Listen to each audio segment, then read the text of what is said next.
29.735.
$29.659.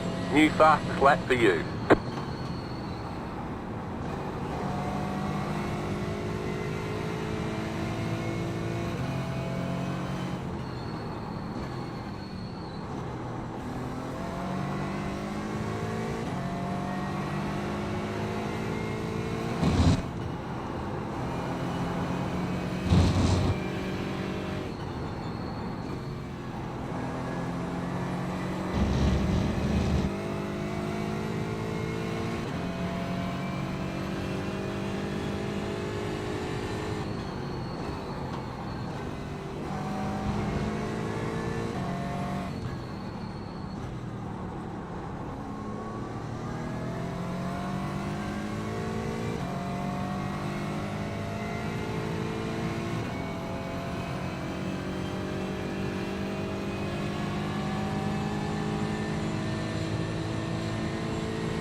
$29.783.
Hello.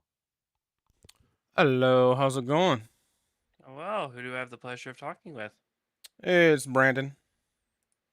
Oh, wonderful. I don't think I've met you before. I'm not sure. I'm not gonna lie. I'm in and It's out. the first time I've done this series or race Oh, host, okay. so So yeah, probably not. getting some morning laps in. Me too. I Was like, I'll do some laps real quick. I always come in late, so I put my car in, then I leave. I go bowl, and I come back, and I'm like, I enter like mid second race slash third race, depending on how they have it set up. Oh, there's multiple races on this? Yeah, so like there's like a 15-minute like warm up race kind of, if you will, and then they Oh, okay. reverse field. So, Yeah, but interesting. like the racing doesn't start for quite a while, so this is practice. But Yeah, you got like 3 hours of practice. I didn't know that, but yeah, but yeah. So basically, I want to say, let me see if did he put two races or three this time? so you bowl. Nice. Yeah, it's pretty I fun. bowl on Tuesdays. I'm still newish, so Oh yeah? yeah. One hand, two hand? One hand right now. I don't know. I want to try to switch to two hand, but I'm a kind of a chunky boy, so I got the stomach Okay. in the way a little bit. So I don't know. Ah. But it's not. To be honest, it's not actually that bad. I've tried two hand before. I just don't know exactly where to put my left hand. I haven't attempted it, but like once or twice before. But I'm still learning just how to just hook it with one hand right now. But Okay. still fun though. I bowl two-handed. I want to learn. Yeah, I'm working Uh, with coaches from the from the PBA. Nice. So I had a lesson about a month ago with Darren Tang. Oh, nice. Yeah. So I'm right by, because you know he has a brother Michael. I Yeah, his Mikey. Yeah. his shop and center where him and Vi are like less than 30 minutes away from my house. Oh, nice. So yeah, it's pretty cool. I'm out here in Columbus with them. But yeah, I got Mikey's pretty cool. He's pretty laid back. Chris is pretty cool. He's super quiet even in real life. I'm like, I know you're quiet Yeah, in the I've met him. videos, but man, like you don't talk at all. Yeah, because I'm near Woodland where the U.S. Open is, and he's just very quiet individual. Oh, okay. Yeah, he is. He's just quiet. I was just like, oh, okay. Because I went in there, I got pictures with him and all that other stuff. Because after my lesson, and I didn't even know Vi was in there. I saw Mikey because I talked to him earlier in the day, and Yeah. then I talked to him like the week before, and then Darren posted in his Discord like, "Hey, in Columbus, doing lessons if people want them." So I shot him a message, and I was like, "Hey, can you do a lesson for me and my girlfriend?" He's like, "Yeah, sure." So we did that, and then we went and took pictures. But Chris was so quiet. I was like, "This is Yeah, he's hilarious." just he's a very quiet individual. The pros at the house that I bowl in, there's three of them. Um, Bailey Maverick, Ronnie Russell, and EJ Tackett. Oh, nice.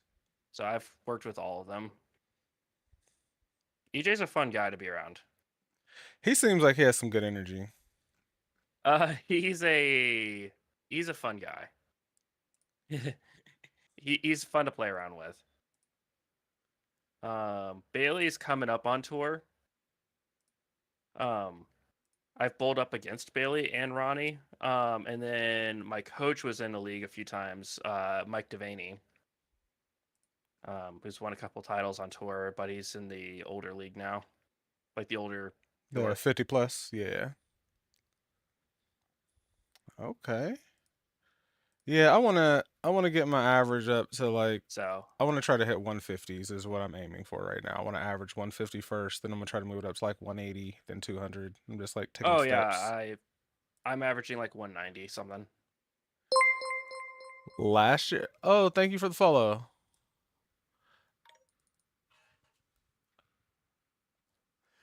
I averaged last year 80 pins, and I'm up to 130. So Oh nice. I used to just throw it straight in the middle. Ah, yep, that'll do it. I didn't know what I was doing or nothing. So then I got some balls drilled, which I only have strong balls because I picked them based on their what they look like and not what they did because Mm, I hadn't done any science yet. So like I hadn't looked up of course. much. I just was like, "Oh, I like the way that looks. Get it." So I have all strong balls, but it's actually been kind of helpful as well a little bit because it's made me learn how to manipulate the ball a little bit more because I know like, oh, if I throw it like trying to get a 10 pin is not going to go straight. So I got to learn how to do my angles and stuff like that. So that's pretty helped. So I'm going to go get a full like kit out, like proper kit and stuff here shortly. But right now we do a Oh yeah. lot. So I'm like, ugh. But yeah, I'm gonna go get kitted out. Probably, I don't know, end of May, June. Go get everything done. That's why I want to try. I want to practice between like now and then, seeing if I can throw two hand enough to where I would just get the balls drilled for two hand. Yeah, because the Um, PBA and USPC regulations state you can have a thumb hole unless you have a thumb. yeah. So I'm gonna practice with mine a little bit, just see if I can get it to hook, see if I can get it to aim just with the thumb hole, and then if I can, then I'll get the new balls drill with just two fingers. Ball. Yeah. Mm-hmm. I can also borrow one of her brother's balls too, because he has two fingers, but he's not a two hander. He's just a two finger no thumb. Okay. Yeah, no thumber. Okay. So I'm just like, Yeah, it's you have to be mindful of the pin location in your axis tilt. So yeah, I'm gonna have to figure more stuff out. I'm like, yeah, man, I have a decent arsenal, but when I go to league, I bring 3. Um, it depends on the league. If I'm going to a sports shop league, yeah, I'm bringing 6. nice. Each of them do different things, and Haven't done a one of this. sports shot league yet, but Oh, they're we're in the brutal. last 2 weeks of our first USBC league. Okay. So I got my Yeah, little sports shop card. leagues are fun. They're brutal though. Yeah, they're you have to be mindful of really just sports shop leagues will tell you how good of a bowler you actually are. House shot leagues are fun, but a lot of the time they're ego boosters. I could see that because Sport we got a couple people that are they got some high scoring throws. sport shot will knock off 20 to 40 pins off your average. No, I'll be back down to 100. Like no joke, like it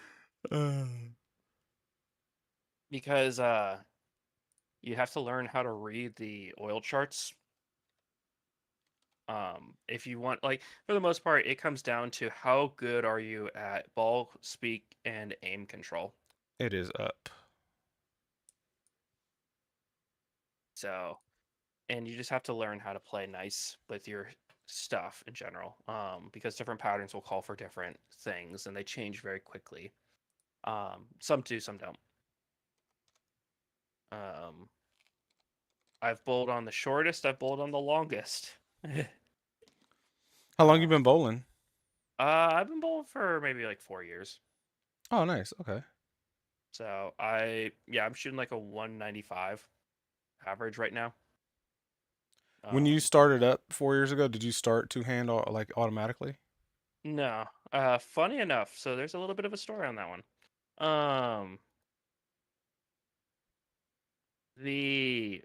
I was originally a one-handed righty, and I had a coworker who did get a scholarship to bowl in college at one point, and they were like, I had taken a break off of bowling. Like it was one of those I did it with family once or twice a year, type things. And the coworker said, "Hey, you should try one hand lefty because oil's not messed up as much, and you're gonna score higher, and it's gonna be more accurate to when you're playing in league because there's less traffic on that side generally." So I was like, "Yeah, sure, I will do that." So without lessons, I literally went and tried bowling one-handed lefty for a while, and my highest I got was like 113. Be mindful, I'm a right-handed person for the most part. Are you So game? Are you Holmes?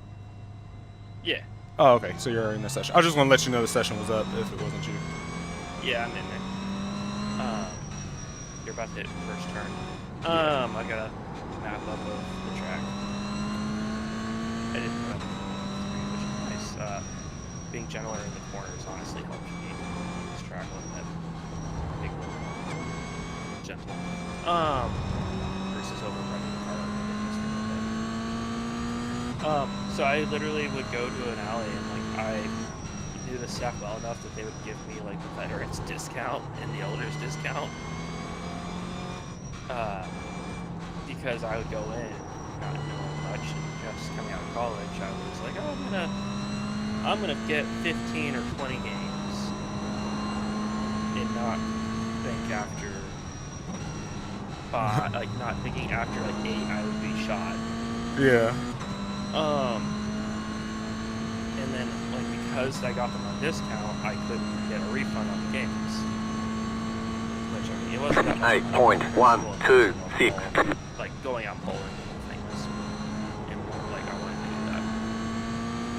So whenever I got tired, I knew of this two-handed thing, and I tried it before, get a little bit here and there, but it was one of those like very seldom because they bowl that often. Flash everyone was like, you should just throw regularly. So whenever I got tired one-handed lefty, I would bowl two-handed righty because that arm wasn't shot, those fingers weren't shot.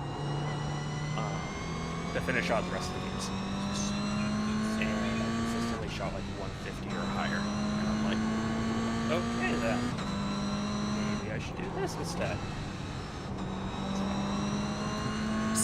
That's hilarious. It's like, oh, I tried it. It's a weird little story. Yeah. Just try it and you're like, oh damn, I'm shooting a lot higher without having done any practice with it. 2.399. You've got the fastest lap. I worked with a coach. Nice coach. But at one point, at some points, he was just, it wasn't going to work out. I had to meet his, I had already exceeded what he taught. Okay. It was, I'm not sure if you're familiar with tour stuff as much. But he hadn't been on tour in a while as a ball rep, but he was never a player.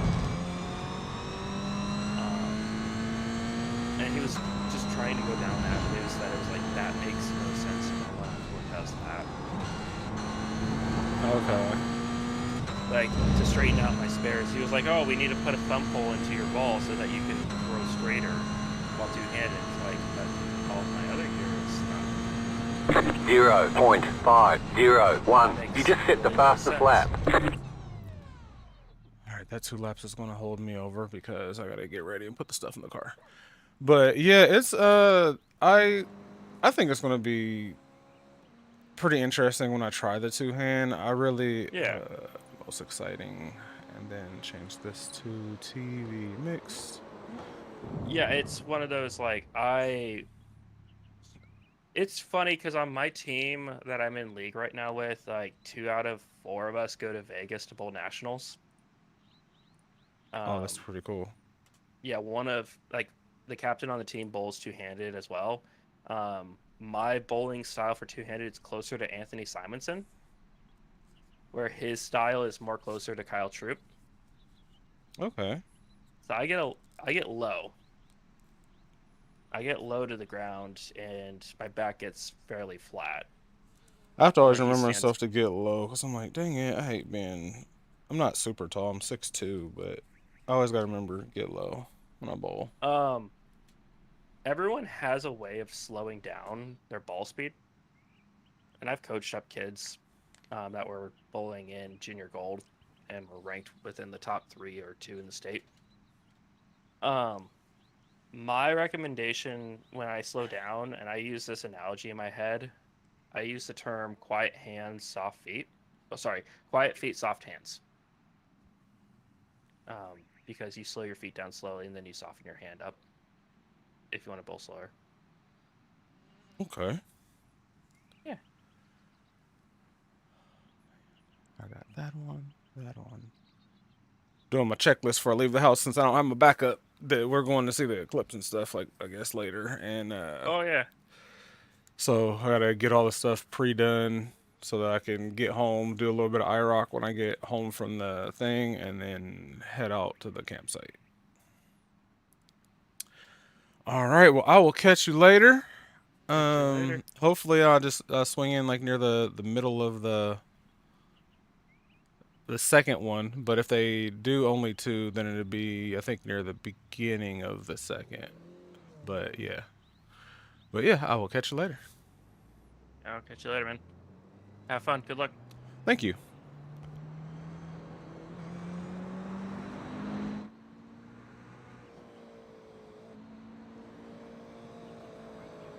Pop, how you doing? You're muted. Good morning. How are you? I'm doing all right. Where is everybody? This is my first time in the IROCC, so I wouldn't know.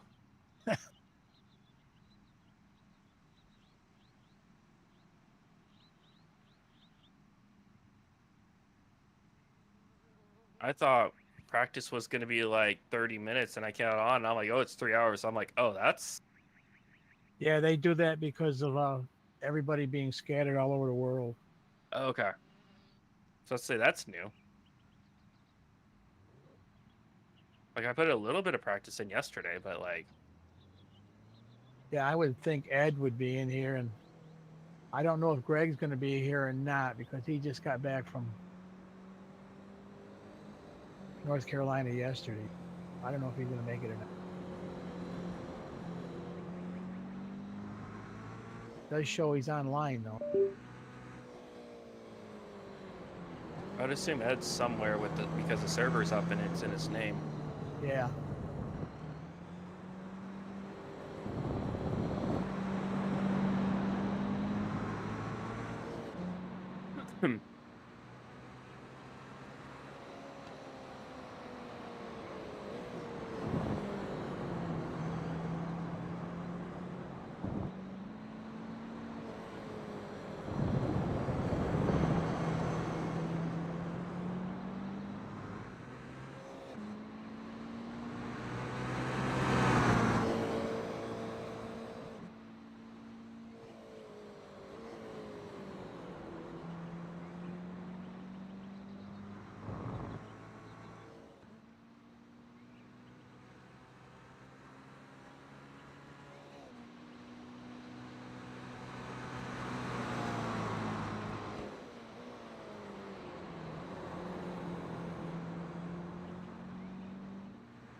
People are showing up. I'm sure there will be. Usually about quarter to 12, they all decide it's time to get in before the quali starts. I mean, Greg is already logged in, so I see him here on the online session. I'm loading in. I don't see Bob. I don't see Ed. Bob mentioned he's watching a F1 race right now. So he'll be in for sure. That's probably what the other ones are all doing too. And we have a bunch of F1 guys.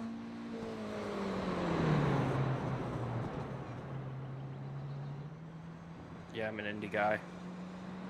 Yeah, I like NASCAR, but I don't know. I'm a dirt track guy. I even own a dirt track car. I don't know modified. Oh, nice.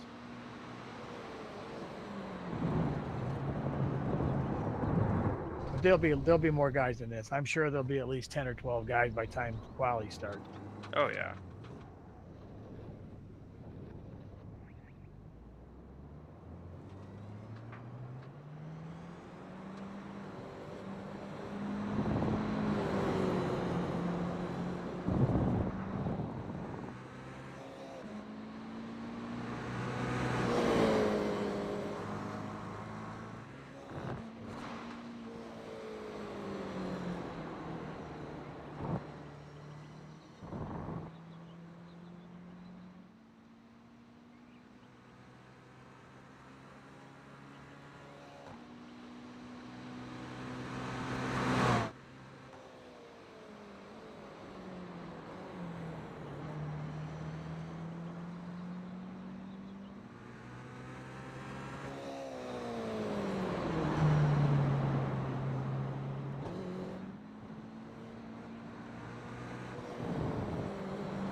What's that?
What's this lap for 4.0?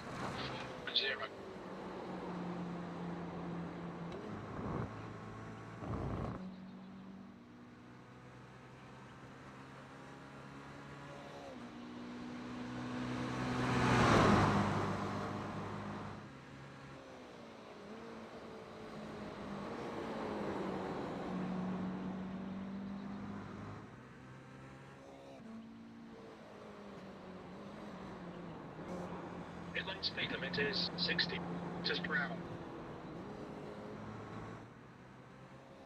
Looks like you're clear on pit exit.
3.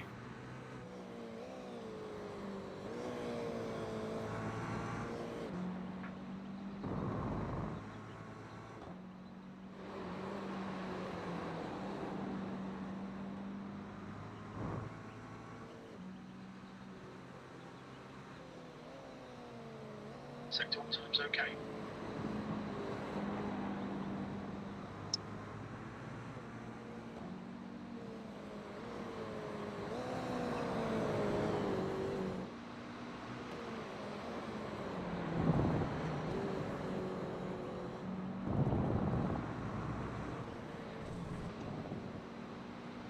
Sector 9 is quick.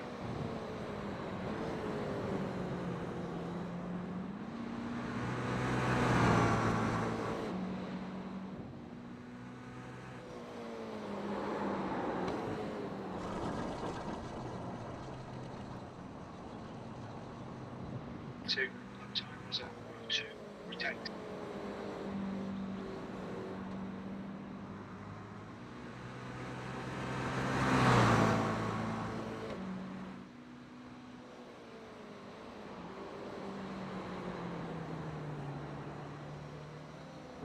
It's quick.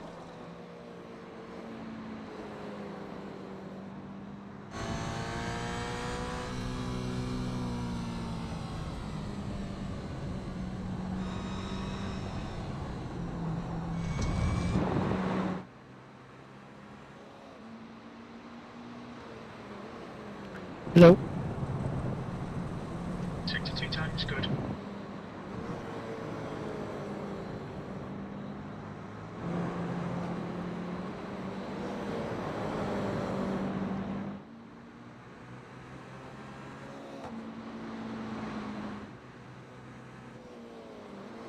Lap time was 1:02.3. Watch your left. Left side is clear.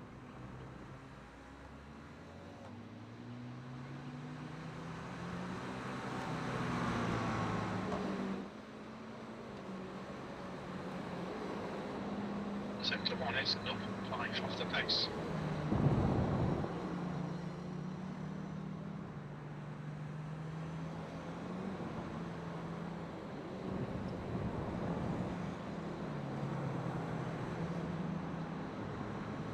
Okay, Wes, to watch the triple pits.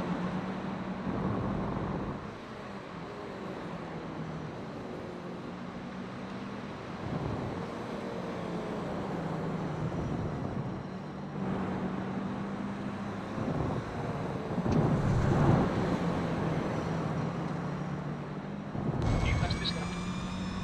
2. 3.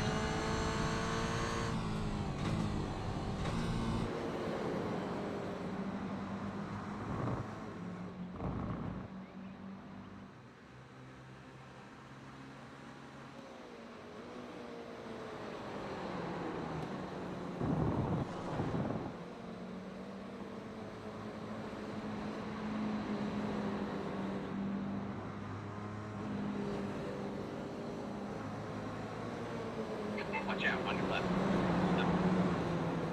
Oops, sorry, Rusty.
Exit looks clear.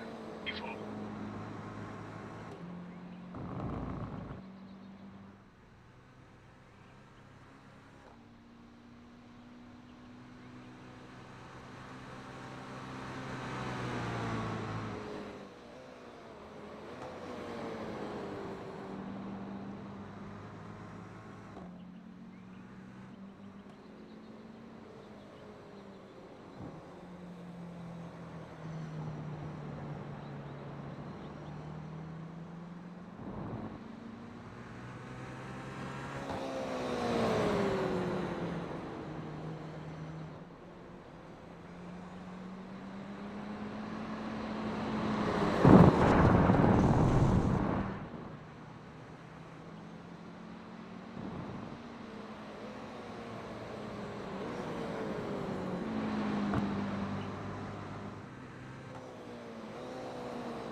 Morning, Greg.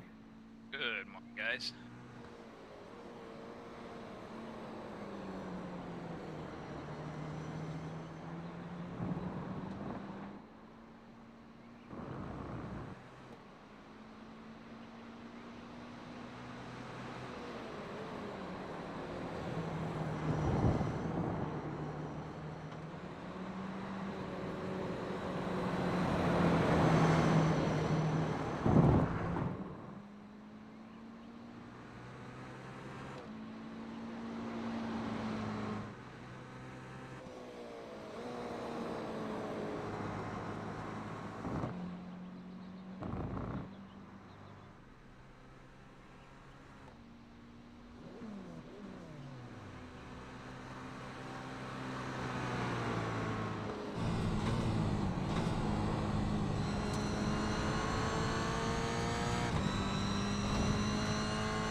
Gear has just done a 59.5.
all clear on pit exit. You can push now.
That's last.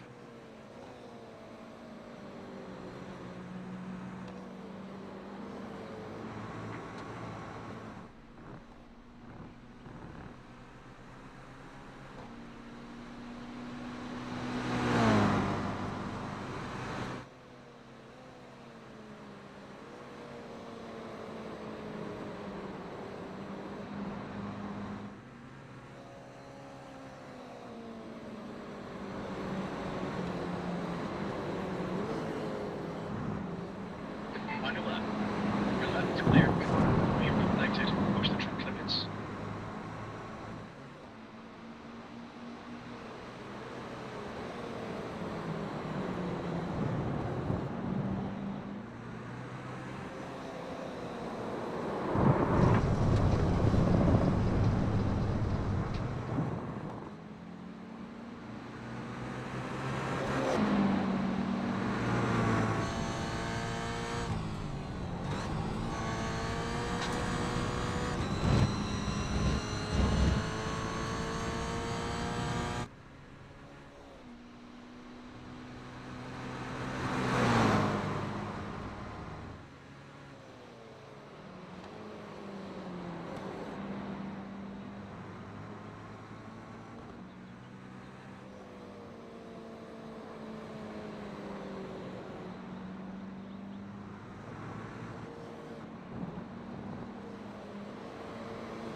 Stadium.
Thanks.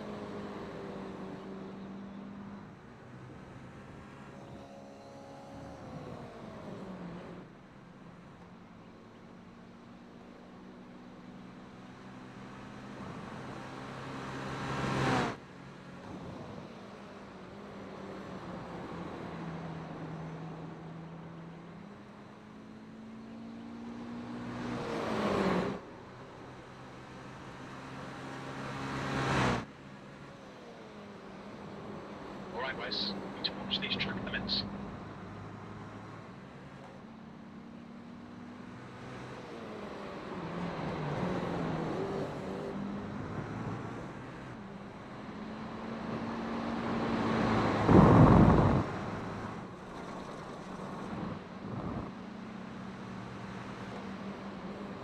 Leader is just 59 point.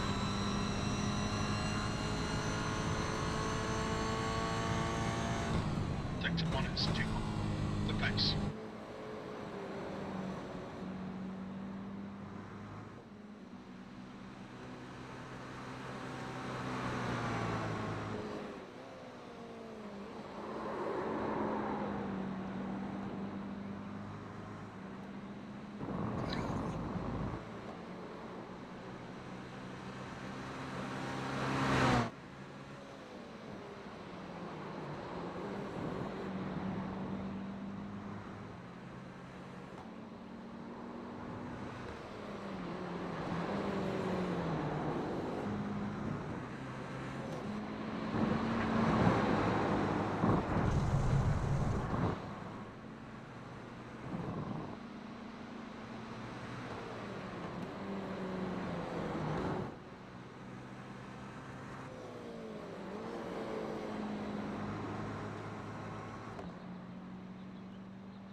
exit looks clear.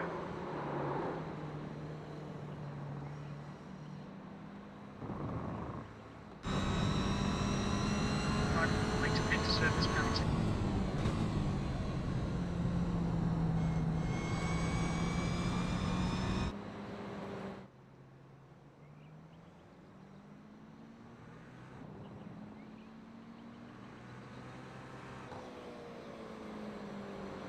Exit is clear.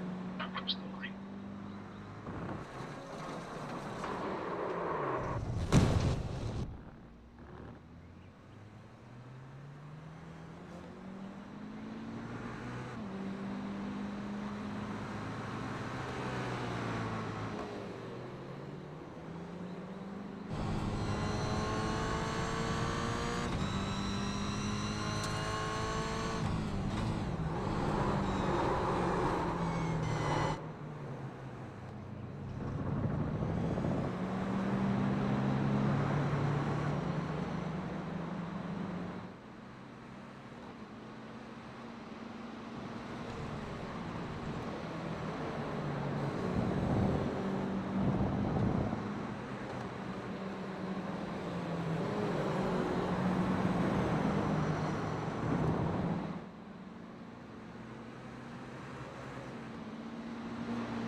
Hey James, how you doing?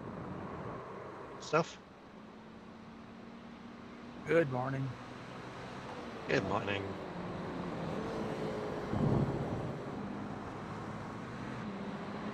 Morning, James. Morning.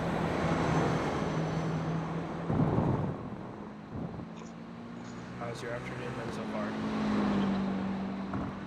Yeah, good. Just back from my parents. It's a Sunday lunch. Sector 3 is 4 base.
Exit's clear.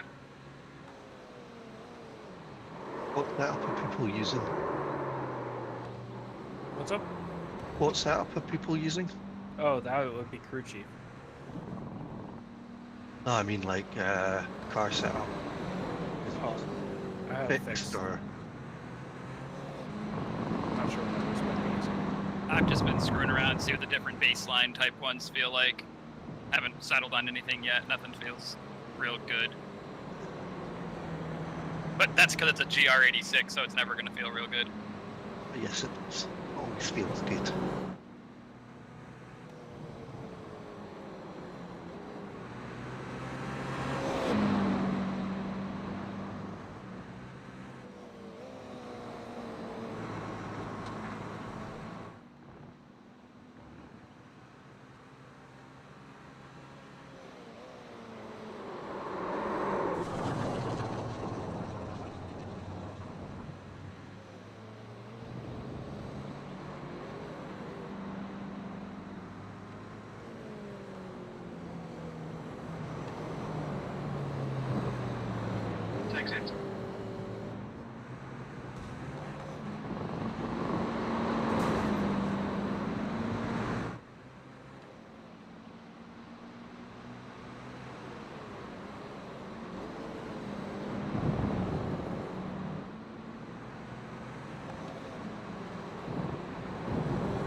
Sorry, I didn't see you. I caught the point you were flashing.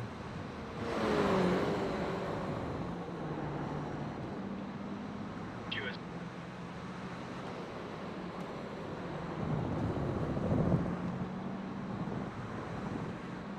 Exit is clear. Push now.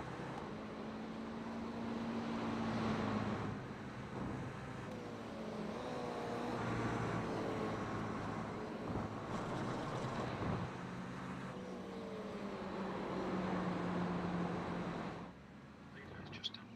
9.3.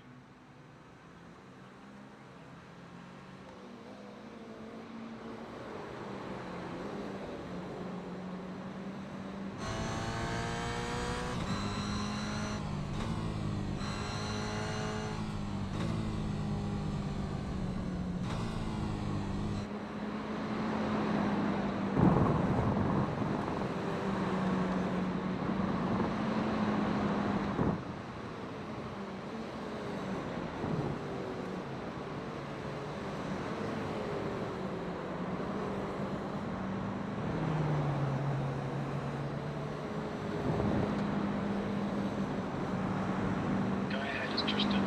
1-1-1-3.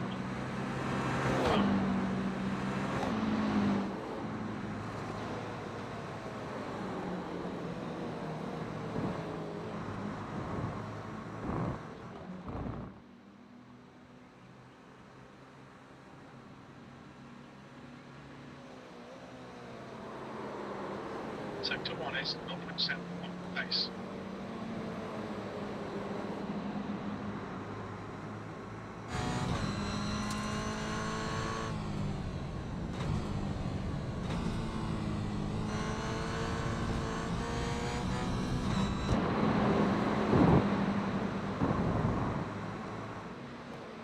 Sector 2 is 6 pace.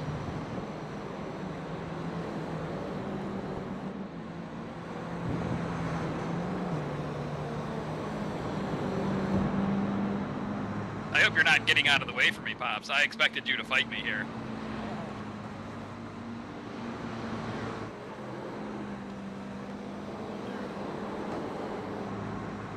Still there. Clear on the left side. 4 is your quickest lap of this session. Sector 3 is 4 pace. You've just done a 1:00. Limits. Leader's just done 59.0.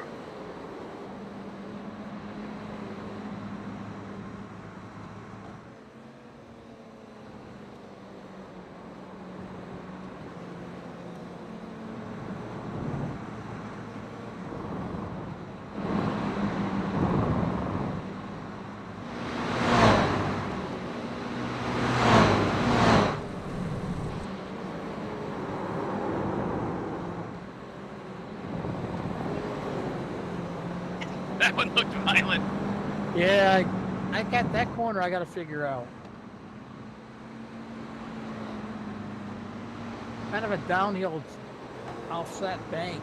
Thanks. Brake earlier than you think and turn in earlier than you think. I'll try that. I was pretty much staying with you until there. Disengage.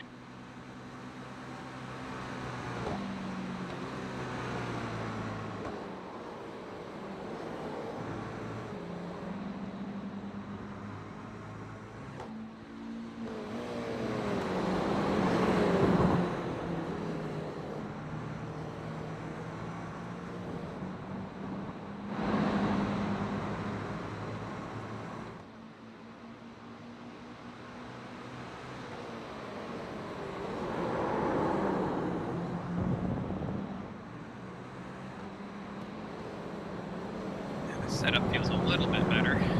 It's still not right. I'm on the fixed one right now, and it's just.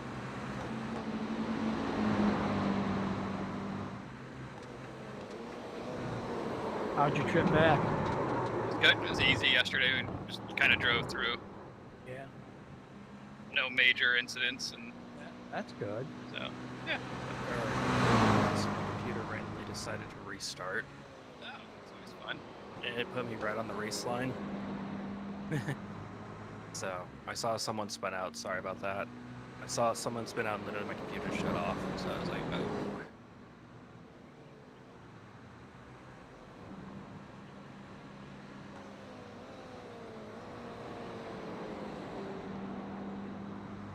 I have a second keyboard, and for some reason, there's a key on it that literally puts your computer into hibernation mode. And for some reason, they put that key literally in the spot where if you were to grab the keyboard, if it was next to you, it is in like the most grabbable spot.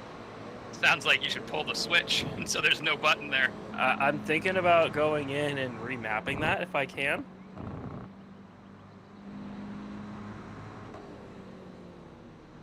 I'm wondering if having 2 keyboards and 2 mice might be causing my quality bar to go haywire randomly here and there. I don't know though. That shouldn't be, because the quality bar is related to network connectivity, so... Okay. Unless you put your keyboard in the network port. Yeah, if you've got it plugged into the network connector, that's a problem. Yeah, I don't think I could do that if I wanted to, unless I intentionally got an adapter. I mean, not with that attitude. Yeah, and you and Paul, kind of, maybe 2 months ago, somebody's printer wasn't working. They'd put the network cable into the USB socket. Yeah, I've seen it the other way around too. I used to work IT on college campus. And yeah, that was the stories from that are entertaining. Yeah.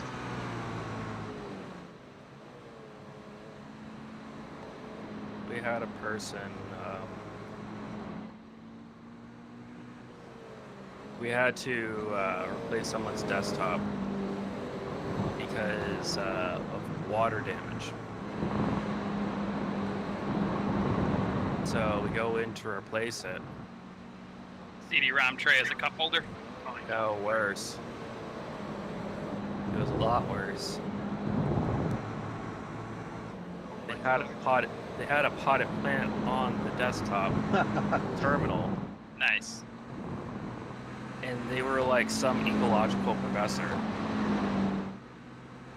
So we asked, like, literally we took the desktop, gave them another desktop, and they put the potted plant right on top of it, the new one, like moved it, and said, "Hey, how do you?" And then proceeded to water the plant in front of us, and our question was, "Hey, how do you know?" Booth.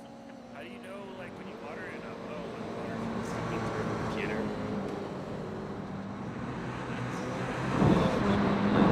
Yeah, the computer doesn't grow. Like the question. I shared the setup from the last time I raced, really, which was like Coda weeks and weeks ago. But I've watched you now light the rear tires up coming out of these exits a couple times. Yeah. Try the Coda setup I just shared with you. It's got All less right. rear bar in it. It's going to be a little bit more forgiving on exit. Okay. Yeah, because that's right. It gets loose on me. I can't hang on. Yep, I've seen it a couple times, and a lot of these setups in this car try to correct the fact that it has terrible handling dynamics with way too much rear bar. But I usually dial it out of this. It makes it more drivable. It's not the absolute fastest, but it'll make it. I don't need to be make it fast. smooth. I just need to stay on the track. Yeah. I know Yeah. that feeling. Hey, did you hear Yeah, we got I a would- camper for next year? Oh no, did you get one already? Bought a motorhome, Oh, okay, nice. 36 foot. Wow.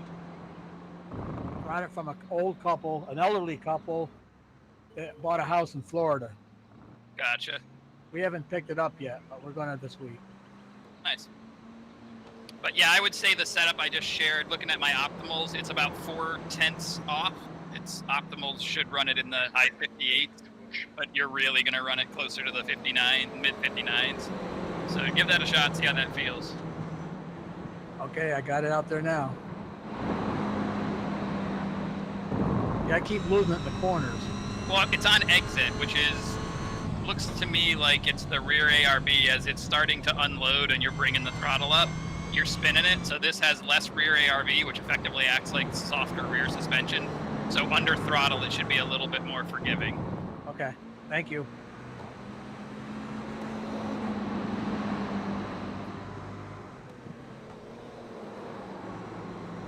I gotta learn too that cold tires are cold.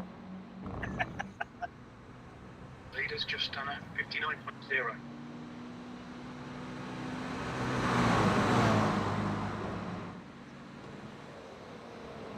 boy. Boy, Going on.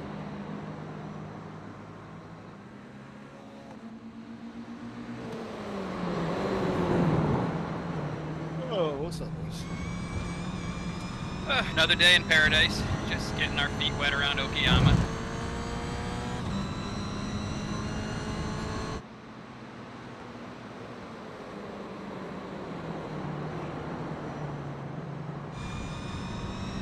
I'm looking for my grippy socks. Yes. Critical to this whole operation. that works good, Greg, because it's letting you get on the throttle sooner too. Yeah, it's just you can come up harder on throttle. Like I said, it's not going to be the absolute fastest, but it's going to make it a little bit easier, especially when we get into the race and you've got to make, you know, mid-corner corrections and things like that. It should make your life a little bit easier. Yeah, that helped a lot, really. Thank you.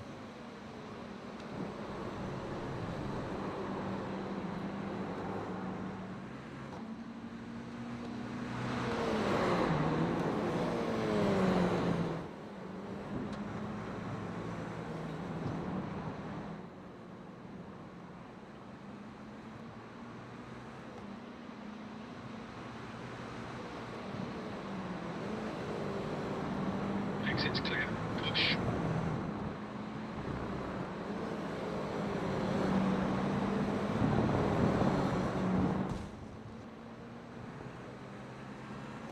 I'm gonna have to try this setup. I think I hit share with everybody. You did. Yeah, it's nothing special. It's when I built, God, we raced Coda in these like a month and a half ago, but I built a setup that day because I actually was here.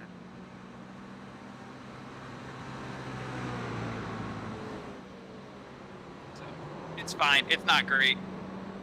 Said it's hard to squeeze the most out of it. Its optimal is a 58.8 right now, but I have only run 59.2s with it because it's hard to squeeze everything out of it.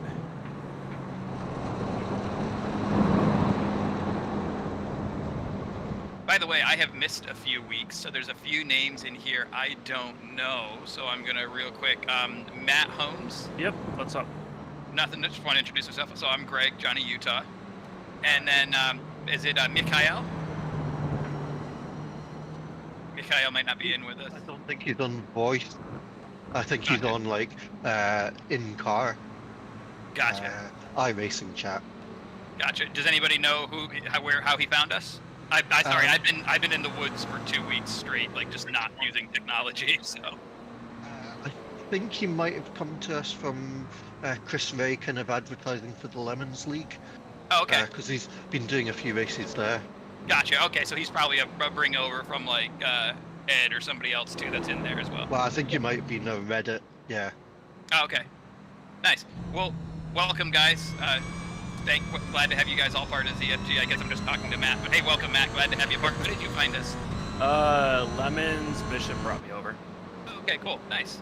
Well, welcome. I'm glad to have you guys involved in this, and hopefully we offer something of value, and we can then rope you in to be ZFG team drivers too. Gotta get up to speed first. Yeah, you're doing good. This is what we do for Sundays. I'm sure you already got the spiel, but IROCC is Yeah. all about, you know, cars and coffee with the crew. We do the whole manufactured racing moments and try to keep everybody close and build that stuff up. So there's always going to be people who are quicker or slower than you in these, and that's kind of the beauty of it. Okay. But yeah, welcome. Yeah. I feel rusty as all hell not having driven in like 3 weeks.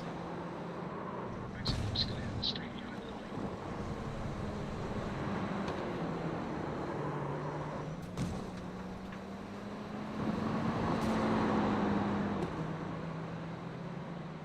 Pop, someday we're going to figure out how come your crew chief plays where all of us can hear it. I've got them turned way down too. What speakers does it come out of? It's coming off of my Bluetooth speaker. Can you just put it in your headset? It's Do you know how to do that? Let me find out. Let me bring it down. It's easy. It's pretty easy to do. Here, I'll walk you through it. So it says speech input is the microphone. That's fine.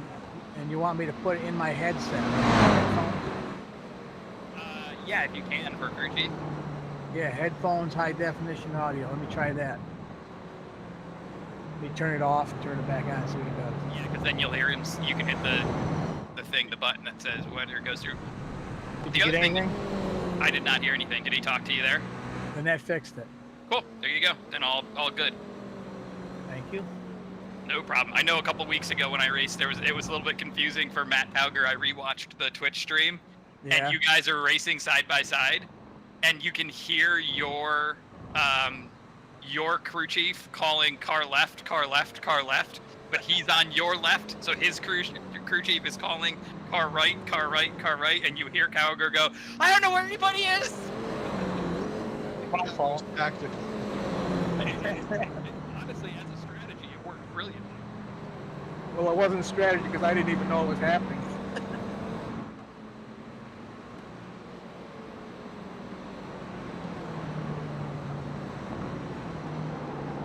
I like it better in a headset anyway.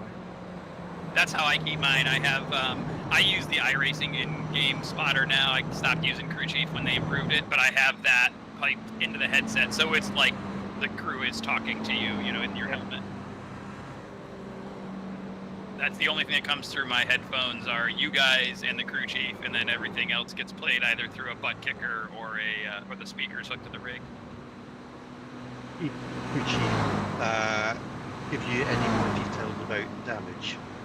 No, as a matter of fact, the in iRacing Crew Chief is the best one for damage. That's actually why I switched, because I've now got a button that I can push that has him give you a damage readout, and Crew Chief didn't used to do that. I don't know if it does now, but it didn't when I switched. Damage. You've got damage on the right side. Yeah. What? A dent, or like, is my whole right side hanging off? Yeah, it would be nice if there was a little bit more other than, I mean, you've got wheel damage, but it tells you that after the car doesn't go straight anymore, and you're like, well, yeah, that I had figured out. Yeah, you've got wheel damage. Yeah, I saw the wheel come off. Yeah, I can tell. It's sitting back in turn 3. Oh, I lost it on that one. And actually, I think the wheel looked pretty okay. Yeah, the wheel is just fine. not It's the attached. suspension that attached it to the car that seems to be the issue.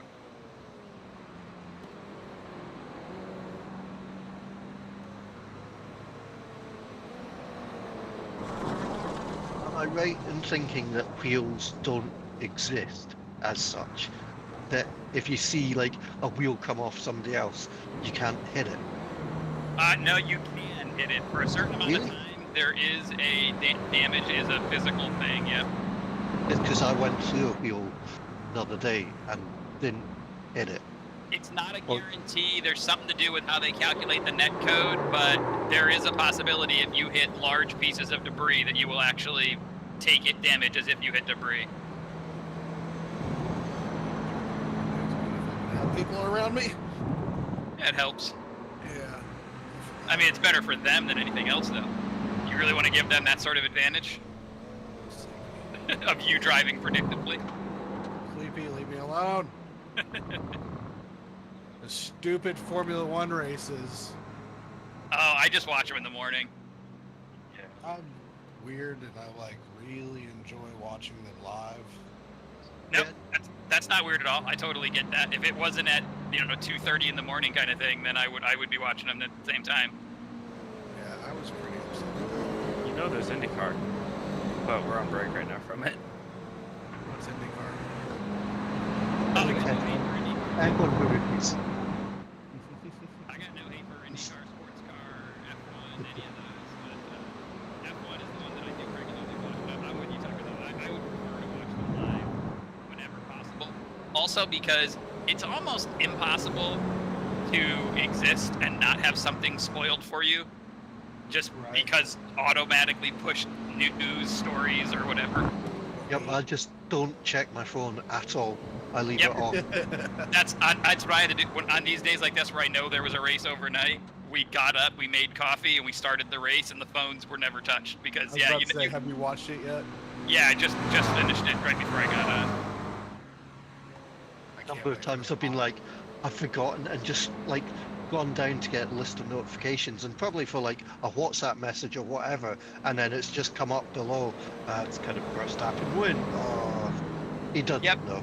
I had the same problem. I used to have my Reddit thread. The only social media I use really is Reddit. But I used to have it all curated so that nothing F1 ever got pushed to the front page. So like it was all always in the background. And then just before they went public, in an effort to make sure they could make lots of money, they made it so that they can self-promote things to your front page. And they started self-promoting F1 to the front page. And I had that happen to me like 2 or 3 weeks ago. Whenever it was the Australian race, and it was the same thing. I woke up and it was like, opened Reddit to read the safe space where there won't be any F1 news while I'm making coffee, and then next thing you know, boom, there it is, right on the front screen. Who wins, how it goes. It's like, you son of a bitch. Has anybody in here not watched it?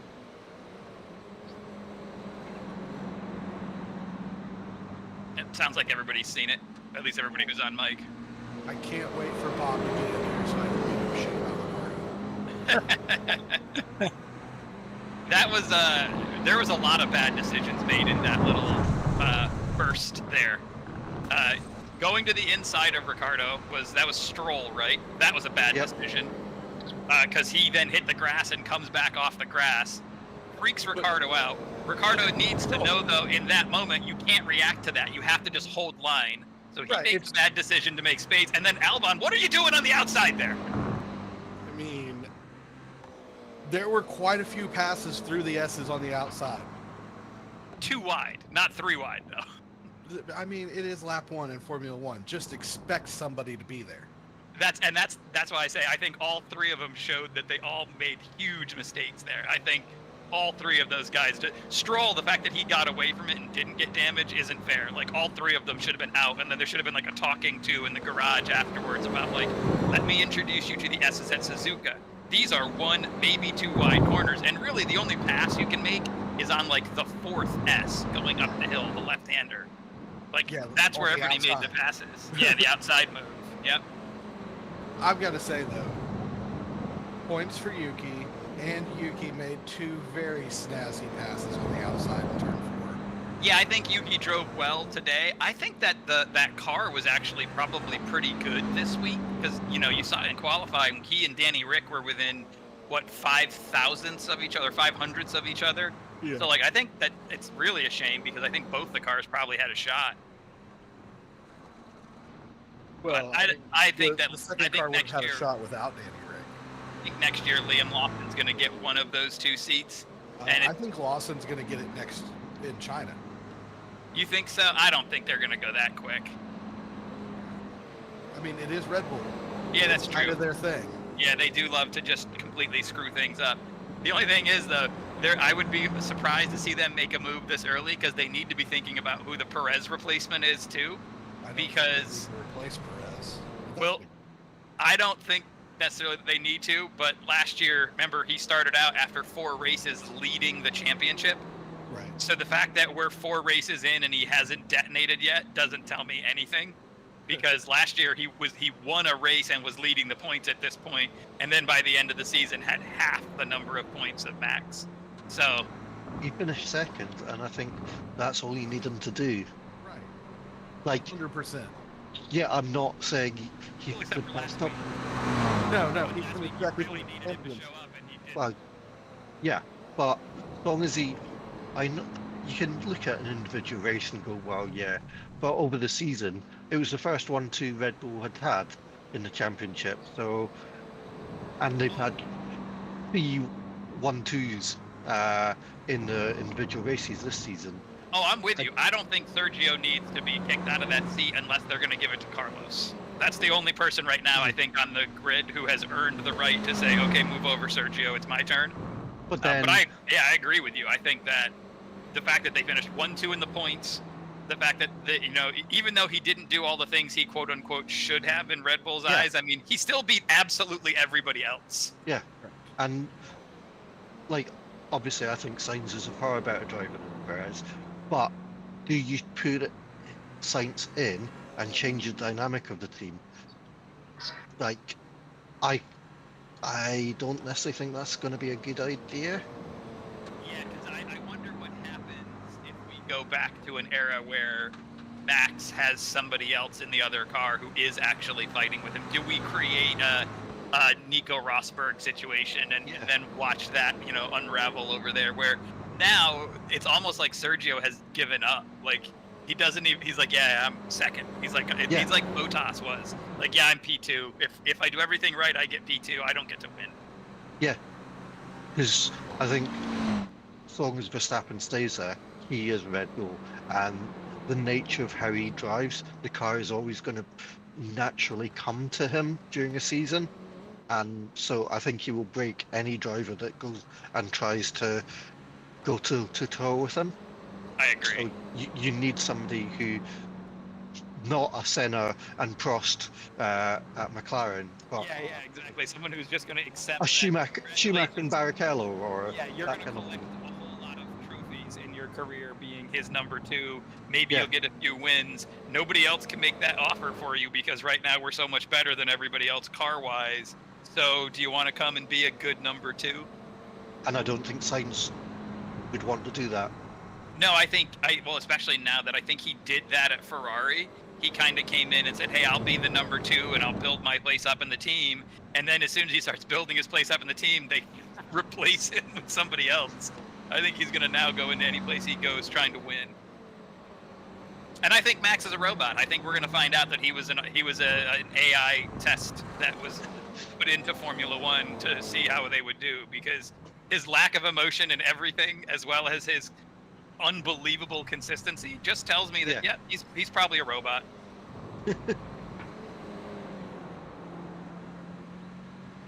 Like, I genuinely believe he is one of the 2 best drivers of the modern era.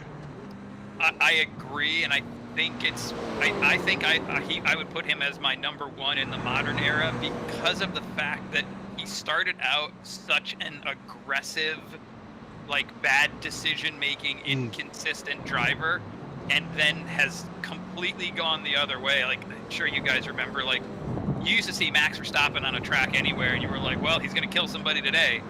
And he's gone to the point now where he not only doesn't kill people, but he just does things on repeat over and over and over again that are pretty incredible. So I think, he's there. I don't like Hamilton as a person, but I think he's got to be in the conversation as well. Not for me. I don't think he's a great driver. I think he's a very good driver, but I don't think he's great. I wouldn't even have him as in the top 2 of the current drivers. I think for me, the thing that I think he's really, really weak at, which hurts big time, is he's terrible in traffic. Yep. He is very good at repetitive hot lap pace when he's got a car that suits him. But and I've watched so many times, he's just very poor with dealing with traffic situations. So yeah, I would make no argument to take him out of the top 2. I liked Vettel, but I don't know what to make of the fact that after he left Red Bull the first time, he never had a car which seemed to suit him. So I don't know, was that Red Bull car just that good? Yeah, I don't know. I mean, Vettel, one of my favorite drivers, but I don't think he was a great. I think he was a very good driver in a brilliant car. Yeah, I think that's probably accurate. And so, I guess 2 questions: how far back does your modern era go, and who's the other driver? If I'm going modern era, I'm going back to probably 2008, 2009 time frame. Not modern anymore. Well, I mean, it's driver's licenses. It's when cars changed concepts. That's the era where cars began getting bigger and wider and longer, and technology switched over. Up to that point, I feel like cars lived in kind of these independent eras where now, like from about 08, 09, in my opinion, the cars have been a pretty steady trajectory in the direction of where they have ended up now. Well, I was taking the modern era to be kind of about 1980. Oh, okay. See, that's if I go that far back, that's a whole different discussion. I think that's a different era too, because those guys drove angry race cars. Yeah. I don't feel like the modern Formula One car is angry as much as it is unbelievably precise. Yeah, I'll go with that. If we go to the 80s, though, oh man, that gets tough. Because I think Senna was a lot of fun to watch, but I don't necessarily think he was the greatest driver ever. I think he was one of the fastest. I think he was one of the fastest drivers ever. But I think a lot of the shit that he pulled to be successful, I have mixed feelings on it. I think it's exactly the same stuff that Verstappen does. Yeah, I can take that argument. And, you know, kind of Senna was my hero. And growing up, he was literally only beaten a handful of times by his teammate where cars were performing. Like, obviously, back in the 80s, cars stopped working all the time. And so, yeah, he might lose out there. But beyond that, he just never really got beaten head to head. And you could kind of go, oh, well, there's 20 people in the grid. But given his teammates were like Prost for a lot of the time, you're kind of going, actually, yeah, that's quite impressive. I don't know that he would be my guaranteed pick. He would be in the conversation always, though, because his pace was so incredible. I think and he did crazy things too. Like, he took on crazy tasks. Like in regards to like, hey, I'll last to front it is a strategy for him, kind of thing. And I think he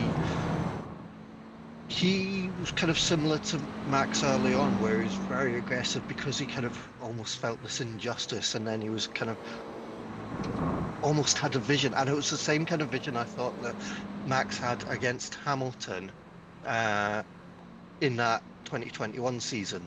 Yep. It was kind of like against Prost. It's the I must beat you. I will do whatever it takes, including running into you or whatever, to win. And I think that was what Ayrton did. Was kind of he was either going to win or end up in the wall. Yeah. No heartbreak with that whatsoever. Verstappen's kind of largely done that, and people now know if you're going to go race head to head with Verstappen, he's going to make you go in the wall. So people don't really challenge him, if on the odd occasion that they do get the chance. Yeah. I also think that pattern kind of held with Schumacher as well. Yeah, yep. I think he was much better early in his career as far as like demonstration of driver talent. Although obviously he did a lot of winning later in his career when that Ferrari is a hell of a car. But I think that was kind of the same kind of thing. Like when he first came in, kind of had the I gotta prove it thing. If we're talking from the 80s forward, that's probably the list that you have to talk through then. You probably have to talk through Senna. You got to talk through Schumacher. Yep. You got to talk through Verstappen. I think you need to talk about Fernando as well. Yep. No, he's my number 2 driver at the moment. Yeah, the duration with which he has been competitive exceeds anything physiologically he should be able to do. Like, he's the same age as I am, and my reaction times are not what they were when I was 19.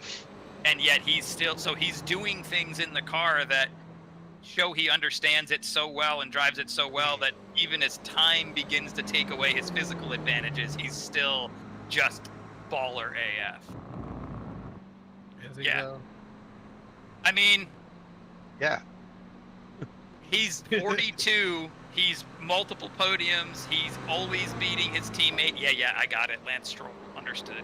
Right. But I also don't think that there's anything that should be overlooked with how big of a factor he has been in Aston Martin building a car that's decent too. Like, I think that there's a lot of driver that goes into a team's ability to develop a car that is fast, and I think that he probably adds a lot to that because you can kind of see the ramp up in progression. I don't know. I'd love it if we had the opportunity to take all these F1 drivers and like IROCC, and I don't mean our IROCC, but the one that inspired our IROCC, which is the Spec Racer International Race of Champions series. I wish we could take these guys and find a way to get them all to race in a spec series to really see. It close. like I'll give it to you. It's close. It's still there's definitely still some car dependency there, but yeah, it would be the closest thing out there. And that's what the sprint races should be, in my opinion. Have like the FIA, who have lots of money, or F1, build a spec F1 car, which isn't like, it's fairly neutral, and get them do it all 20 drivers in the same thing for the sprint races. Then it doesn't give away what's going to happen in the major race. It's fascinating. People are going to really like it, but it still keeps the main races like, well, okay, you've got that as well. Yeah, drivers' championship points only awarded. Yeah. Yeah, I'd like to see them do something that adds value back to the sprint race, because I like the idea of having a Saturday and a Sunday race. Yeah. But the way that they've changed it now, it's terrible. Like, I liked it better when they first started, and I still think what it should be is reverse grid. I think they should reverse grid. I'd have regular qualifying. That sets the race for Sunday. Reverse grid that start for the sprint race. Yep. I think that would be awesome. Then at least we'd have the opportunity to see some work-throughs. You could see some tire strats from the slower teams to try to survive. Something. I don't care. Something. Because the current format, the sprint race sucks. Right, I'm going to pull into the pits and let Hamish take over for a bit. Sounds good. I'm going to go take a walk Easy on here the and language, and yeah. get some other things taken care of around the house. We just got back from 2 weeks Cool. up in the woods, so I'll be back in a few. Cool.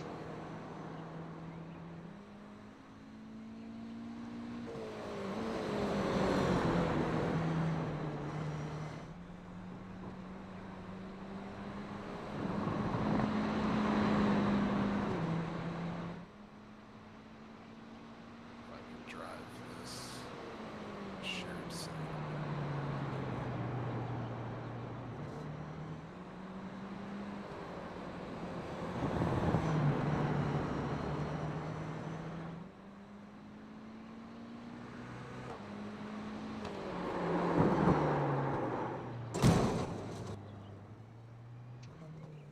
Yeah.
Well, never mind. Carrie left with the dog, so guess I'll drive with her.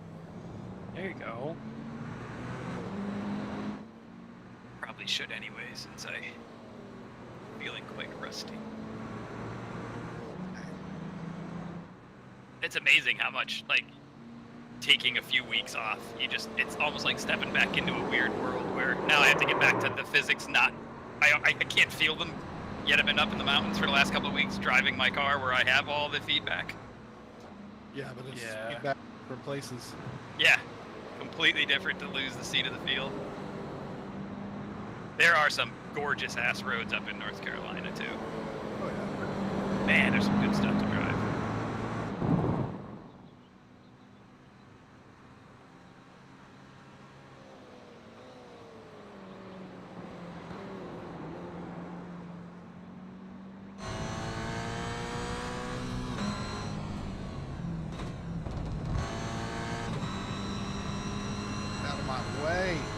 Yeah, my cold tires. I can get out of your way if you'd like. No, you're fine. You're fine. You're gonna be faster than me in about 3 corners. So it's just not very often I get to tell you to get out of my way. You undercut yourself. I've had quite a tussle with you a few times that you're quite quick. And my understanding is you're pretty nasty on a real track, so you get extra bonus points.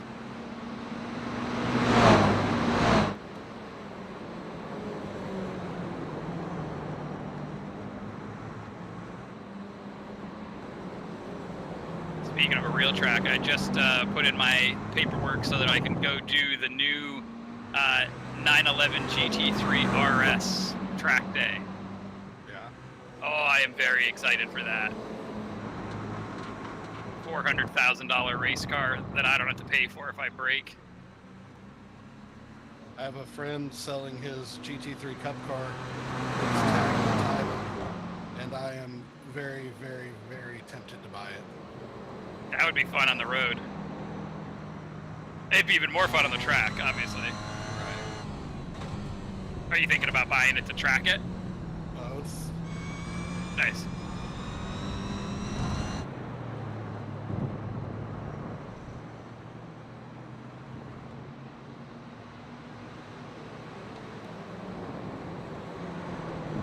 We're inside. Oh no, Tucker! No, you're fine. It's always seem to lose it on the final corner. that was great. That corner is tricky. Oh, wow, half the car just went airborne.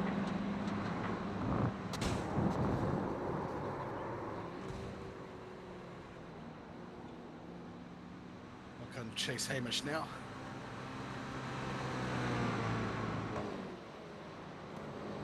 Who is also probably faster than me.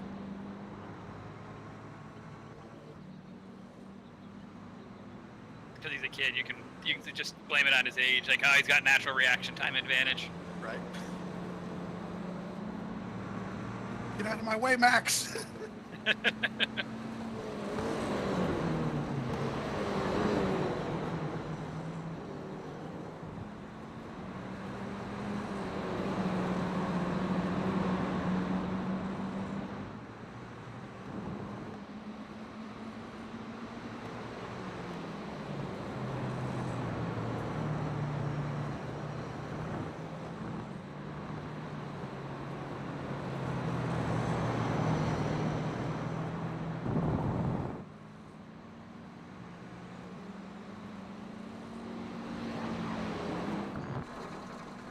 Greg, do you want me to let you through, or do you want to fight for it? Oh, not at all. No.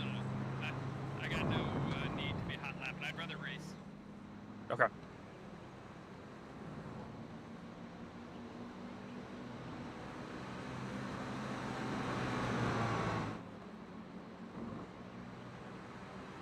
probably won't be much of a fight, but I'll try to make it one.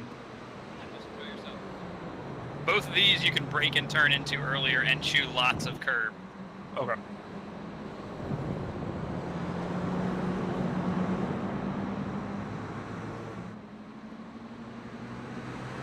Try to undercut you.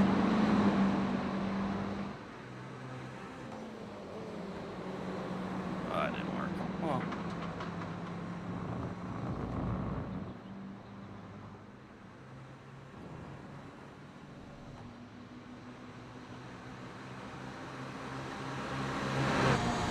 Oh, 2 more weeks and we go back to GT3 cars. Yay!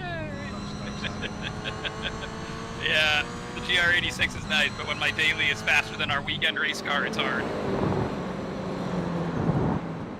So you swing out before this turn that we just went through. Yep. Try to get as much of the angle as you can. That's This all. one here, you want to eat the curb completely.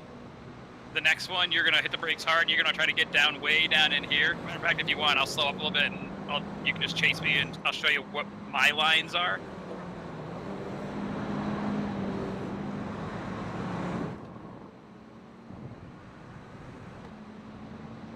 So this one, I'm braking at the line here on the ground, trying to get to the bottom and get to that curb as hard as you can. And this one is a brake in a straight line, bleed off. You want to touch this first curb let the car run out. No pedal inputs through here. No pedal inputs until you start to come out of the straight area. Try not to touch that curb on the left because it'll upset the rear end and you'll lose grip. Here, there's 2 lines. You can brake and you can go straight out like this and come back across hard, or you can brake and go right down to the inside curb.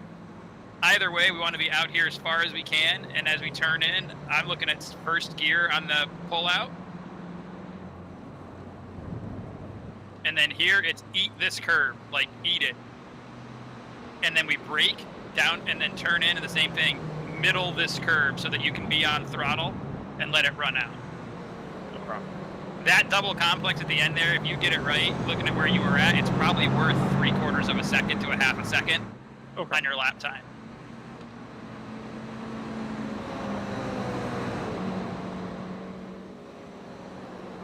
Too much.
Oh, hello there.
Oh, if I could just put one together. Optimal all the way down to 58.7, but I just keep making one mistake every lap.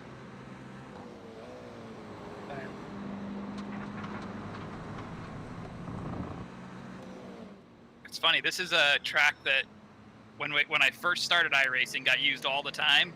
I don't think I've been to Okayama in, God, probably a year or two, because I don't race officials anymore. I only do IROCC, and we don't hardly ever use this.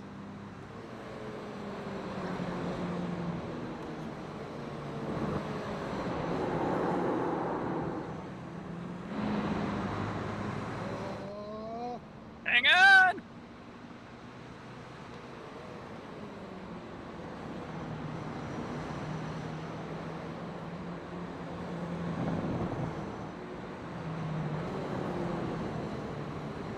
I'm lifting so you can go by. I want to race with you.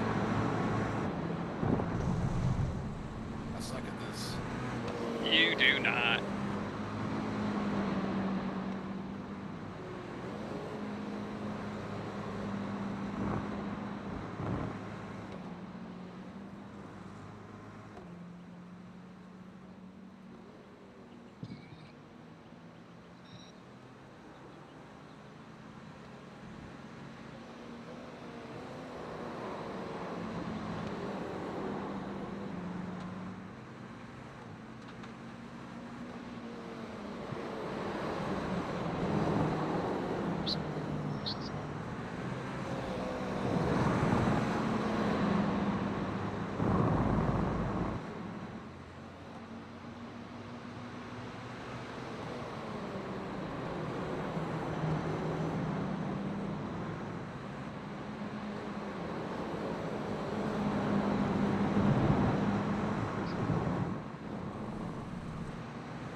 I had no idea where that car was gonna be. I didn't either. It was like slow car on the right, and then all of a sudden I look right, there's no car there. Terrible drive out of that corner. Gliding around, having all the fun. Hey, you paid for the full set of rear tires. You use that.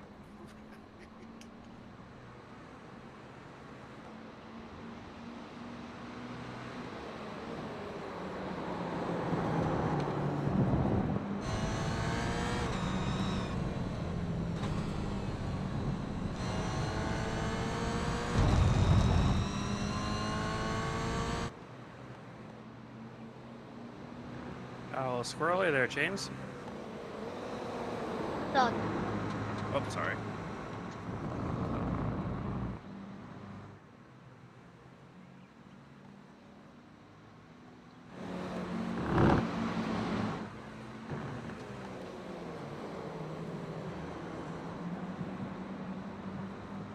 Monica.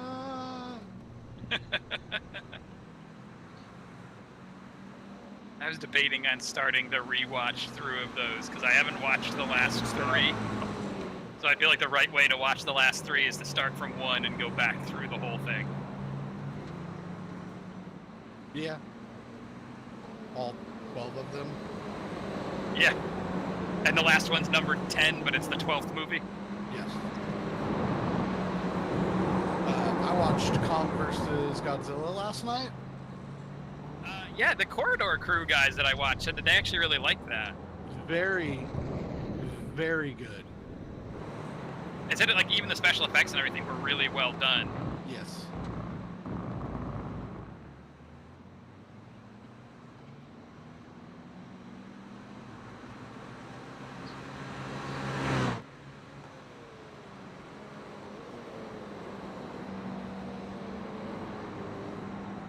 Oh, don't look at relatives while going into a corner, Tucker.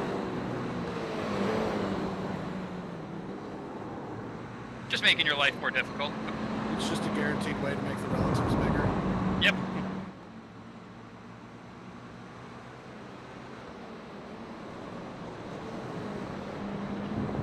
Oh yeah, you definitely can wear that left front out a little bit though. Yeah.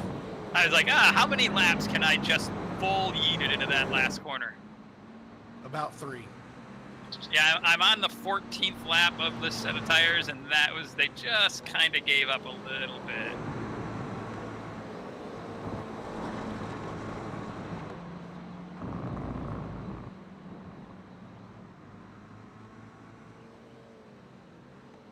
Oh, that's a slowdown. That's good times. If you put all 4 tires, that should Oh, they don't consider that part of the track anymore. they tell you cut the course. I mean, I thought this was rallycross and road course all together. I mean, if we had anything to say about it in IROCC, it would be. I'll have to do a rallycross day again once we get back to GT3s and they handle dirt better.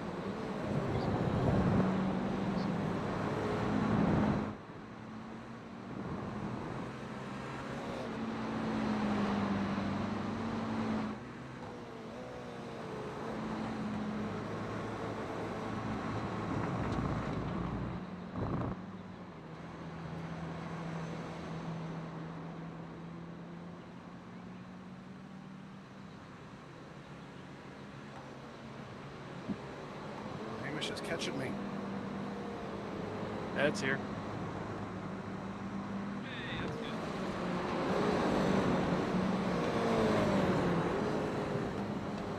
I didn't even think about the fact that there's a possibility of rain. Right. Oh yeah, that is true.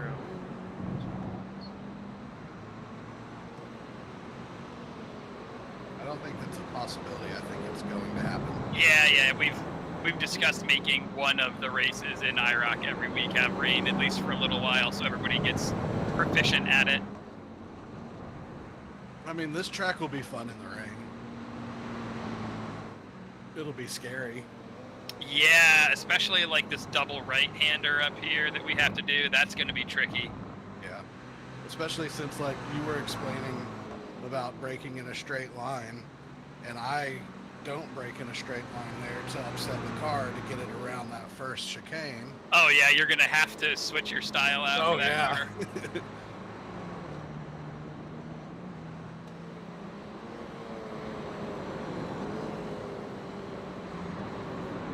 I do a lot of mid-corner work with the brakes here too in this car, which definitely gets more interesting in the rain too.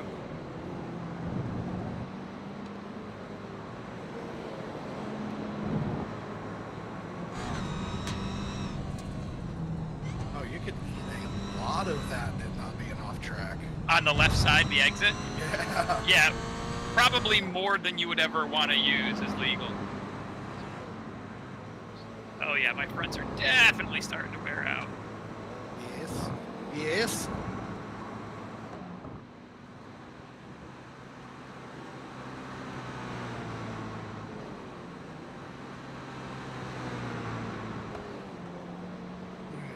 Let's practice some pit entry here. That's a good call, since we will have probably a pit stop for rain tires that, if you screw it up, could cost you 10 seconds.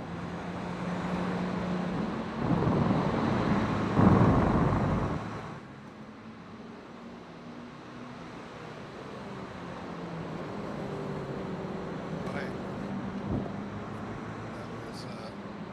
That was the pit entrance. Hey, Gregory. Hey, what's going on? Long time no see.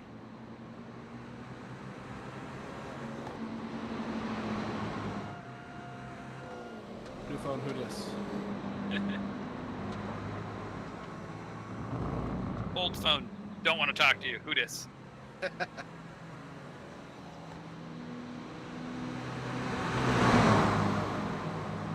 Killed Hamish.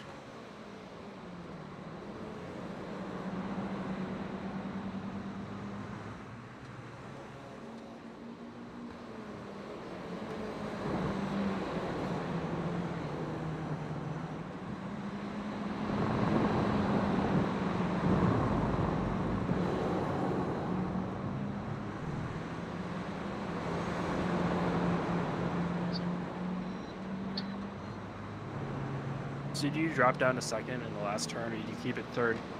Second gear. I Okay. use second gear to finish the rotation as I'm off the brakes and I'm beginning to turn in. That's what I've been doing. Okay.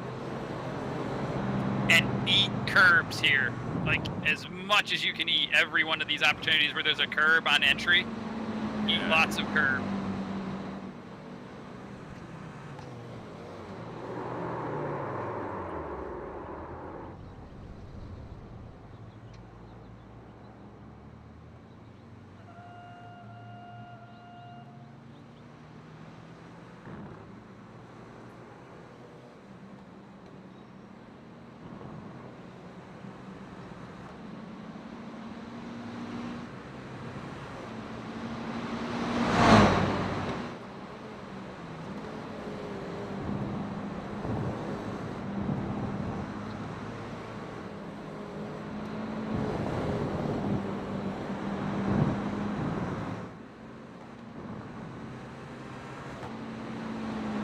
Took me a minute to get the setup you shared down, but other than that, we're not too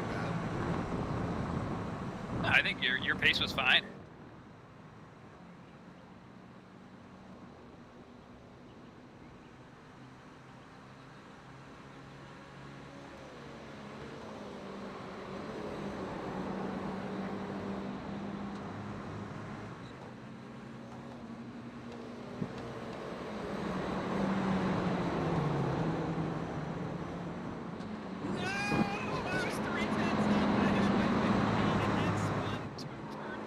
lap in front of me.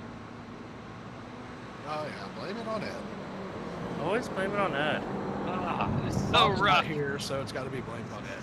So rough.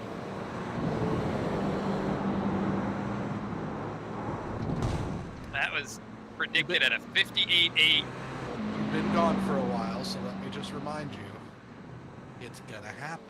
Oh yeah.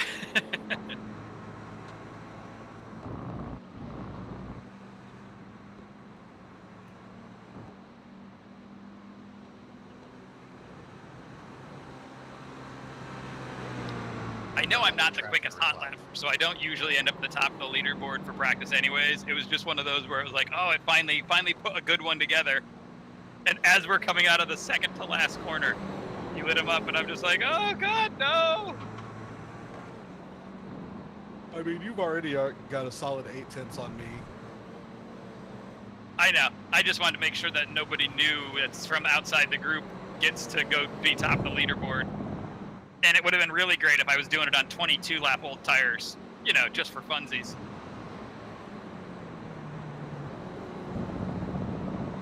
I'm not going to say what I was going to say because we have an Amish.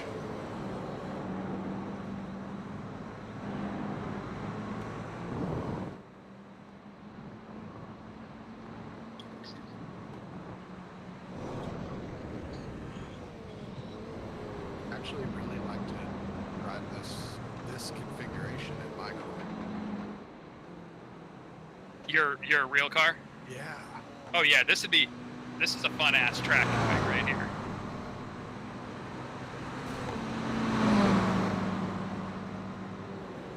That was quite the spin, Pops. I like that, huh? I did. I had the overview of the whole track, and all of a sudden, there goes Pops. One thing I have accomplished is make spins look good.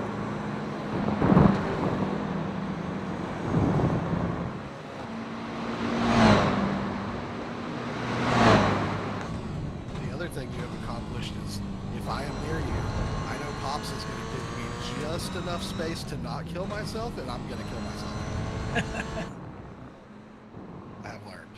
That is the definition of ZFG style racing. You get 1.1 car widths. That is all. Thought the definition of ZFG was you get 0.8 cars widths. yeah. You'll have to find the other two on your own. Yeah. It usually involves some curb or maybe some grass. Is that not part of the track? I thought that counted. That's what I said. I'm going to Max Verstappen this chicane at least once.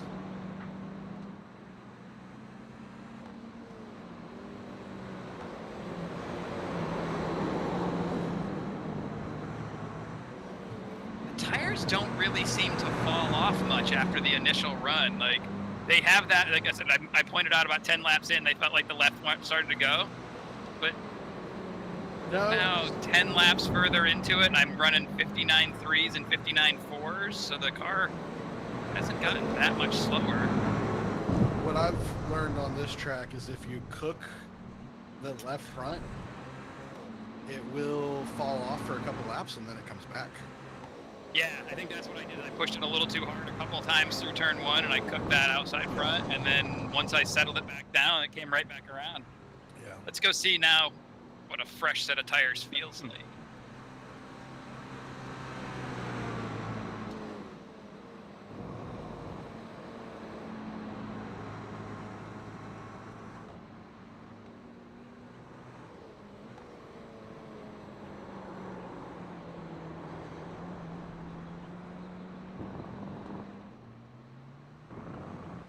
Ahoy. They pass away.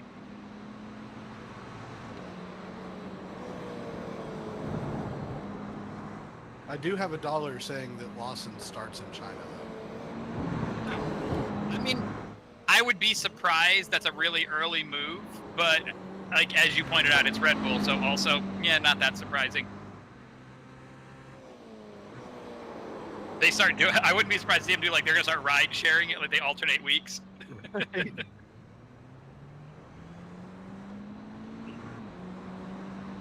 And as much as I do love Yuki, and I understand a lot of people hate him, he's not going anywhere because of Honda. Oh, absolutely. Same thing happened with the Kumasato. Yeah, but Yuki's a better driver. Yeah. I just don't like Yuki as a As he, person that I to work with. Like, I just can't imagine wanting to show up to support that guy. But he's talented. He's just a little belligerent for me. see, and I think that's why I like him. Like I said before, I wouldn't mind having him working for my company, just not for me. Let some other supervisor have to deal with it. So, in my profession as service manager, all of my technicians are princesses already. Gotcha. And so, like, princess race car drivers just make sense to me now. And I'm the same way when I'm on track. I'm kind of a little bit of A little bit of a diva. yeah, I try and figure out how to work that. Yeah. I try to be respectful of children's. I don't have any of my own to corrupt, so I probably shouldn't corrupt anybody else's either. It's my children. They're exactly what I have to say.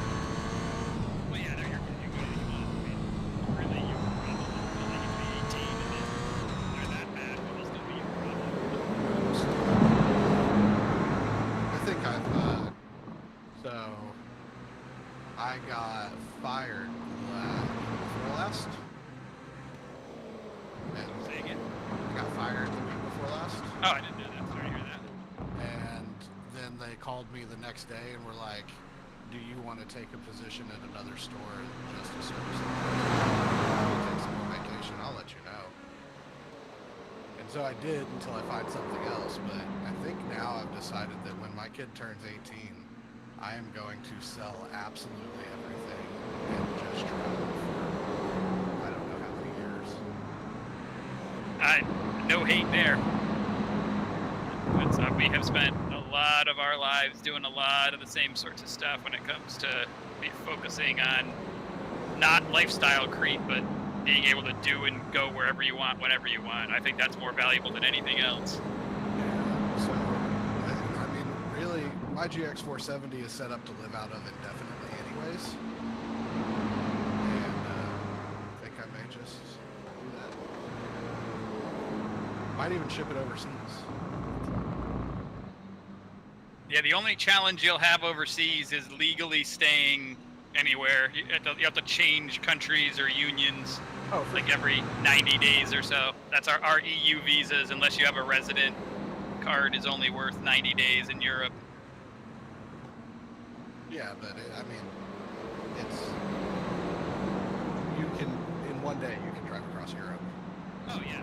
I mean, we used to go all over the place. They might be like, okay, you have come through Germany 41 times in the last 4 months.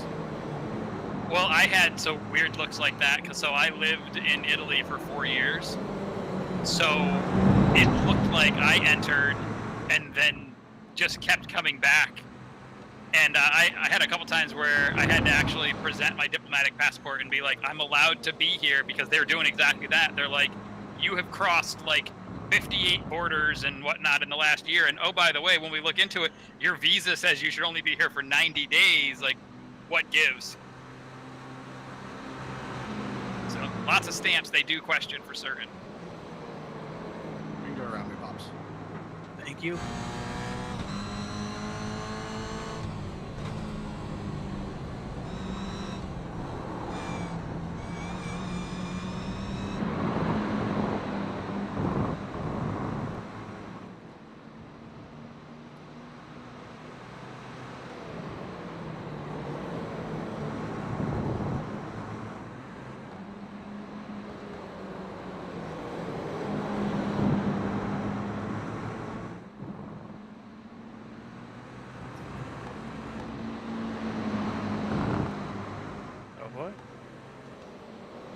Ah, it's Wallace. Hello. Bob. Yeah. Yes, sir. Bob.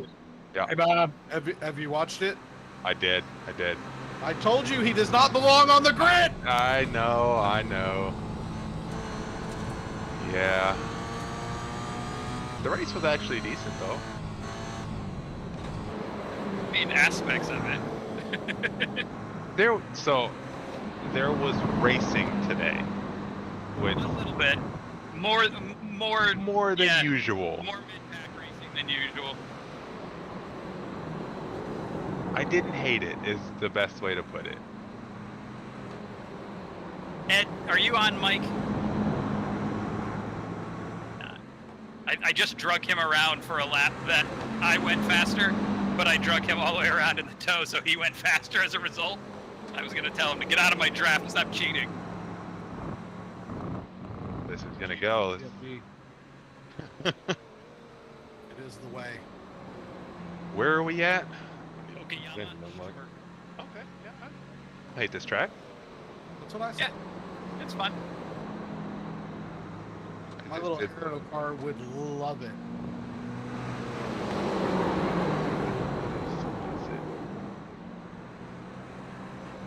I lost.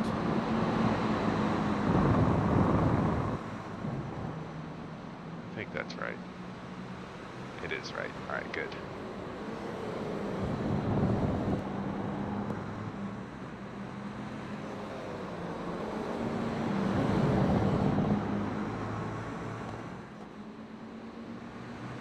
Christian, you tell everybody about your new stuff yet?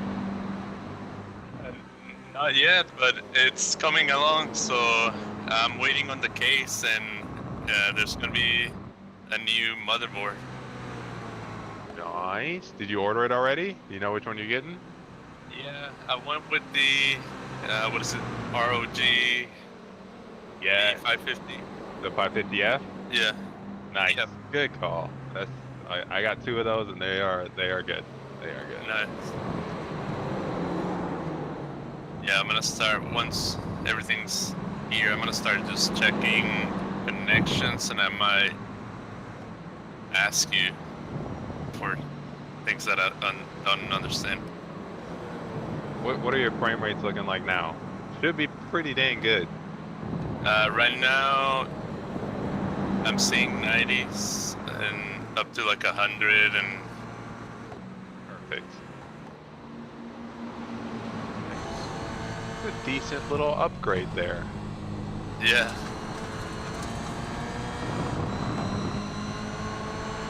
But yes, Bob, Danny Rick needs to go. Look, man. All right, I get it. I get it. You hate him. That's fine. No, this is no hate. This is just facts. Yeah, honestly, the decision today, I already said my piece. I think all 3 of the guys involved in that particular situation should be questioning their decisions in life. I agree there. But I think that today, It was Danny Rick's fault. 100%. yeah, well, I mean, I get it.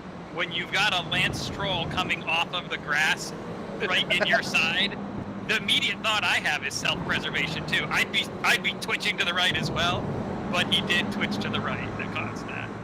But I get it. Like, imagine you're there and all of a sudden you see a car coming off the grass, and then in your subconscious you realize that it's Lance Stroll, and you have the moment of, well, this is where I die. That's fair. I mean, lately, Danny is just on our 2024 Latifi. And that pains me to say because I like Danny. I Yeah, like him that- too. I would like him just way more in like IndyCar or NASCAR or, you know, like. I'd love to see him make a jump into another racing series. Oh god, yeah, 100%. I'm buying merchandise 100%. He had a Grosjean in IndyCar, and it's not going well. What's that, Grosjean in IndyCar? Yeah, Grosjean's been in IndyCar for like a couple of years. Yeah, but I wouldn't say it's not going well. I mean, he's in the top third of all IndyCar drivers. Like, that's a pretty good place to be. I think it tells you how good the IndyCar drivers are. Yeah, There's a lot that are very talented in the IndyCar series as well. It's just with autism. I'm happier to Yeah. see Grosjean in IndyCar versus who's that NASCAR guy, Jimmy Johnson. Oh, yeah. That was bad. Yeah, that was real bad. That was bad. We had it going bad at work, whether or not he would finish on the starting lap by the end of the race. Yeah, he's rough, but that's I've never been a huge NASCAR fan, but I get the impression that he wasn't as good as his NASCAR numbers look like either. He never finished on the starting lap or race in Indy. He never did. He was only there because of the name and money. Yeah. Nice guy, but like, Oh yeah, I mean, I consider myself a very nice guy too, but I don't see him as throwing me in any car ride anytime soon. Penske boy. All of those guys are, I think the word is diva. It's the best to say it.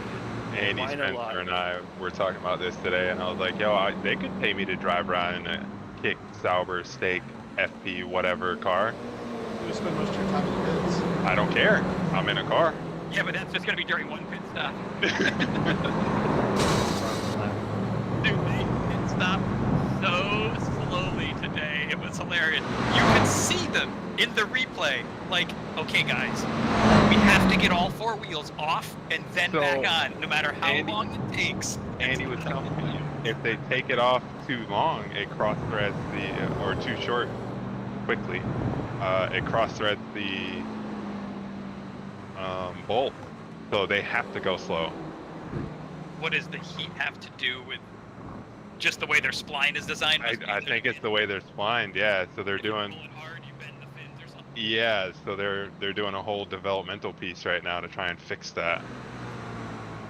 And they won't get that upgrade until China or Miami. If you're Audi, are you looking through the contract for these bus?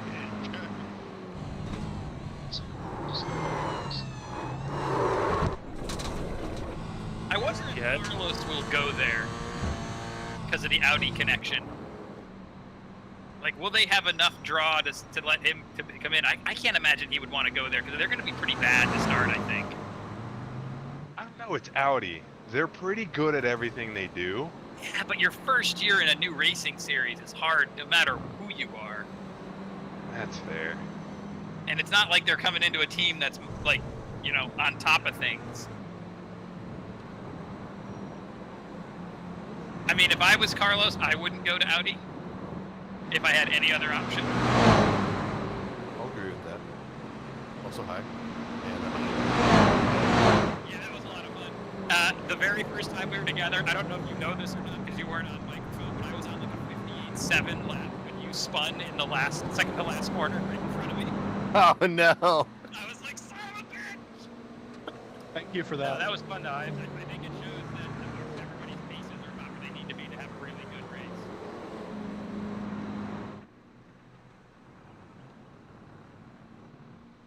Oh, Jays, I thought you could stay there. I think that's Hamish. Ah, okay. So Hamish is probably giving you a little more space, or not. He looks like he's saying, No, "The hell he with your stayed in braking." it. No, he stayed in it all the way through turns 1 through 4. Dude, kid could drive. Yeah, coming a long ways.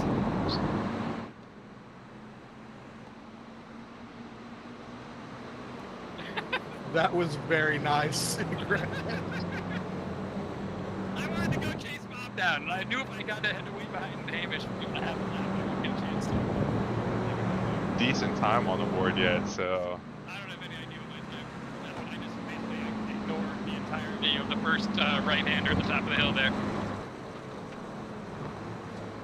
Well, I wouldn't say I ignored it. I disrespected it. I definitely knew it was there. I just didn't use it. Oh, the message I was talking about earlier.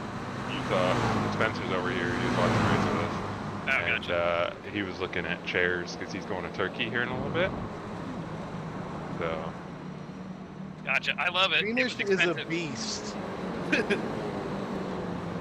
That kid gave me just enough ZFG space. That's what I'm love it. saying. Like, I mean, 0x and all. he 0x'd me through turn 1, and I was like, oh, okay, all right, we're doing this. And then he stayed beside me all the way through turn 4. And that was before you realized it wasn't awesome. Exactly. There we go. There's a 58, finally.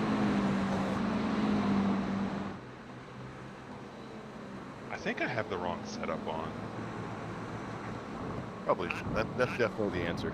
I tried every setup you had been populating everywhere, and it felt very bad on ignition. I think I have the J2I Okayama setup. When we did it last. Yeah. So I think I still have that set up. Which would mean I also have a full tank of gas. Oh, I absolutely do. I have 20 fucking gallons in here.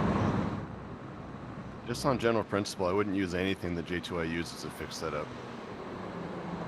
I was never happy with any fixed setup race that I ever did with them as far as the setup went. That's true. Dude, what setup? I'll pull over and share the one that I'm using, just so we've got options out there.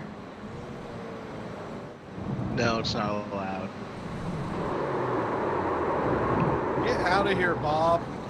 That's fine. The rule was just that we couldn't let Mikhail keep it, so I was okay with taking it from him, and Bob, you can do what you normally do and have it back. Well, it's not good luck to be top of that leaderboard, so actually... It really isn't. There, I just shared one to everybody called Craig Coda East IROCC. It's not built for this, it's not correct, but it's fine. Everything's fine.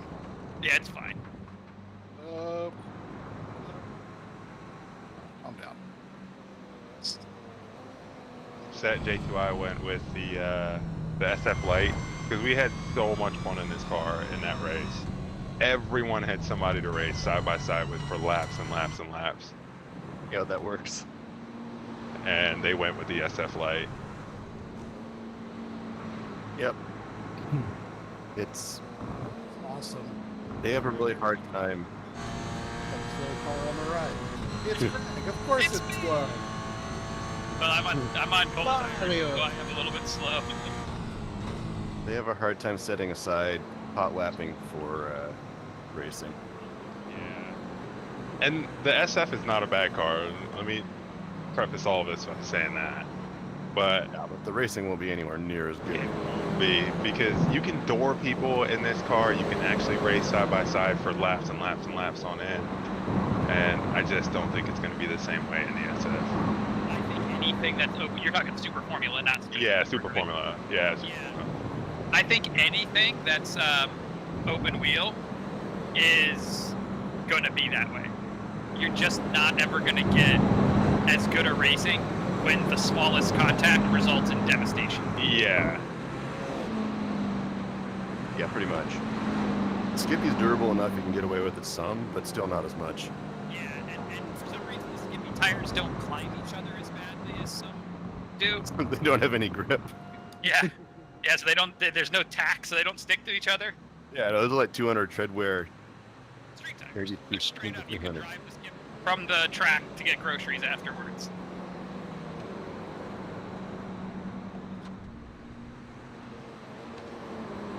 Alright.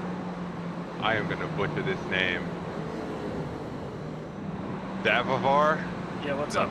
Alright, just make sure you're in here. I am going to jump on board with you Alright. and see which laps look like. What is your name in here? Matt. There you are. Alright. Let's see what we got. Are you on track right now? Yeah. That actually raises an interesting point for the guys who are new that have joined. Edit your nickname to put your real life first initial and last name in parentheses in front of it. Okay. Just because, so we use a, you'll see that we have a Discord TV stream. We pay for an extra iRacing account that actually streams these in third person TV view. And we've got a Discord bot that goes on there that shows who is talking. So but it shows your Discord name. So we want to be able to make it so that anyone who's watching can also see, like, oh, so I'm Johnny Utah, but it says G Harris Johnny Utah. So you see G Harris pop up on the stream for folks watching it. First thing, right off the bat, sir. Yeah. You paid for the entire track. Use all of it. So into turn one, brake a little bit earlier kiss the apex a little bit earlier, and then throttle up and utilize the rest of that track out to the left side. Let me get over there. Told you there was coaching. Glad I did what you said and I got to slow down. That's a bad one. All right, so brake a little earlier and get the apex. Yeah, probably like 10 meters before the white line that runs across. Brake there, turn in a little bit earlier and use that curbing on the right side, and then accelerate a lot earlier. Just like that. A little less curb towards the end because you don't want to be in the dirt, but that's the line that you want. Absolutely love this kid. Yep. Hamish, you're driving awesome if you can hear me.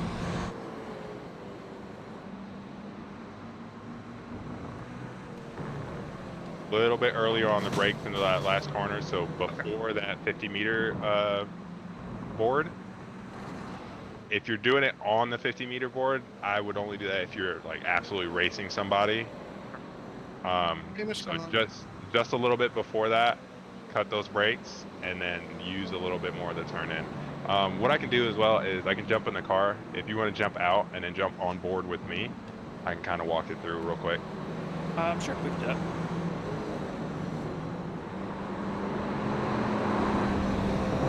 Let me know when you're all up in there.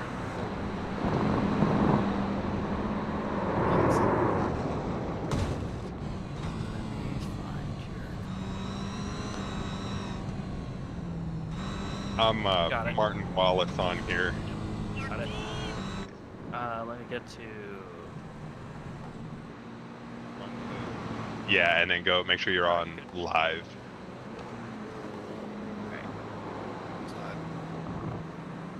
All right, we're live. All right. So I'll use this curve and then accelerate out early, using all of the track. No problem. Brake a little bit here.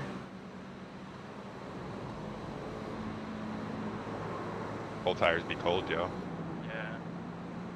Yeah, take Don't do that. that. Cold tires be cold. And then he spins it like an idiot. Yeah, you can't push for at least a lap or two. Like, really, the second lap isn't even great. Not with that attitude. Well, sorry, sir. That's the only one I brought today. I'll do better next time. And I did switch back to my other setup, too, so...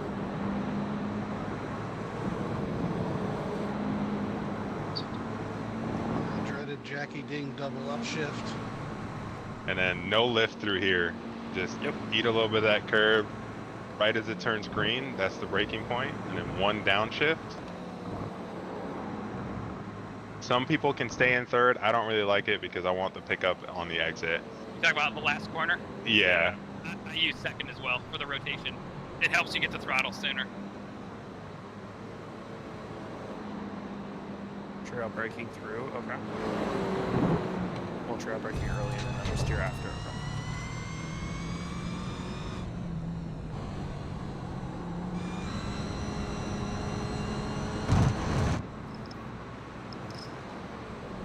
And then, like I said, just at the 50 board, and you want to come down all the way into this red and white and keep it to the left as best you can because of this right-hander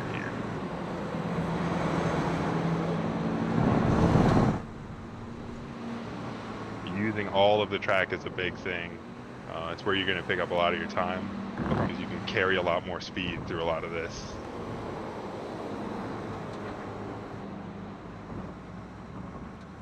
So heavy trail brake for oversteer. Some people don't. It's just going to depend on how you deal with the car.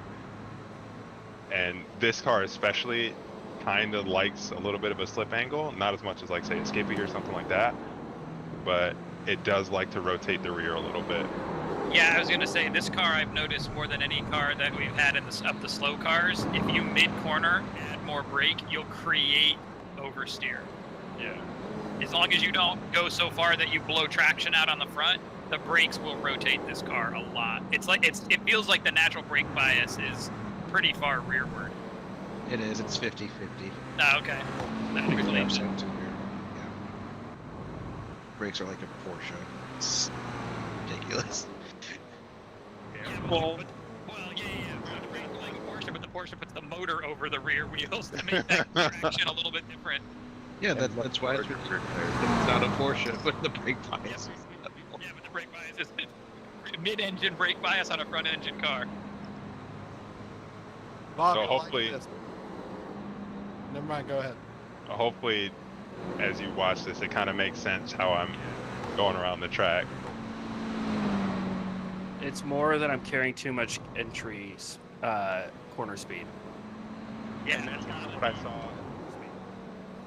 And then as you're doing that, carry a little bit more speed through the corners so that you can utilize the rest of the track.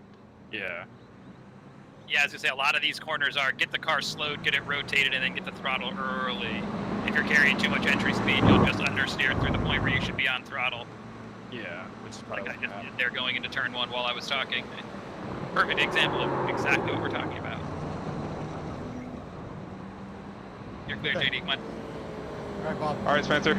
Sorry. What's up? I just spun. What's up, Tucker? Did you see what Fred Lampert listed? Nope. The 997.1 GT3 Cup car. Oh, it's a 9. Are you doing it? Too. Think I'm gonna do it. How much is he asking? 65. Oh, that's only 65. Yeah. Oh, it's one of my. Look. It's my favorite era of 911s, other than But the It also is gonna need like 10 to 15K in trans refresh very soon. That's still a really good deal for a cup car, though. Utah, I don't want to hear it. I've been sending you all these fantastic cars, and your excuse is, oh, I need more driveway space. Oh, I know, and I don't. That's the problem. And I don't really want any 911s either. I'm a mid-engine guy. Why would I switch to the engine being a rear engine? So, but it's the ones that you talked about, because I sent you the Targa Top, I sent you some air-cooled, like, I'm sending you these gorgeous cars. I did really like that air-cooled one, the brown one. That was like the bronze. That was really nice. But I bought my air-cooled 911. It's sitting in the driveway. Like, what do I need it on? I get it. But we were talking about, you loving the Targa Top. And I was like, okay, here's a Targa Top of that era that would fit your bill. Don't kid me. Don't get me wrong. The Targa Top is awesome. Don't know which way you were going. But I've also got a convertible Porsche in the driveway and a hardtop. So it doesn't fit in the collection. All right. Well, I have another reason for you to go. Ooh, Utah. Okay. Yeah. It is the only tagged, registered, legal road cup car in the country. See, that's the sort of stuff that I love too. I love unique and rare BS that you pay extra money for that doesn't do anything like that. That's perfect. Oh, come on, Bob. What was that? So you're a Porsche person. Yeah, exactly. I'm the guy who will tell you that my car is one of 413 because they only sold 413 that painted the front and rear quarters of the car. It does so nothing. you're a Corvette person. It does nothing other than make the corners of the car silver, but it makes it so that I'm one of 400. I'm one of 100 of this Corvette that had this ding on this corner. Oh my goodness, man. Yep. No, Tucker, that sounds like a good deal. Now, honestly, a friend of ours just bought a regular 997, and I think he paid 15K, something like that, for the non-turbo, non-all-wheel drive, non-cup car version of a 997. So that's a good price.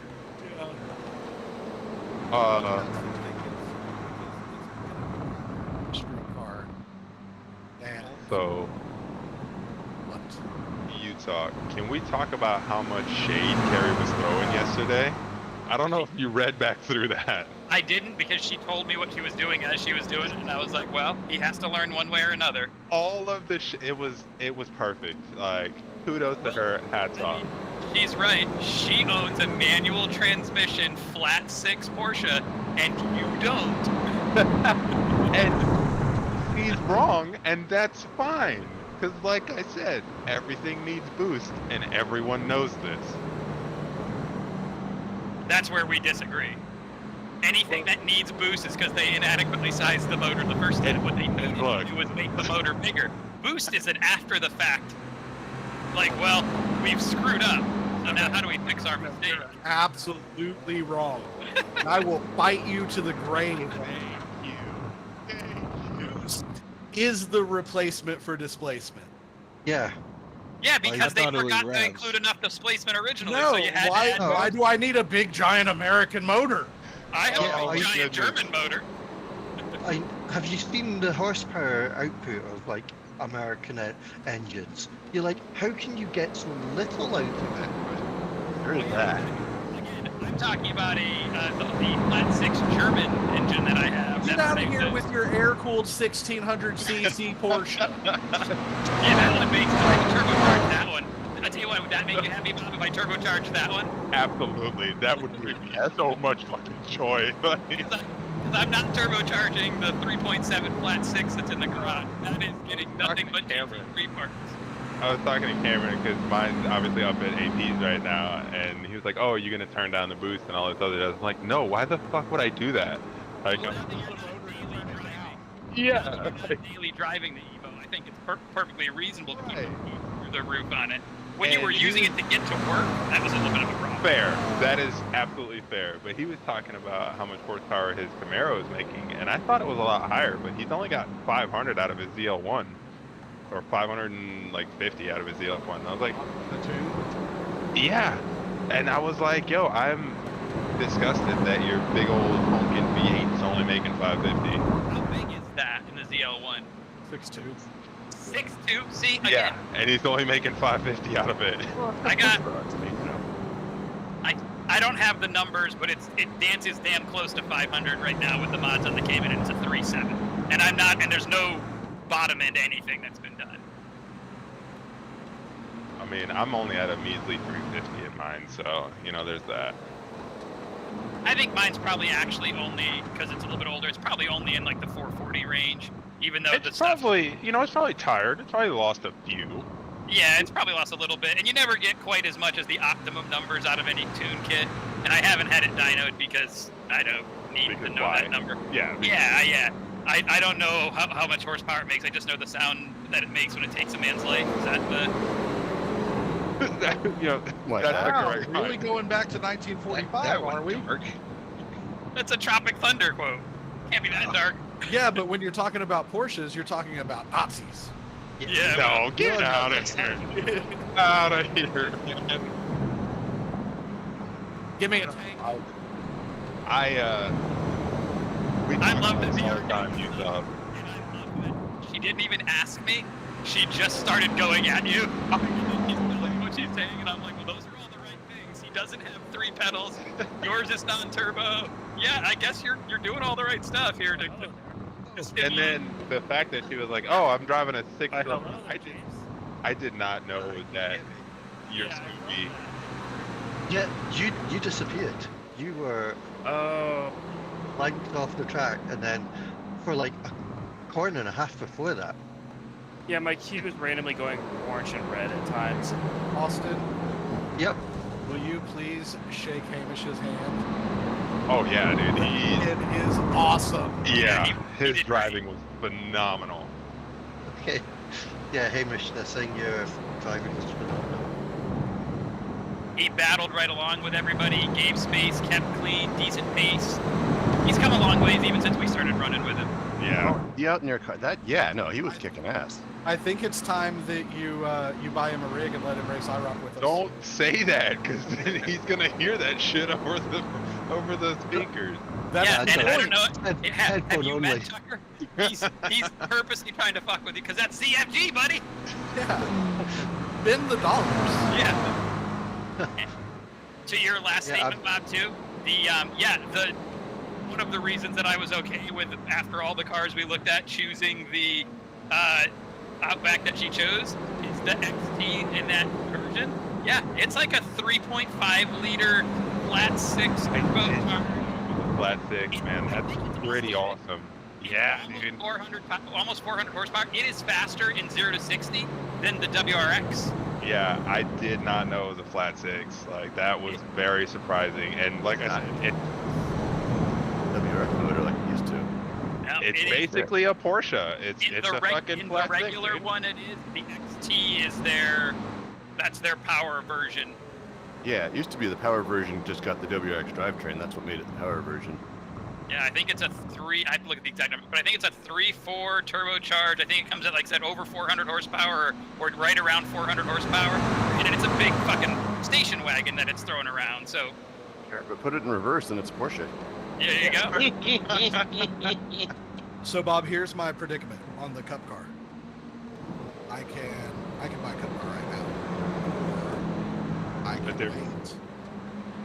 I can wait until the end of this year, maybe the beginning of next year, and I can buy a 991 GT3. So you know my stance. We had this discussion. I think you should wait and buy a later model because I think the later models look better, and I know that's a controversial opinion, and that's fine. They got But- worse after the 991, 981. I think a 992 is fucking gorgeous. Agreed.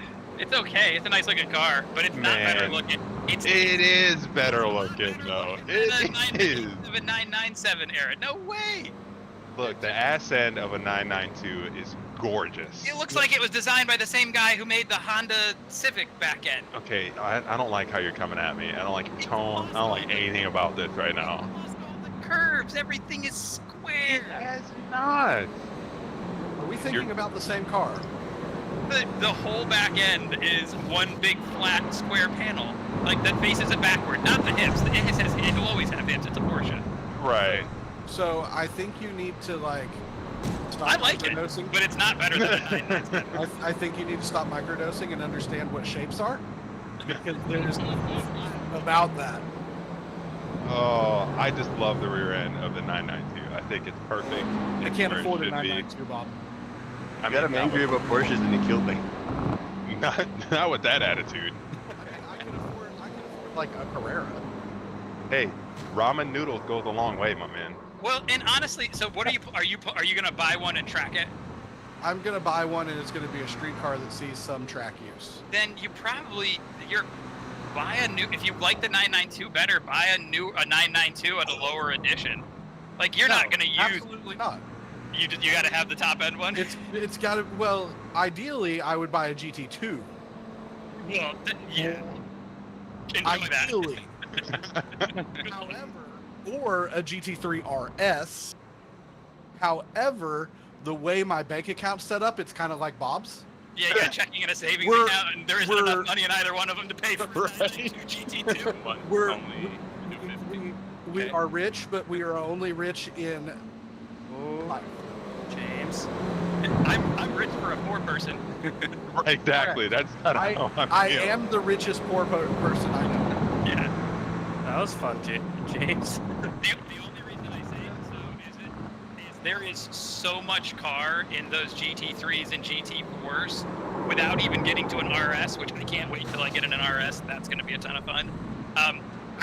You can't get anywhere near the limit of them. Like you buy a car that you just can't use. Well, be a better driver, sir. No, there's no way, dude. There's no way. Taken. I'm always trying to get to be a better driver. That's why I keep going for lessons and driving schools and everything like this.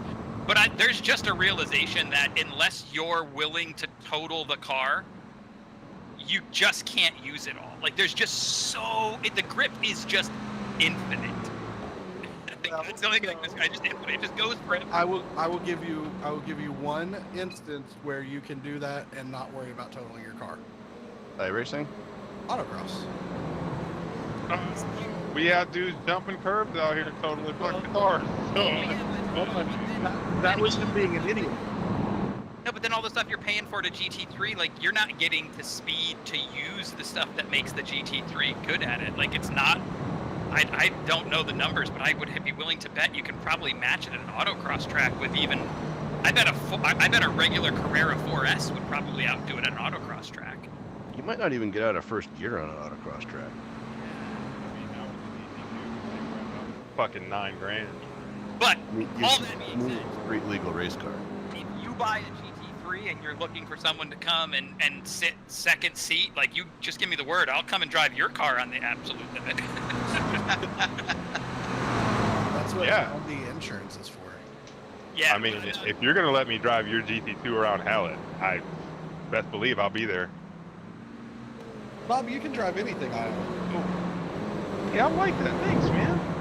Appreciate it. Blown away by how limitless the grip in their GT insert number sign here cars are. And yeah, it was a realization of the only way to get anywhere near the end of where this car lives as far as grip and performance is to run it so ragged edge that if you make a mistake, it's not a $20 or $50 or $60,000 mistake. Mistakes in those cars will start at $100 grand. Yeah. So, Bob, you've driven Hallett. I have. So, turn 1 is by far the scariest turn at Hallett for me in the Miata. Which direction? Counterclockwise, normal. Okay. Yeah, I agree. So, you know, stock Miatas do it in the low 60s. Spec Miatas do it in the mid 70s because they have balls the size of, you know, the world. Yeah. GT3s do it at like 112, And that's the thing, man. Hold on. Are you ready? My Miata does it at 98. When we went to the Atlanta Porsche experience, right? I had a different course than the other guys did, and I was terrified. Course. They do two different ones where the one course, now they've combined them. You can do, by the way, Bob, the one nice. I signed up for that I paid last year for is both courses. But they have them divided where they're two different courses, and the one course has a bunch of skill tests on it. So if you want to do the skill test at the time that we went that first trip, you had to do the one course. Whereas if you didn't want the skill test, you could just go do the other course, and they had just different options. When I went through, like, I was... It's all good, man. I was driving, and I thought I was doing good. I thought I was reaching the limits of the grip in the GT3 and GT4. I was like, oh, I'm decent, man. And then the instructor got in, and he was like, okay, so I'm going to show you how to really drive this thing. And he was 100 meters later on the brakes into almost every corner. I had a similar experience. I was getting the, man, you can tell you guys spend a lot of time in the sim and you've got a little time on track. This is really good. Everything's great. And I was like, listen, I don't feel like we're really pushing the thing because you're not allowed to do a stopwatch there. So I'm like, I'd like to know, like, could I get a lap with you? And we go into that flying corner at the bottom of the hill, and he carried 18 mile an hour more into the apex than I did. And I went, oh, like there's that much more. And then I went out and pushed it and got to his 18, and you still weren't even close to that car's grip limit. I've never driven anything that on a track that had the sort of grip that the GT series Porsches did. So I guess the moral of the story is, Tucker, you ain't gonna go wrong with any of them. Just I'd pick the one if you're gonna beat the shit out of it that you can afford to fix. That's probably not.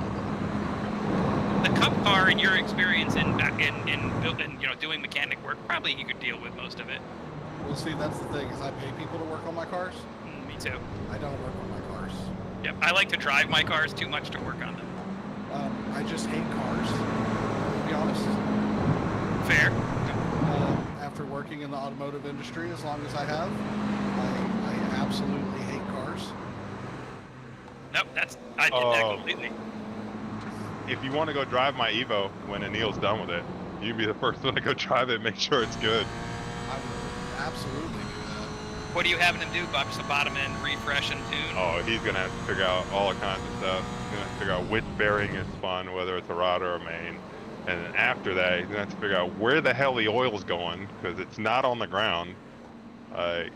I don't know what's going on with that damn thing. Gotcha. Okay, I didn't know if you had already done the dissection and determined that it was something bottom end and Just you were roll just it. full swap. It's going to be bottom end for sure, but like I said, I don't know where the oil is burning from, because it's not coming out of the turbo. I don't see it out of the tailpipe, so it's magically evaporating. If you've got a bearing that's shot, it could be being turned into oil gunk on that Well, I bearing. think it's the chicken and egg thing. I think the oil went first, and then the bearing went. Oh, you don't think you had a bad bearing that was heating up No. the burning oil? You think you had bad oil flow that caused a bearing to burn up? because the oil filter, not the pickup tube before, got clogged, and he had changed that out, and we were trying to figure out how it got clogged because there was bronze shavings inside the pickup tube. That would be bearing. But what bearing? Because none of the bearings there are bronze. Are the thrust bearings bronze? Oh, it could be. I have never replaced the thrust bearings, so. Do you have? I mean, I know it's not a factory oil distribution system.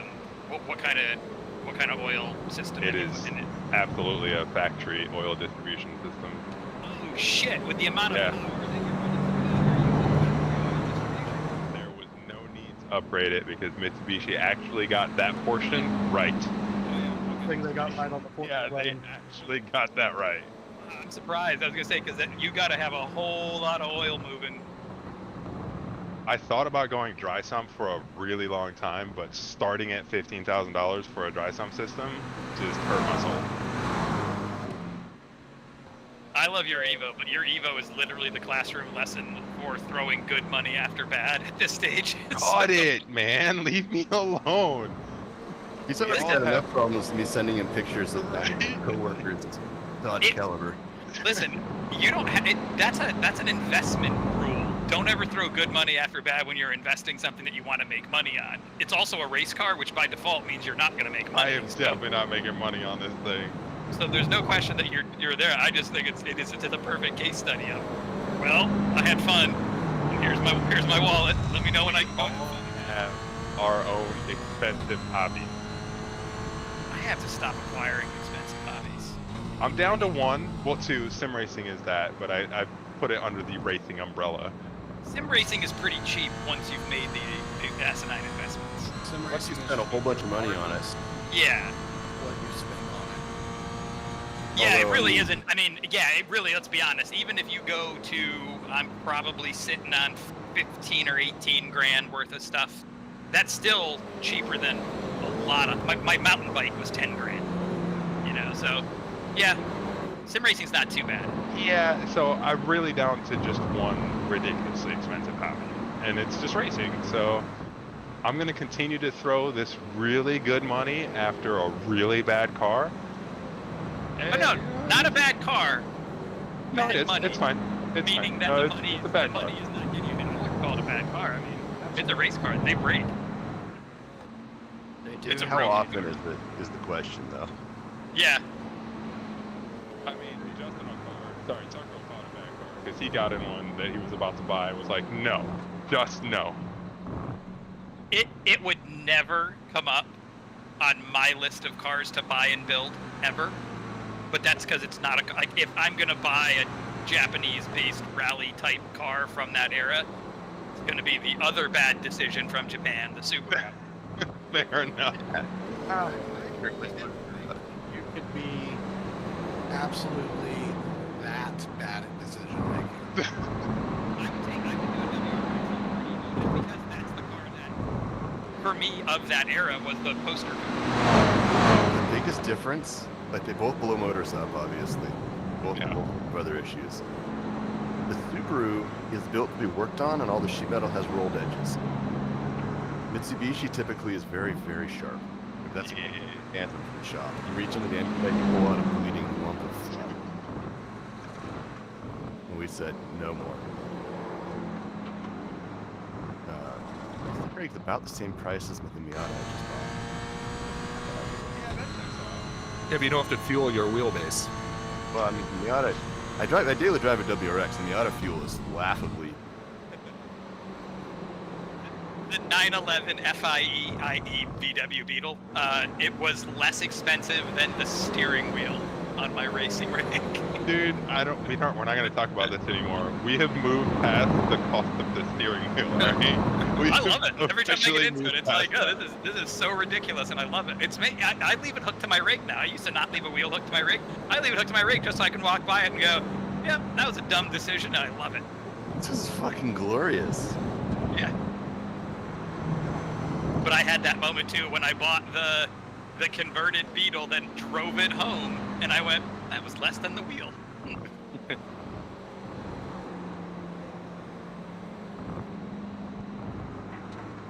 good turnout today.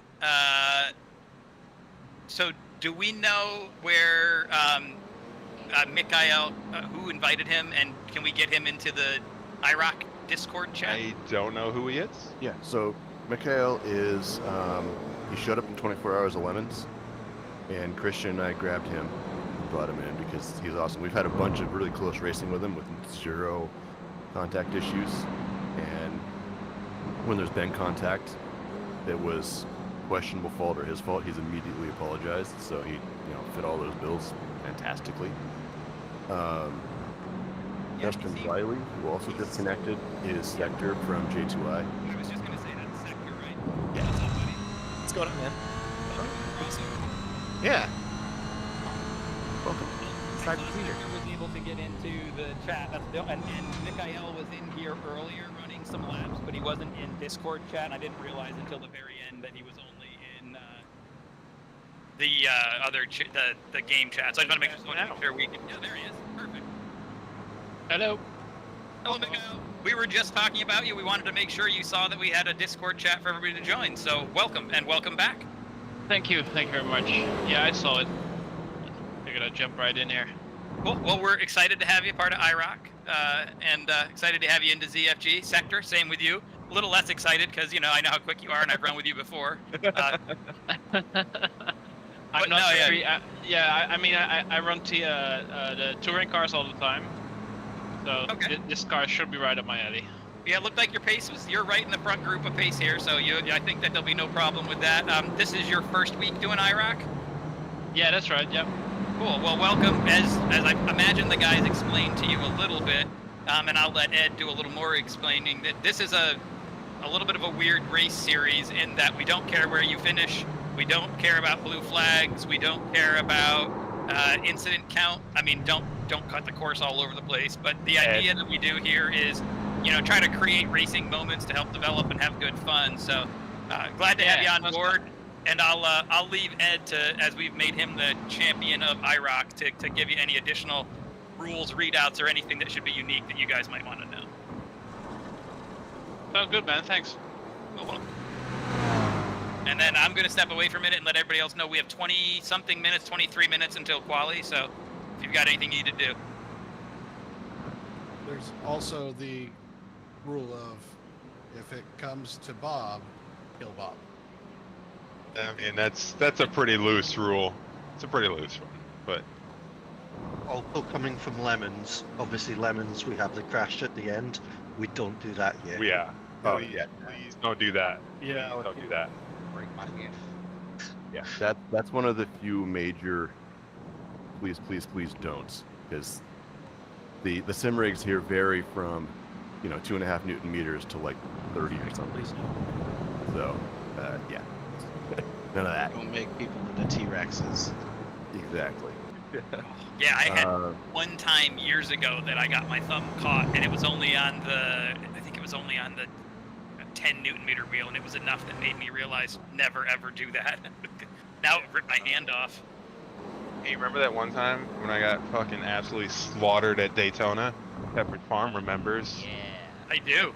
I have a picture of that hell, guy dude. forever. Fuck, that hurts so bad too. By the way, morning, Brandon. Morning. Hey, Brandon. So the next key point for IROCC is when we hit quali, you'll see you get 1 lap, and you got to go immediately. No waiting for space. Yep, you're gonna probably be racing. Yep. That's right. Sometimes it's just the outlap. Yeah, sometimes that lap starts while you're still under pit limiter driving out of the pits. Yep. This one, the start finish line is just after pit exit, so that will be your lap. Your out lap is your lap. Yeah. So good luck. We throw cautions whenever we think the pack is too far spread out to make good racing. So there will be at least 1, if not 2, competition cautions that are exclusively there just to bring everybody back together. Cautions are thrown exclusively at the discretion of the mods, so they may just decide, anyone who's got a mod button may just go, you know what, caution right now.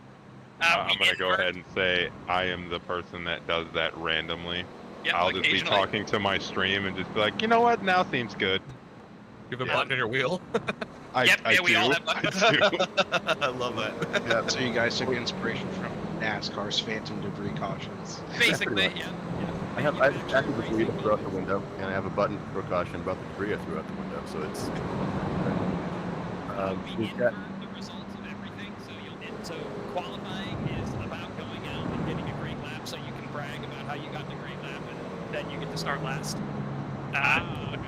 So we invert that. We invert the results of the first race to start the second race. Are we doing 2 or 3 races today, Ed?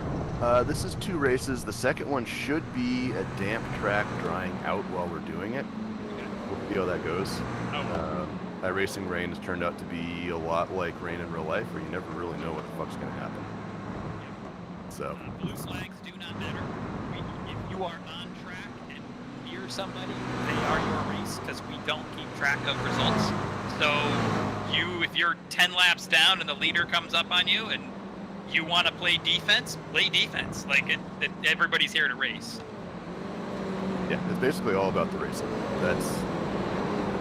That's the goal, is to give the conditions for great racing moments and then have as many of them as we possibly can. To that end, it's just serious enough for that, which is part of why we do in any way, shape, or form, and actively try to forget them, essentially, because it's about the racing and having fun with friends. Yeah, we better re-emphasize that, because occasionally you'll be in an incredible heated battle for a position, and we want IROCC to be the place where you can be 10% more bold than you would be in an official race, so you can learn to stretch how far you can take things safely. So occasionally someone's going to go 10% further than they would in an official, and that's 7% beyond the limit and cause a wreck. The important thing is it doesn't matter, because we don't keep track of whether you finished 1st or 13th. So sorry, no one means to do it on purpose, and we'll go at it again in a little bit. Yeah, we'll usually throw cautions for large enough wrecks or a succession of small ones. Like we've got 14 or 15 people today, so if we lose 5-ish, we'll probably throw a caution to get everybody cycled through the pits and packed back up and repaired and all that sort of great stuff. Yeah, I mean, really, the seriousness is the important part. It's not. Yeah. Seriously, if you like yelling, turn your mic off. Turn it back on. And I think it's worked too, to be honest with you. As a developmental tool, we have seen over the 3 or so years that we have done this, a lot, and I mean a lot of ZFG wins and podiums in large-scale special events, and often it comes down to, when you watch the replays, the guys that run this have gotten so comfortable being so unbelievably close to other cars, because you'll find here, if your car is 1 width wide, we will leave you 1.01 spaces. That is actually true. I think it's actually made all of us just a lot better racers as a result. So pardon the madness in our method, but it does also seem to be working. It seems to be fun and good for you, which is a dangerous combination. It probably causes cancer, but we'll figure that out sometime in the future. We do want you to always leave space, but as mentioned, that space doesn't have to be a lot, it just has to be enough. So, as a new person, it's hard to gauge, but once you've been here for a bit, you'll get an idea of how much space a given person you're racing needs. And, even that. If I'm racing Utah and Bob Martin, that is 1.01 cars, or possibly 0.98 if the curve. I was just going to say, the reality is, Tucker and I talked about this earlier, is that, it's probably closer to 0.98, and you can just use the curve or figure it out, Yeah. But, leave space. Don't be a dick. Basically, just don't be a dick when you get down to it. Yeah. You're not my dad. And this is really No, but I have the ban button. Yes, I am. No. I'm looking at the times, and it's really good. Everybody in here is going to have somebody to race really close with, and multiple somebodies to race really close with. So that's good. We've got kind of 2.5 groups today, so that looks really good. We have really good guys. Like, even though I'm not new, the racing close proximity has really helped me here, so I appreciate it. It's tons. It's the reason I show up. I actually, you guys will probably have been heard me say this before. Like, I don't race officials anymore. Like, my life schedule is just too busy. I only race this, and it's good enough racing that I come back to this every week for it. Glad we can be here. Thank you guys. Shh, quiet. Did someone give him the thing that lets him talk again? Not my supervisor anymore. Oh yeah, Bob has an Evo, which is working out every bit as well as one would expect. Also drives a lot.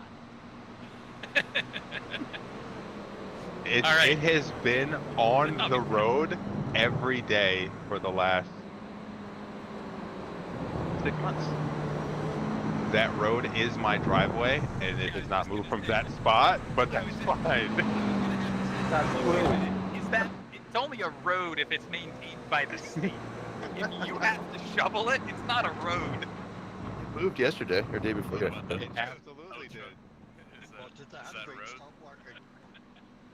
I was actually pretty worried about that because there's a lot of surface rust on the brakes right now, but it is only surface rust. I did check, but yeah, it's probably gonna need some new discs and pads because surface rust can lead to some other shit. Yeah, I mean, you're stopping 700 horsepower. It's probably a good idea to have the brakes. Yeah. It's weird when you have more torque than a lot of the cars in ZFG combined. Yeah. Getting a Miata and driving that around, I keep hitting the gas and expecting something to happen. Yeah, going from 262 to 119. It's a big drop. It is. Yeah, it's 119 at 5500 as opposed to 262 starting at like 25, something like that. Like I was telling you yesterday, though, the problem, and I air quotes that very heavily, the problem with the Evo is I will have nothing, no power, until about 4,000 RPM. And then between 4,000 RPM and 4,001 RPM, I get 32 pounds of boost and all of the torque available to me. I was thinking about that last night driving the WRX to work because I got called in, and we have like polar opposite turbos. The turbo on the WRX is tiny. It starts making good boost at 22 and is at full boost by like 27. And then it, craps out and dies around 5. Versus nothing more boost than deity of your choice. It's like the exact opposite. The last dyno sheet that I looked at, right? All the boost kicked in all at once, which is cool, but it never falls off. Like, I accidentally revved the car out to 9,000. Let me tell you right now, it does not do that. It's not supposed to. Down where your bearing went. Yeah. Revved it out to 9,000, and I was still making 30 pounds of boost at 9,000. Yeah, boy. You might want to consider a rev limiter. Just saying. Oh, it has one, but it just couldn't keep up. The power came on so quickly. You might want to consider a better rev limiter. The Miata makes full boost at 4,100 RPM and doesn't stop making power past 11,000. Wait, 11? Yeah, it's a 2.7 liter K series. He's turning his shit tough to 11, man. It's fine. Balls. I knew it wasn't stock. I didn't realize it was doing 11 grand.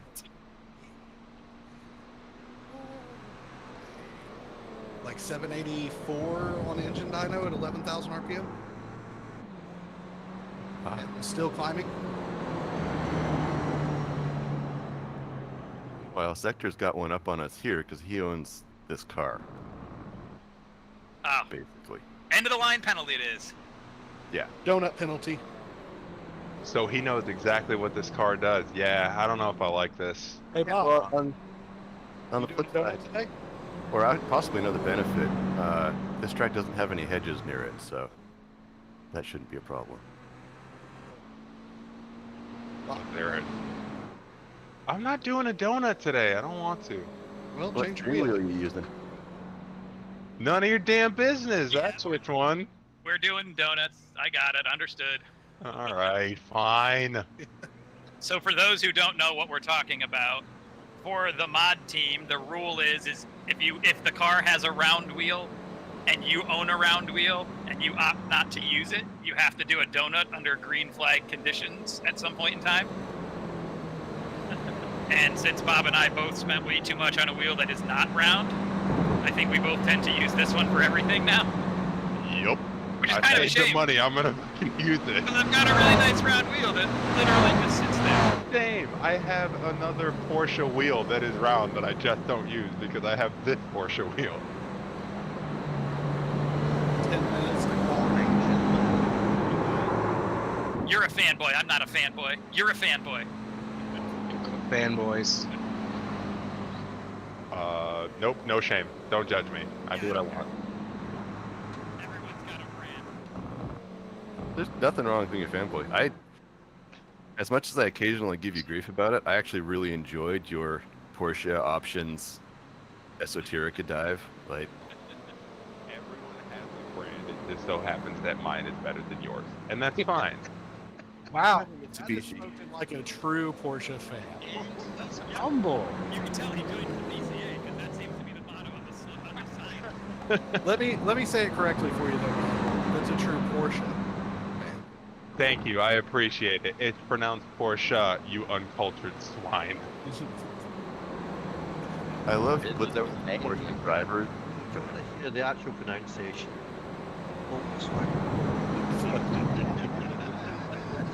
But it's not wrong. Yeah, and It's not wrong. I'm okay with that too, though, because of the other brands that we've had discussion. I'd rather they call it a Volkswagen than a Mitsubishi. You know what? You guys are so hurtful today. Like, what's going on? Because we love you, Bob. Yeah, it's all because we love you. Yeah, the day we stopped talking shit about your Quintessential military right there. Once we stop talking shit about you, that's when we don't like you.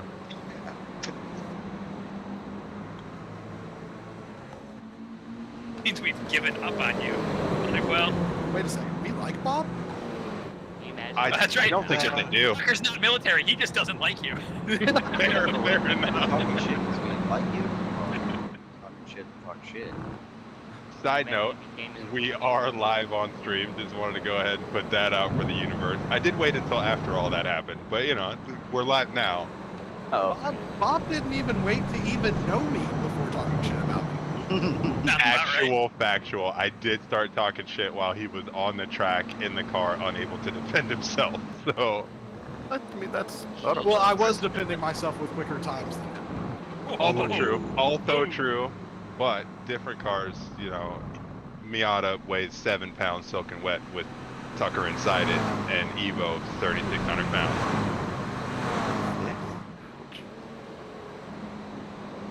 Miata with me in it was 2180. That's less than my Miata sitting there. Correct. What the hell? We've got a one each Mr. Otley watching from sunny Grenada today.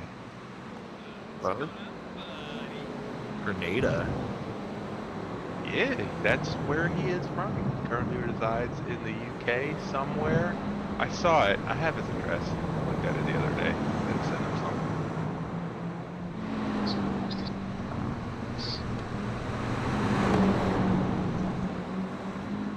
Speaking of travels, so I don't forget, because I will. Second and third week of June, 2 weeks, we'll be in Bentonville. If you guys want to come over. I would like to join in on this. Yeah. Yeah, let me see if I can put a roof rack on the Porsche. Do you? Figure that out.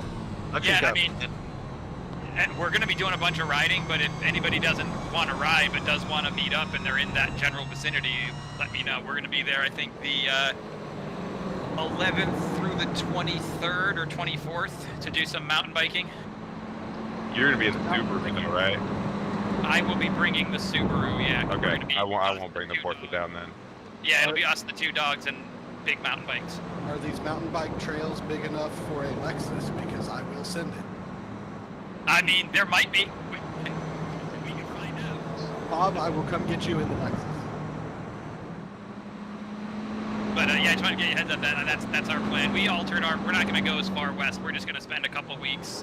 We're going to go to like the Windrock Bike Park and do a couple downhill days, and then we're going to do some time in Bentonville because supposedly there's like the trail system there is like 300 miles worth of trail. That's supposed to be pretty good. So. And you know, we could. I feel like we could all shove everybody in the Lexus and go do some off-road trails. Yeah. That's why we figured we'd stay in one place for 2 weeks so that we could coordinate. It's only like, what, 2.5 or 3 hours from you guys, roughly? Yeah, we went down there the other day. Concert. It's not too far at all. Easy day drive. Yeah, I mean, and honestly, if you live that close and you were trying to get those hips pack working for mountain biking at all, like Bentonville is supposed to be awesome because it's also supposed to be not huge climbs, which is why we're going to spend 2 weeks there, because we'll be able to ride every single day, unlike when you go to our cabin and you know, you have a 4,000 foot of climbing day. The next day, you kind of just want to sit around and have a beer. That is a hard no for me. Yeah, like, but hard no. Yeah, no. But Pisgah Forest is hardcore mountain biking.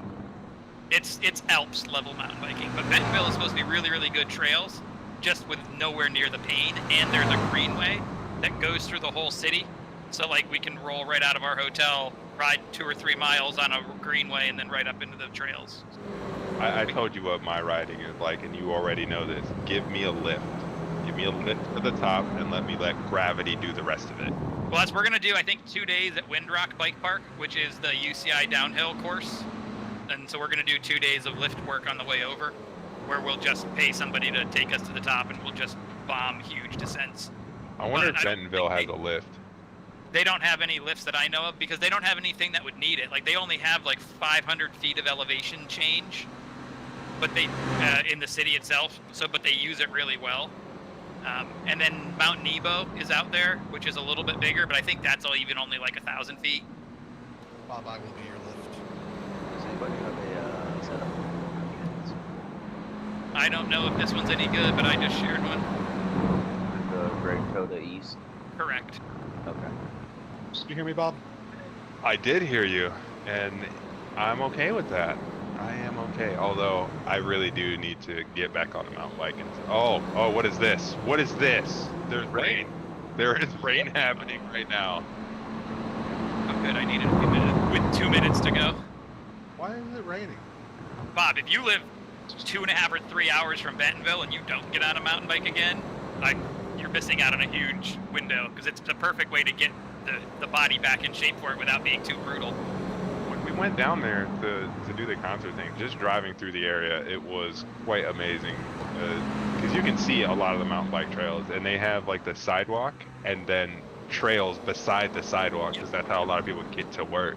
Yep, yeah, it was really, really cool. We were looking at it. That's why we opted to stay there for 2 weeks instead of heading out and going out to Utah or whatever, because we figured there's so much, and it's so well integrated that everybody from all the international stuff that we look at has said Bentonville is a must-visit place right now. I was like, all right. You got like tabletop and doubles on the sidewalk as you're going through.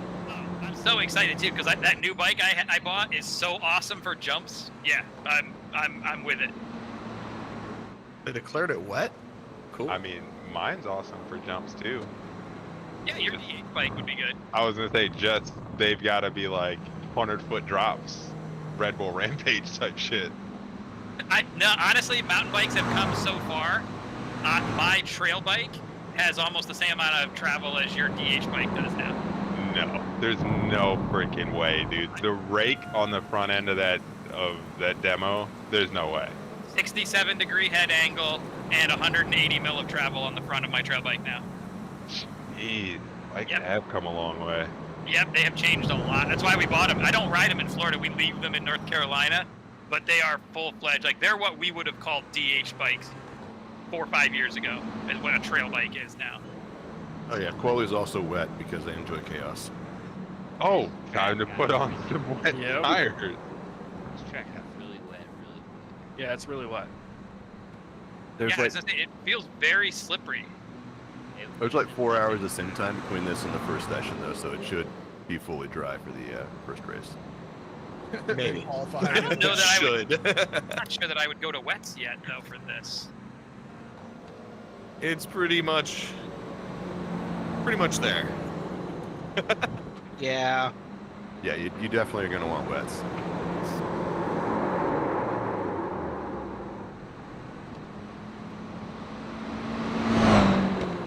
I'd forgotten I did this.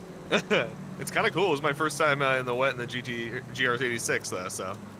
Oh yeah. There you go. Nice. It's a pretty good car for it. Whoa there. You can tell I haven't put the wets on yet. Yeah, that makes things very exciting. Oh, lots of traction control.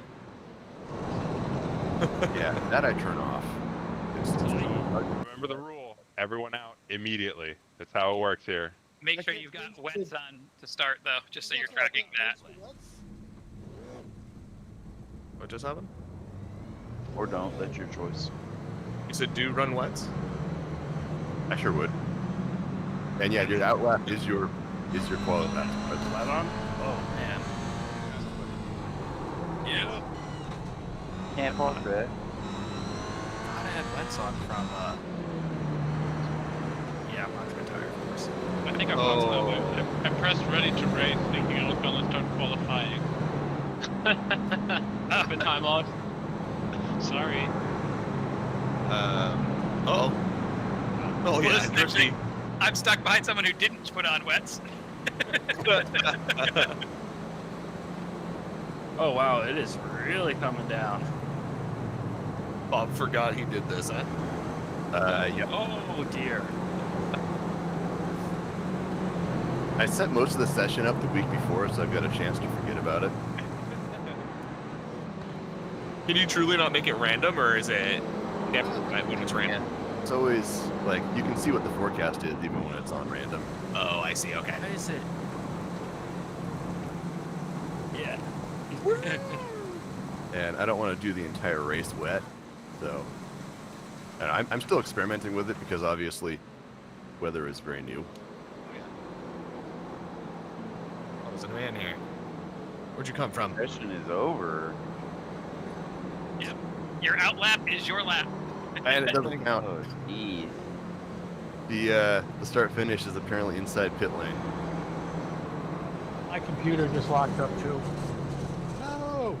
Let us know if you completely drop, but you're in the session, so even if you have to reset, you can come back. So. I did just decide it's on. Yeah. This is one that we need to do 2 laps for quality. It's.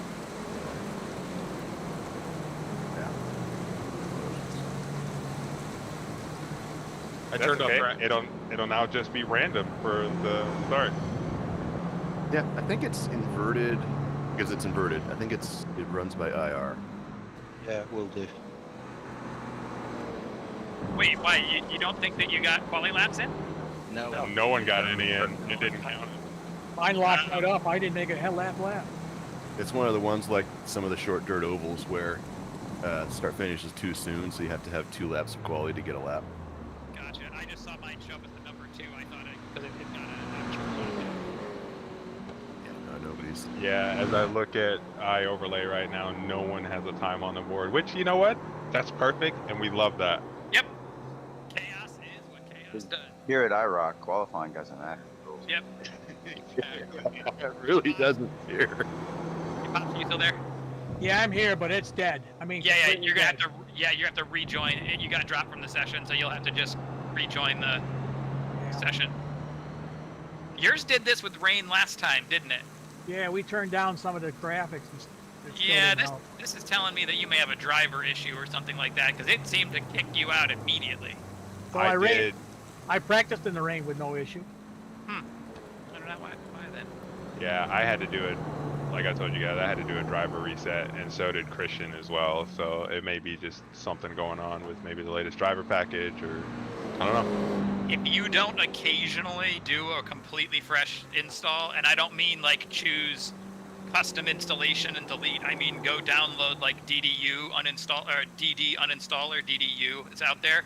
You'll run into issues where over time the drivers compound issues on each other, but every now and then go download this tool called DDU, Display Driver Uninstaller, run that, it'll completely wipe your system and then give you a fresh install the next time you do it. Yeah, that's what fixed it for me. Yeah. But I was switching dry? Yep. Okay. Watching the track dry was wild. That was fun. Yeah. Yeah, like you can see how it's going to slowly pull the puddles and everything up. But yes, it looks like the start of this race is going to be dry tires. Oh man, This whole one should be dry. And then how many laps are we doing? Is it still the normal? I didn't look 20 laps. Yeah, this is 20 laps, and the second race is 40 to give it time to dry out. So we should start on wets for the second one, and they need to get dry sometime during it, in theory. Dries are on. But you definitely want dries for this one. And I'm gonna sit at the grid screen as long as I can, so Pops has time to maybe get logged back in. Yeah, same. You guys have 5 gallons for 20 laps? That sounds about right. Oh, I should probably do that. I have 7 gallons listed in mine, Yeah, 7.7. but I didn't look to see how many laps that was. 6.9 gives you 31.8 laps. There you go. Okay, so I'll throw 6 in. We'll call it 6. And just a heads up for everybody, please take it easy on the first lap. Cold tires do be cold. That being said, if accidents happen, they are accidents. Let's try and keep our emotions and everything in check. And remember, we are here for fun. And here we're called Zero Fox Given. Oh, I'm watching my parents' dog this week, and he is real weirded out by me being in a VR headset sitting here on him. What's going on, man? I need you off my VR cord. All right, there we go. Hey, buddy. That's a new option for simulating mechanical failures. Dog ripping cable. Okay. Yeah, there was, what was that? I think there was a dude in was it Daytona? Where his cat killed his whole system. Yeah, dude. Oh, that's rough, bud.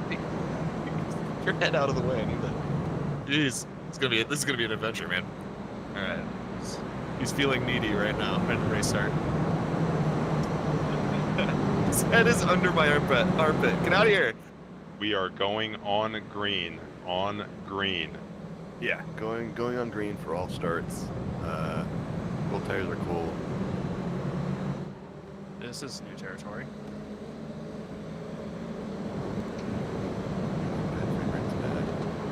Inverted practice a lot of times, by the way. That's how it gridded us, I think. It looks like it did. Which is actually good. It kind of gave us the Green. we would expect anyways.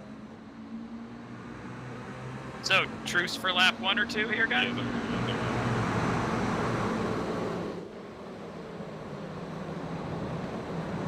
I'm on the left 3 wide. Oh, that didn't take long. Wait, is the truce a real thing? For the group start at the very back, we usually agree not to go too ham sandwich until at least lap 2 or 3, so everyone gets kind of straightened out. But you can pass, it just don't go, don't be too bold on the guys that are sitting in front. Spicy. Try to get out of everyone's way because I saw my key dropped red. Oh, okay, that was you purposely dove off the side then. Yeah. I saw it go red and I was like, I'm gonna try to not cause an issue.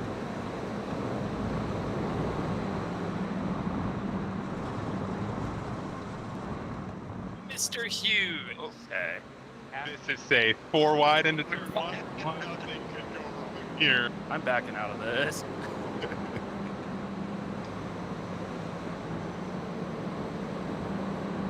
Nothing's gonna go wrong 4 wide.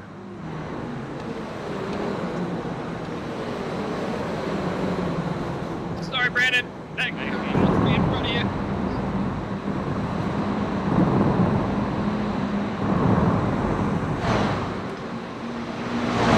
Oh boy!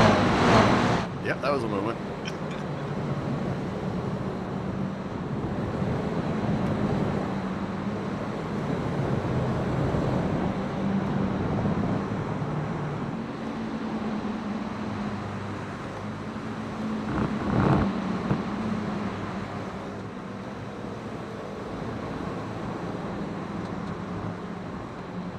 Oh, that's bad.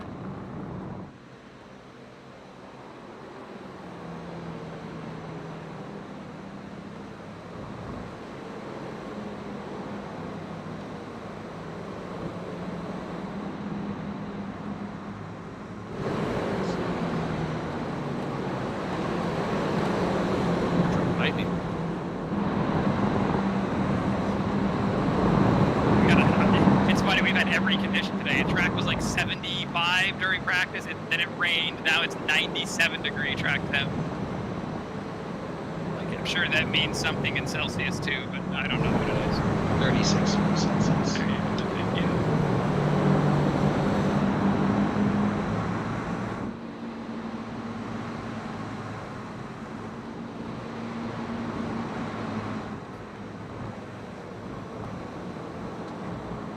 No, Mikey, no.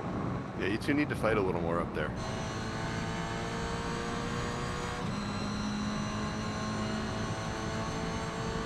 This is not right, Mikey, no. Oh man.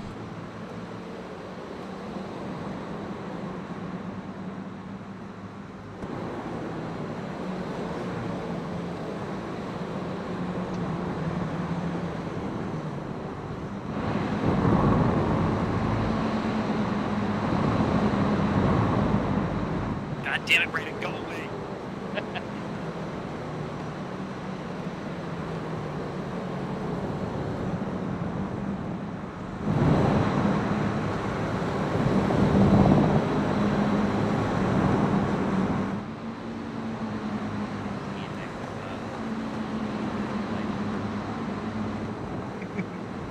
Still haven't found a flash headlight button. I've got every single button I'm really used.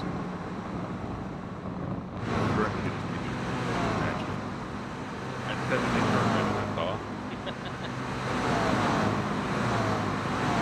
Ease. Goodbye.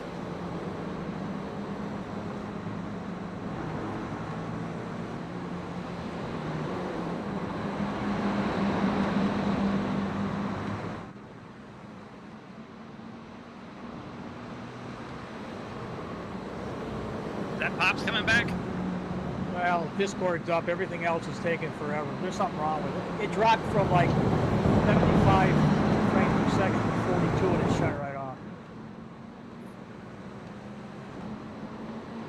You guys go ahead and race. Don't wait for me. Oh, we can't wait for you. We're started. All right. Gonna be overheating? Yeah. I'm overheating. We'll have to take a look at it for you to see if we can figure out what's going on.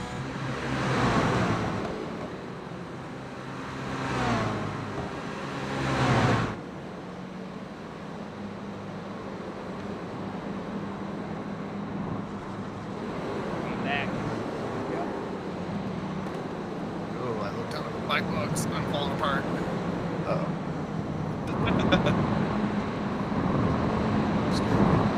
Sorry. No, not you. I locked him up going into that chicane.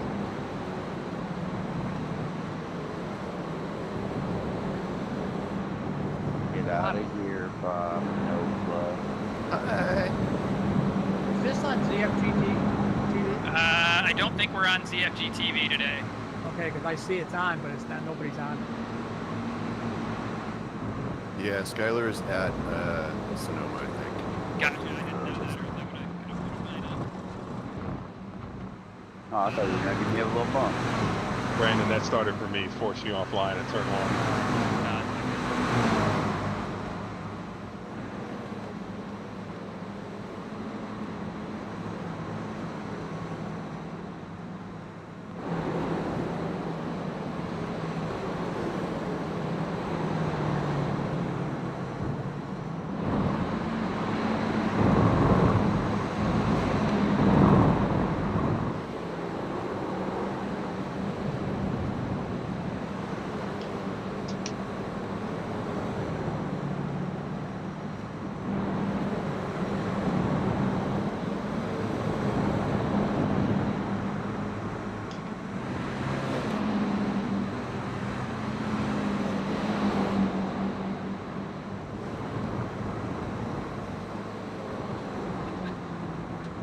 A little bit of a snappy snap.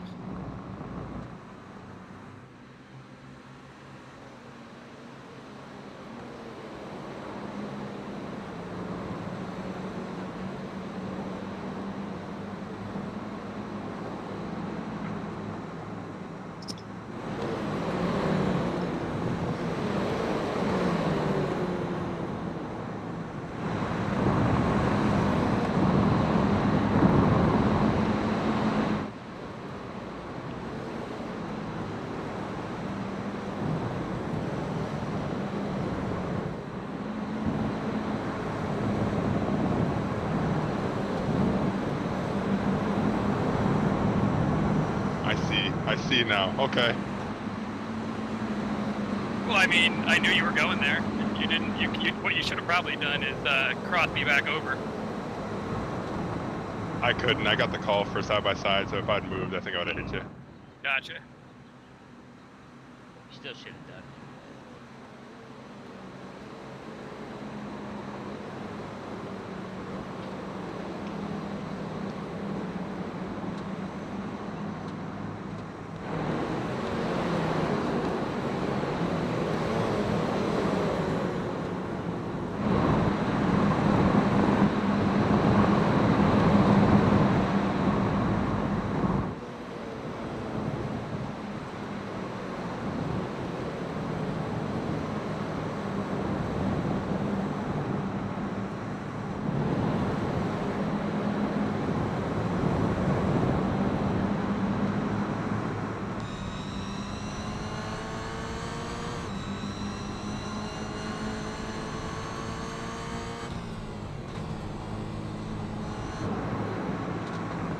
This is a very slow way to go around the track, you realize.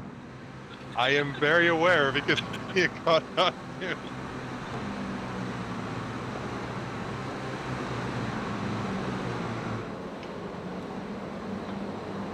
No.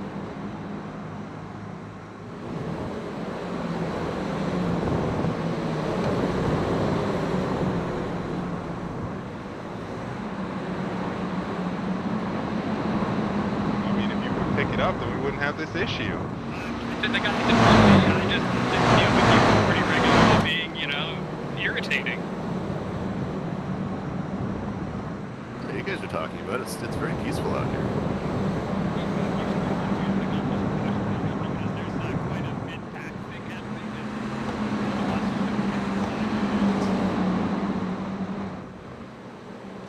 I've been watching it on the relative to see if it ever got broken up. Only got. And yep. Well,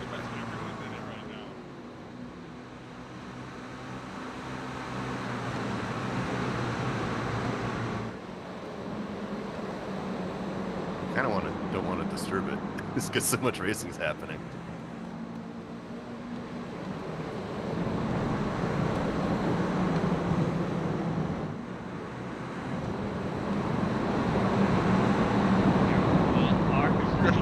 Give me more room. What the hell, man? Do you see what I'm dealing with up here? I'm not giving you anything. Holy shit, there is a gaggle behind me. I can see it, but it's so far away still. I want to be in there. No, it is such a gaggle.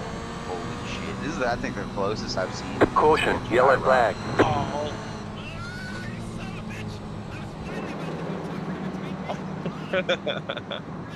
Oh, that was fantastic racing to all involved. That was great. Wesley.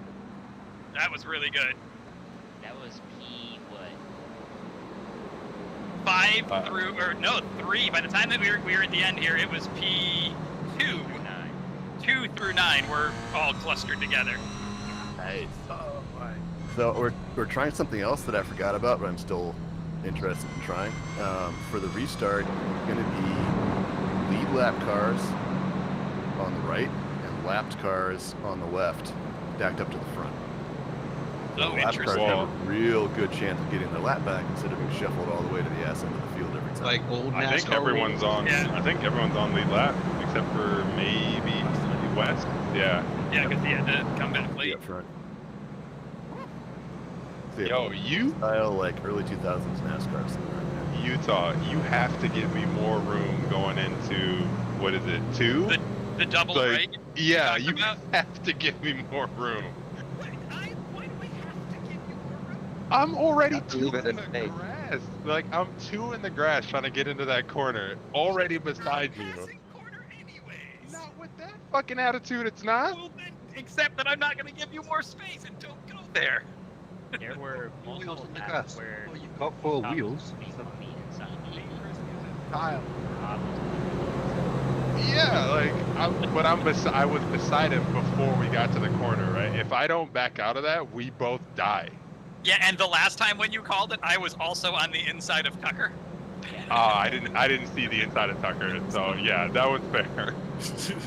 But also, if you go there, I'm not gonna, like, I will die. We will go Senna and Prost before you're gonna pass me into this corner on the inside, just to be clear. All right, I need to be noted. on the right too. Like, no, that's not a place to go. Nah, I'll try to leave you a little more space, but also, that doesn't end well if we go side by side in there for anybody.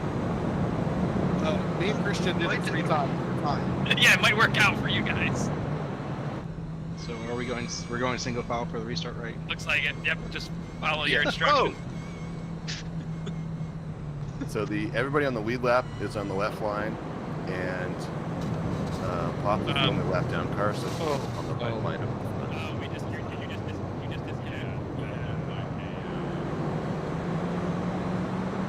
My bad. Well, I'll sit in the back. Just ignore your instructions because I've got a pit. I'm broke. Yeah, I got a bit tuning. Hang on, we're not going green. Not going green. Yeah, because it just went straight. He just went straight on. I think he had a disconnection or something. Yeah, it went Q. The Q went red. Gotcha. Sorry about that. That's not good. Oh, man. I tried to slow down as much as I could to stay out of people's ways. No, actually, what happened was you ran into the back of me because we were all slowing down already. Yeah, and it just looked like whatever happened with the Q or whatever iRacing thought was just going to put you next to all of us. Okay. Yeah. No biggie. Hardware failures. Gotta love. Yeah. Gotta love Xfinity internet. Oh yeah. Probably what's causing it. Unfortunately, there's nothing in the area that offers more than like 45. What's the Q you guys are talking about? Goes red.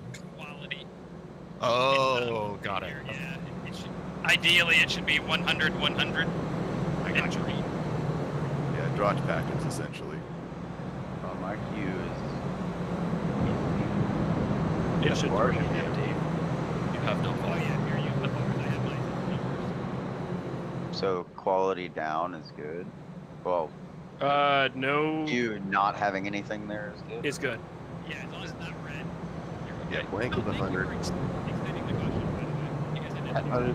There were enough people that needed to pit that it was worth the extra lap. That allows me to be back in We'll be going on green this time by. All right, It is Tucker, move. It is a bit terrifying when it goes because everyone on the track disappears from my screen. Don't run that, Tucker. Tucker, you don't have to do anything. It's your corner. You're in front. I know. You don't let him bully you. Meanwhile, Austin, I'm coming for you. Look at this stacking up. This is awesome. Such a long wait. What if we just went 6 wide for the start? I mean, only 6 wide. Green flag, green flag. You could try it. You never know. Maybe you could go 6 wide into 1.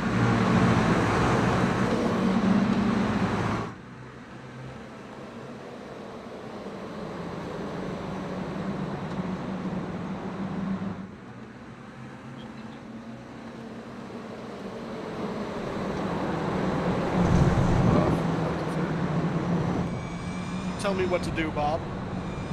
I died. So the track's on the left there.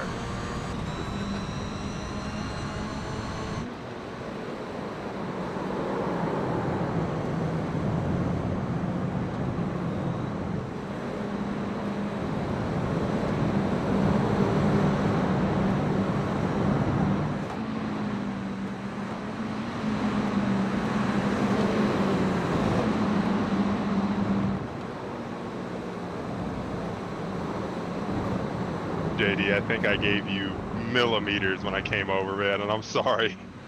Well, you're ahead of me. It worked. We're both charging through.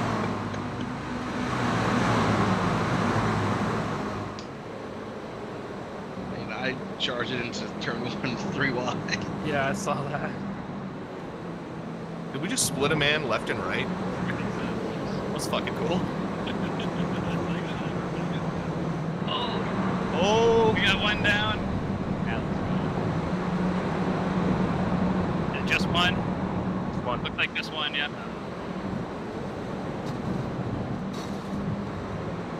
Sorry about that, JD. No problem, man. It was a late move. Bob, if you just go hard left, that would be great.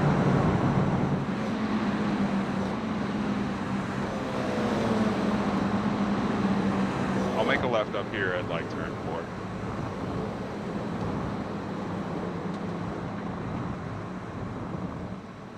Oh, Brody. Easy.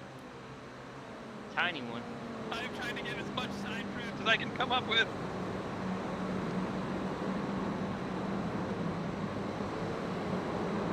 The dog just started growling at something. What's going on? Uh-oh. Hey, I can hear you. I know you're there. I'm in the middle of a race. I can't get you.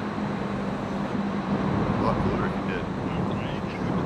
I scratched his head. Does that count? You need the VR pass through and then have a dog wear goggles and identify it. That's the it should be allowed to be seen through the helmet.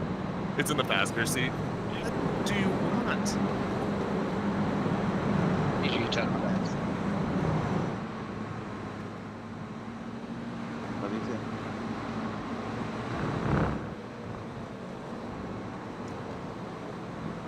There must be another dog outside or something. Lotto, okay. Bye bye.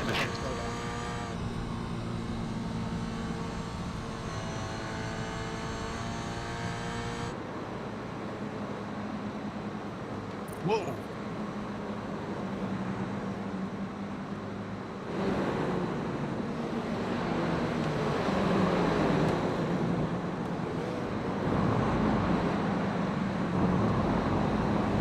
Okay, JD.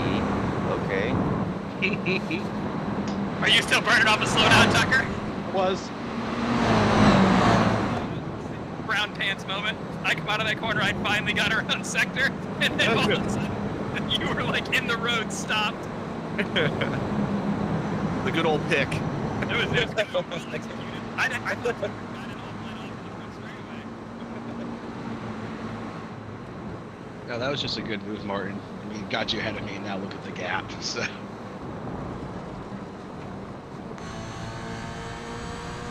Woo!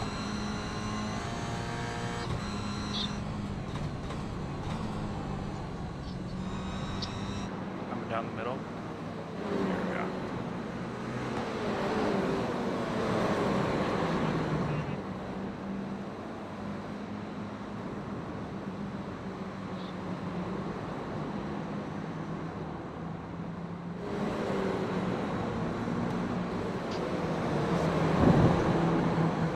I hadn't done the variation of this track before. It's really fun.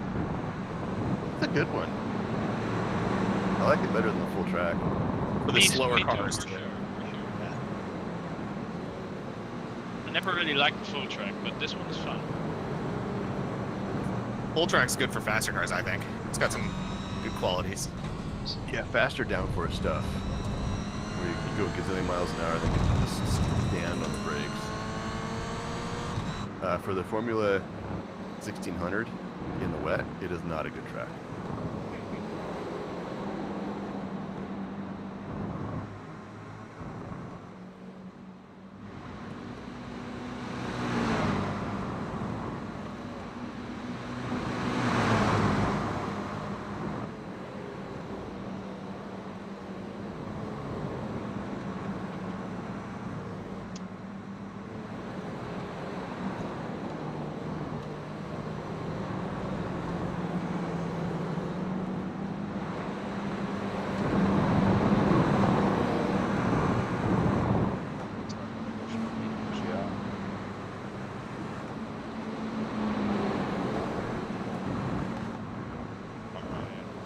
All right. I ride my rear tires getting that fast lap. They are done. I think I could have caught you, but it would have taken like 5 more laps. Maybe. I think you were going to, particularly because I needed to cut a chunk off the lap time to cool the tires down. Yeah. But yeah, not enough time. Fantastic race. That was very, very, very good. Yeah, I gotta say, Sector, that fight at the end there was baller as shit, man. I enjoyed Super that. fun. Yeah, that was rad. I loved when we split that guy. I need to figure out what lap that was. Yeah, that was so JD and I think it was Mikhail on lap 1. Guys, 3 wide, had my heart coming through my chest. I was like, yo, this is where all 3 of us die, for sure. Oh, I was holding my line. I was gonna hold out. I was like, this is not gonna go well for me. And then 4 wide into turn 1. I don't know who thought that was a good idea, but send it. You're welcome. I backed out. As soon as I saw, I was like, I'm backing out. This is not gonna go well. Yeah, that's probably what I should have done at some point. Oh, I'm on dries. As long as we can keep it clean like that again, I will take 4 wide into corners and 3 wide into corners. That was phenomenal racing. Okay, so this track is a lot wetter than it looks.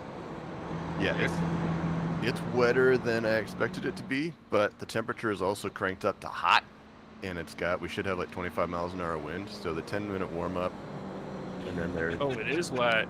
5-minute gap should get it to where a dry line's thinking about forming. And then this next race is 40 laps, which should be plenty to get an actual. It should actually like dry over the course.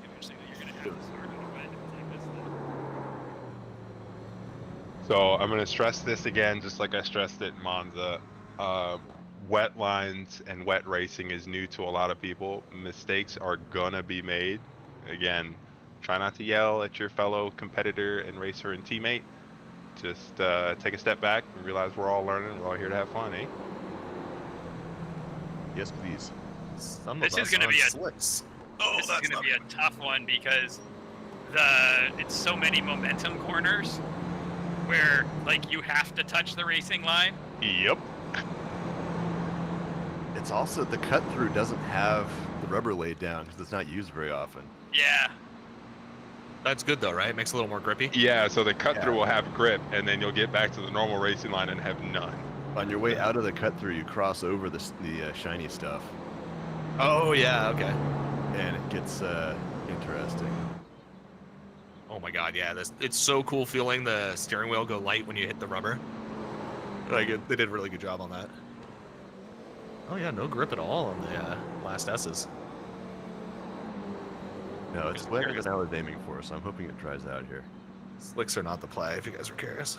No, I tried. I made it 2 corners, and I was like, that's why I was like, it's a lot wetter than it looks.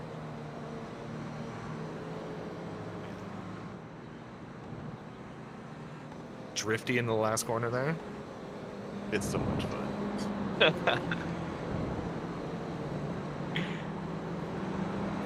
Let's see. Alright. All good.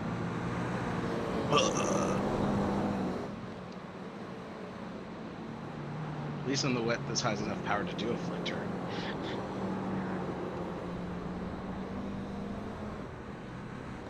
Yeah, especially in the grass. But even on the asphalt, if you dump the clutch, it'll break it loose. Yeah, Well, breaking its own differential. And then you were there.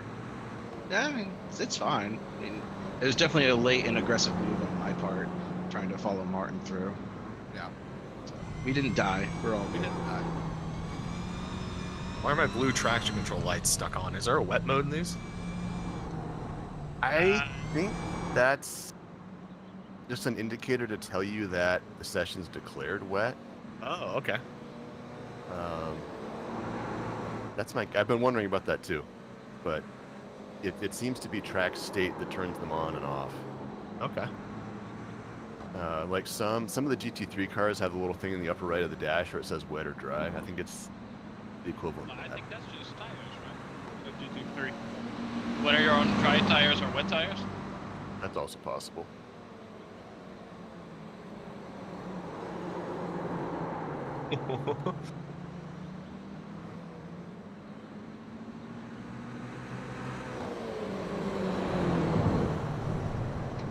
Whoa! Hey, curbs are slick. Don't hit me. Oh god. A little late there, friend. that was the curb. Surprise. Yeah, you were like, don't hit me, and I'm like, oh. We're both riding the curve on this one. Kyle.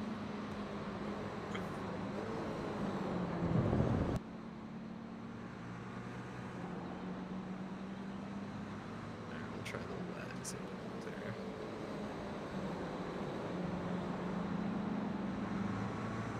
Someone, good for you. Good for you.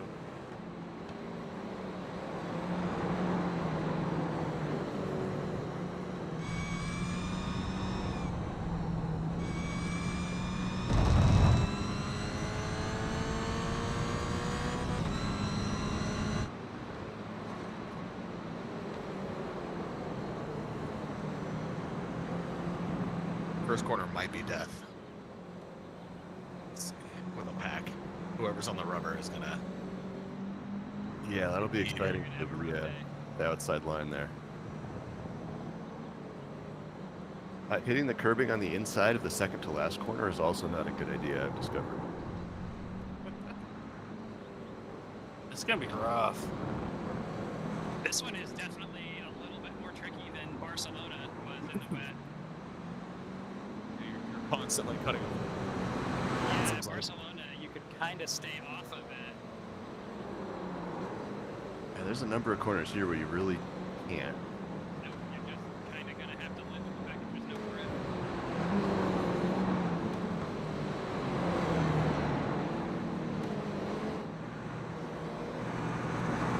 They are pulling water off it though, so that's good. Does it save the state? I guess it does. Huh? Yeah, it'll carry over. It'll carry over, and there's a 5-minute gap between the end of warm-up and the beginning of the race also that'll dry it out a little bit more. Though obviously without cars on. Oh, it's raining again though, isn't it? Or is that the spray from the car in front of me? Yeah, better not be. This is timeline weather, so if it's raining now, it's unauthorized.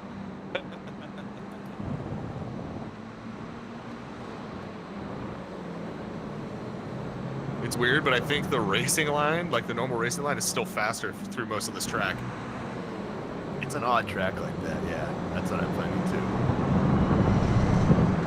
If the heavy braking zone into one, off the rubber is definitely better, but a lot of the rest of it, the racing line is so much shorter.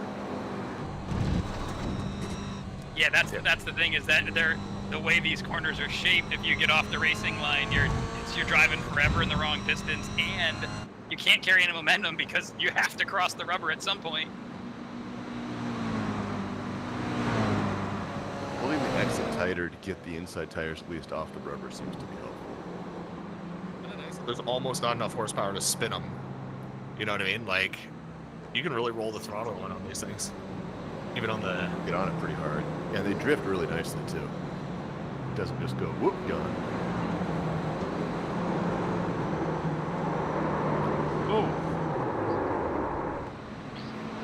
You weren't supposed to follow me. You're ahead of me, man. I gotta follow. We gotta let these people go through. Sympathy spin? Yes. Let's go with that, because that sounds like I actually meant to do it. One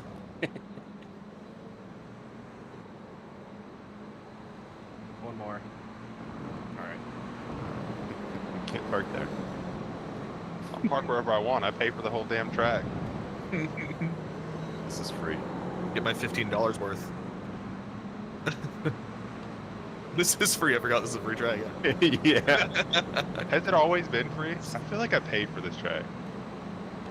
No, it's part of the rookie series. I think it's free. Like years ago. I remember it was always part of the Kia CTSV series too, and I think those were all free tracks as well. Yeah. Fanatec Global.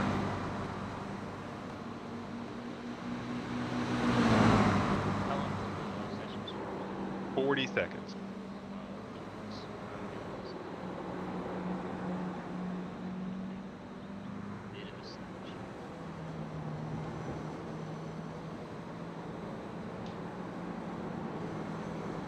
Am I getting better or is the track getting drier? Who's to say? Probably both. I'm definitely seeing some dry tire tracks around and about drier anyway. Not in the tight S's. That is still making water in the fenders of this.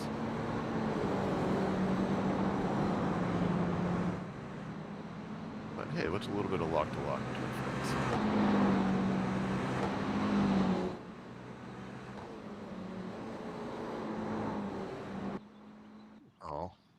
I was hoping to get a lap in to see where my lap times, would sit. But nope, we don't get that.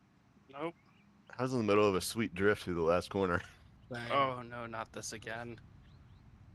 What's it look like? It's a 40 lap. Okay, yeah, I need to update my fuel. Oh yeah, you'll definitely either need more fuel or the pit at some point in time. I'm starting with the 7.7 because we're gonna want tires. Hopefully we're gonna want tires. We starting dry or we starting? I mean, it is a judgment call by the looks of it. Look at that. There's the dry line for sure. Yeah. This does not look entirely wet.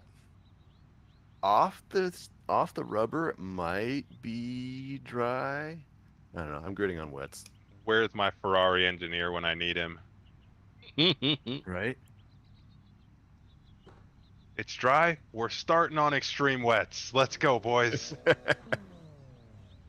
Yeah, that's just the part of the whole rain thing that I haven't figured out yet. It's when to change tires. And so what we learned at Snetterton is it's going to be extremely track dependent on how the water gets laid out. Yeah, Snetterton was interesting. Well, it also wasn't heavy rain at Snet. Did it keep your tires from your practice session, or did it revert to what your setup had on it? I hope it kept him. I hope it kept it.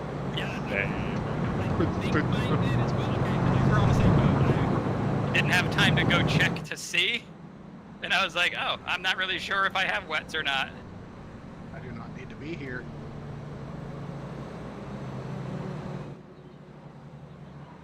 Oh, I thought somebody spun in front of me. I thought it was a pace car. It kept him. There's no way these are slicks. Yep. Yeah. Hey, you guys are still throwing up quite a bit of spray. Green flag, green flag.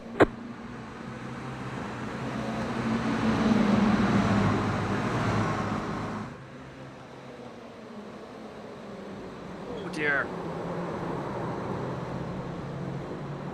Single car for now. Still looks like single. Yeah, keep it. We'll definitely have cautions to get everybody back in the back, don't worry.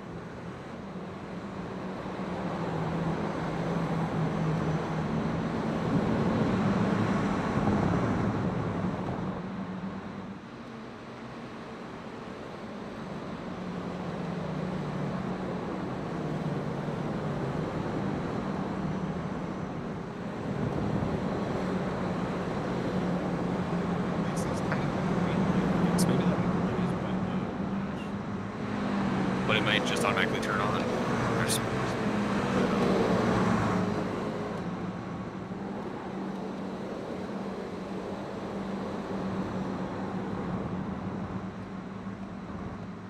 Don't worry about that, JD. That's not important. Don't worry about what?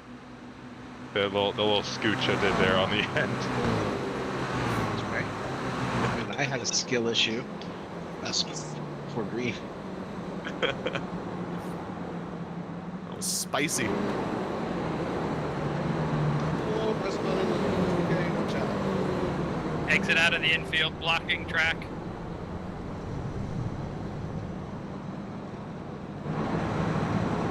Why would you go too wide through there? Why not? Experimentation.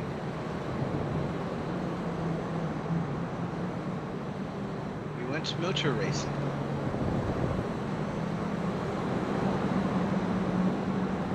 It's a lot harder to do the crisscross passing move when the guys you're passing are already too wide.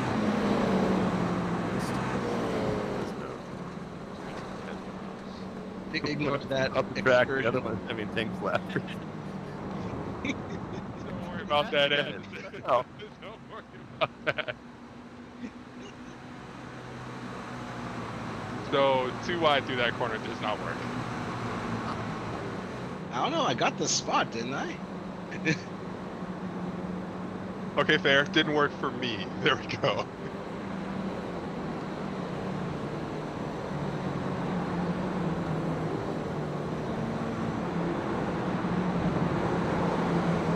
You make one mistake and you're recovering 5 corners from it. That's exactly what just happened to me.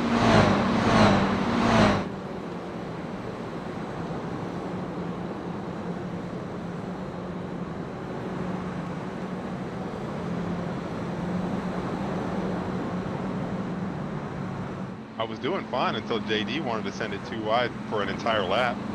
Yeah, that was good. I approve. Ignore everything you're seeing. It's fine. My hands aren't full.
Curbs are a little slick. Are you- What happened to me? Are y'all lifting through the second to last corner, or are you still going flat out? Yeah, I'm still trying to go.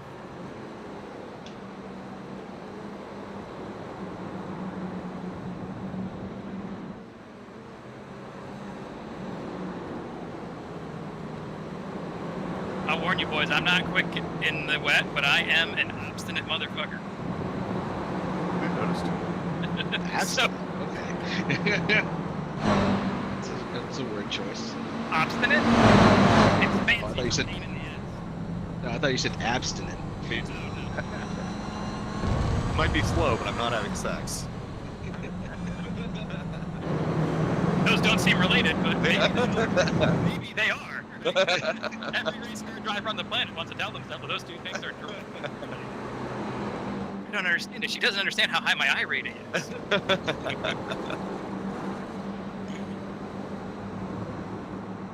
Oh. Could y'all 3 battle more, please?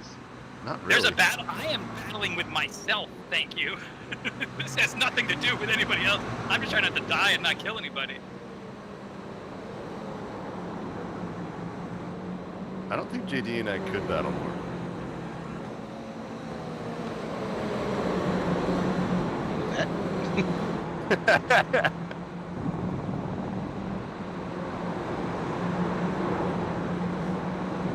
Oh, I saw that. Got real for a minute there. Oh, I had to back out of that.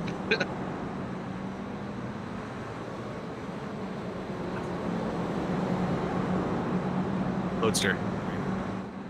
What are you doing? Quit growling at shit.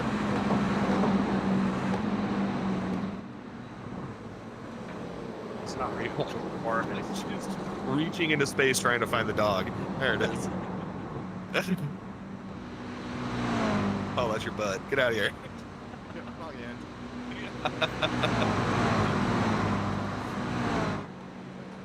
Curb at 6 is still really slick.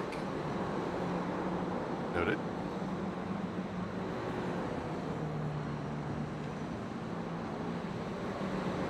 Oh boy.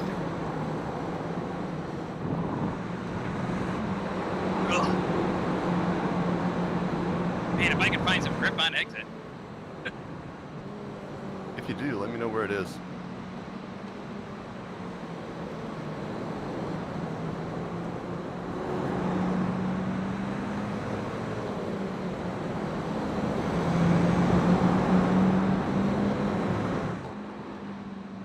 The yellow flag is out. Oh, there it It's gonna line up a run, finally. I was 3.5 tenths up on that lap. Hey, What's up, Pops? I'm done. Okay. So I'll see you guys. Thanks a lot. It was a lot of fun. Yep, we'll see. We'll call afterwards to see if we can sort out what's going on. I'm going to go out and work on my truck. I won't be able to get to this till later tonight. Okay. Thank you. Well, yep, no problem. The pace car's drifting. That's rad. Yeah, that's he got a name. That's Fred, I think. Fred was like drifting through some of these corners. Fred's serious. Wait, the pace car is part of the AI? It's not actually just on a rail?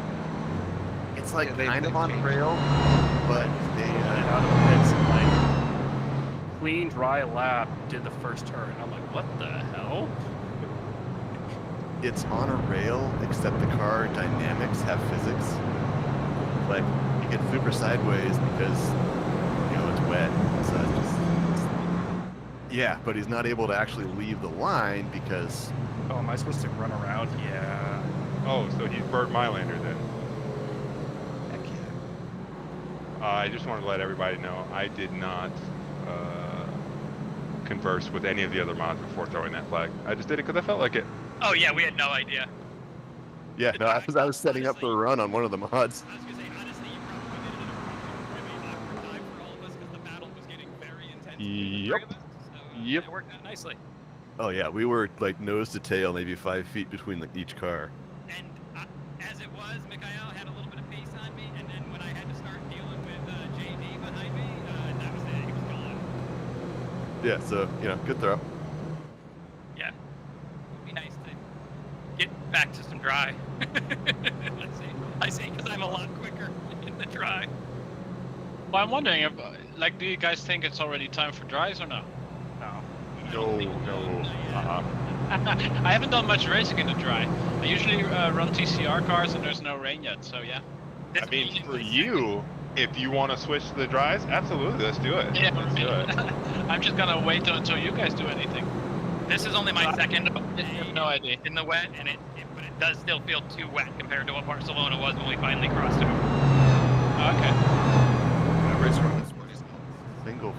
Single file here. I think we're going to have to extend one as well. We've got 2 people coming up. Hang on, we're not going green. Not going green.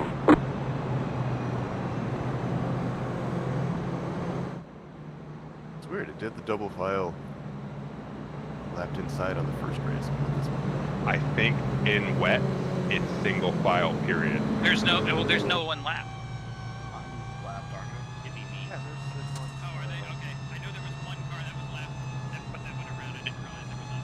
Yeah, Brandon was in front. Oh yeah, looked like Tucker's in the middle. Is it just having you stay where you are rather than? Says stay behind Bob. Ah, well, cool. That's what I actually want. Is just leave the lap cars where they are. I don't know if Bob wants me behind him in the rain. It's fine. I'm not on pace. Exactly. I'm with Tucker. If it makes you feel any better, I am just trying to survive until we establish a dry line. So you can just, make The him. thing about the dry line that's going to throw everything off is it's going to be dry on the line. The second you move to make a pass, good luck. Yep. That's the exciting part. Oh, there are some dry spots though where people's spray shuts off. Yeah, It's getting there. I was hoping to start it at about this level, so I'll have to switch things out. We got 31 to go still. Are we all caught up? Looks like we are. Yeah, we are. Yeah, so.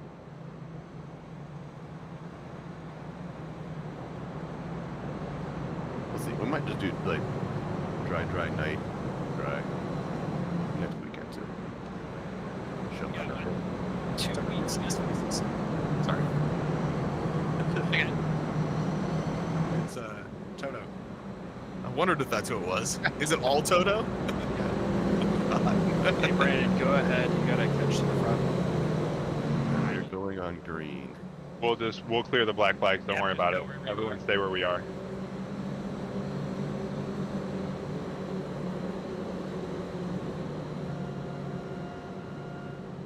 But we're going.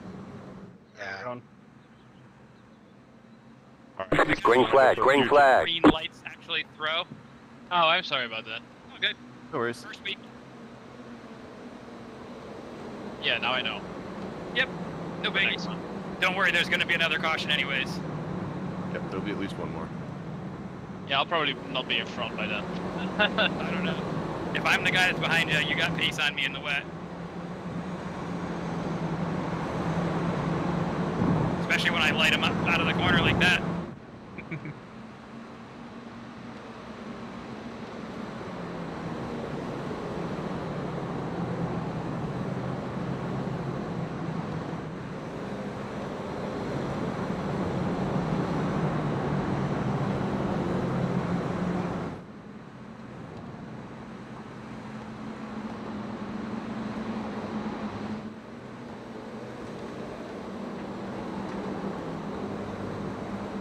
That out through turn 5 is possible now, for sure.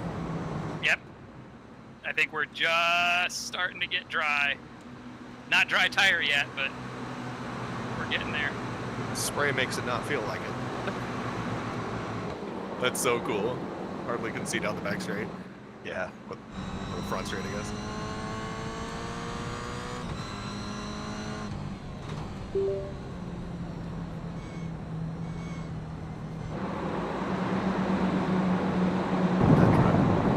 Nope, that corner there is still coming off of the rubber and onto it that makes it so weird, but there's something that's still funky about that one. How's it going, fellas? Hey. What up? Gonna do a few laps before I gotta go sit in the woods, the campsite. Right on. You're on a dry tire. Oh crap! I'm on a dry tires. Wait, did you just say you're camping and you're racing? What's going on? Oh, I'm gonna be camping here in a minute. Oh, got it. Yeah, I haven't left In yet. theory, he's in the car driving to the campsite right now. In What reality- what they know, yeah, but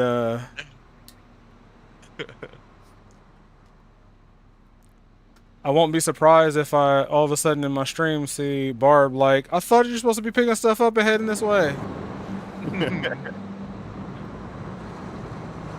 You're on a dry tire. Is it dry? Is it dry enough for dries, or is it still wet? Nope. Dang. Not yet. Actually, not on the exit of that corner. Good Yeah, lord. I keep spinning them up in that one. I cannot get grip. You're on a dry tire. Him and everything like that, and then I get to there and he pulls like a huge gap on me. I don't know how he's doing it. I think it's gearing is what I'm noticing right now. Do these have different gear stacks? No, but he's probably short shifting smarter than I Yeah, am. short shifting or being in a different gear. Got it. I can't get it to put dry tires on. I mean, wet tires on. You won't be able to for your first lap. You have to go out on slicks first because that's the setup you started with, and You then can go into the drive pit. in pit spot, and then set your pit options. Yeah, I just already set my pit options. The car in P3. Just set the fastest lap. 3.349. None of what you're doing is safe, Tucker. I'm just gonna let you know that. Who said anything about being safe? I've been following you safely for 3-4 laps now. You're the one who decided to defend. Oh, I'm just talking about being on the outside of anything. At this point, that's not a safe place to be. You started it. Listening to you guys while I was bowling was hilarious. Fleet car ahead. Tucker, Car if you push stop it 2, on the I'll push it left. 3. Go right. No, don't hit him! Don't hit him! Whoo! You go ahead. Oh, okay. What were you doing there? I spun it like just like you did, to be honest. Oh, fair enough. Okay. I was like, you run ahead. It's okay. You can have that, Justin. Plus, I'm on a dry tire, so I have even less grip than you. Oh, you just need to say you're on dry tires. That explains it all. Little creek, about 2/3 of the way through turn 1. Sucks going through the chicane.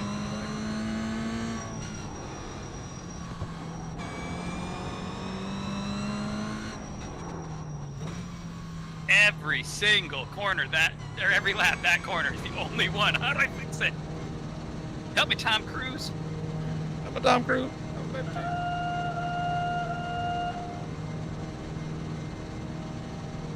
Pit box in 10. 5. 3. Second, 2. no, bad 1. sound. Right here.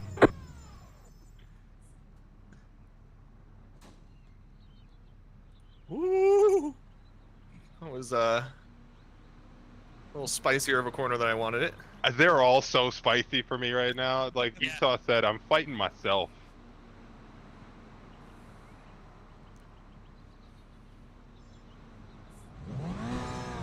Car 55 is now leading. Is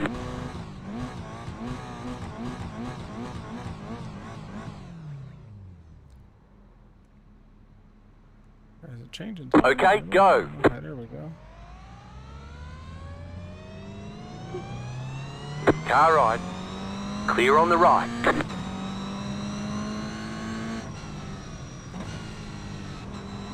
This track moisture is really persistent. It's super patchy. It really is drying out, and there are just places where I have a ton of grip, and then others where it's nothing.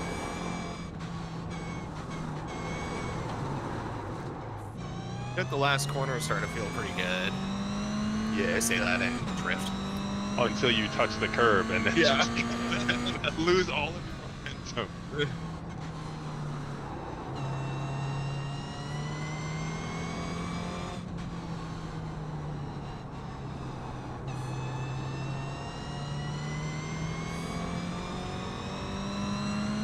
Oops, that's my bad. Sorry. We're good. Glad we both lived. Yeah. For now. Yeah.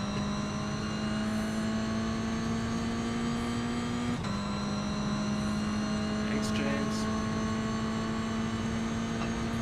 14.152. The inside, I'm like, I'm gonna be right in this curve, and it's gonna be slippery.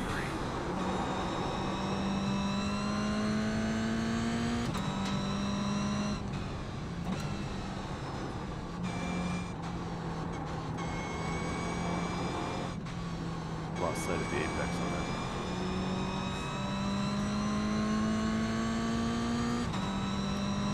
Hey, Marv. Yeah, The leader just did a 3.557. There it is. You got called on it.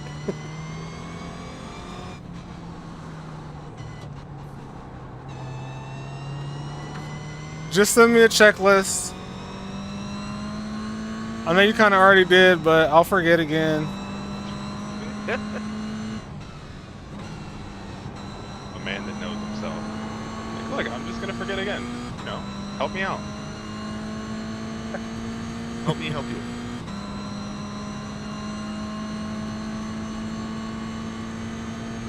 .499. New fastest lap for you. For you waiting, you can break use loose in my that spaceship hoodie since I made you wait. It's warm.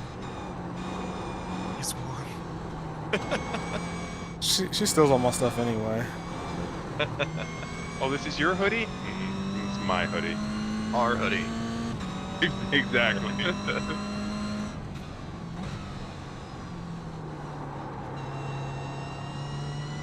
James, are you on tries? Yep. I figured as much. She put it. It's our hoodie. That's what she's. You can hear. That curve has grip. Weird.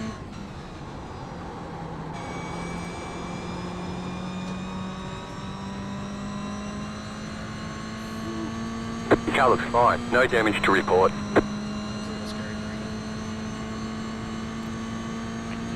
4.914. That was your fastest lap of the session.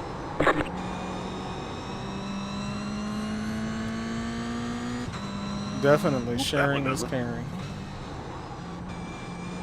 Inside curve of the last corner does not have any grip. Just so everybody knows. Public service announcement. Utah, we are running like the exact same lap times. Yep, yeah, and I'm not gonna get faster. I've got to do some wet practice. Ooh, except for when I downshift one too far there and light them up. You should get some time there. I'll call you after the race. Bye.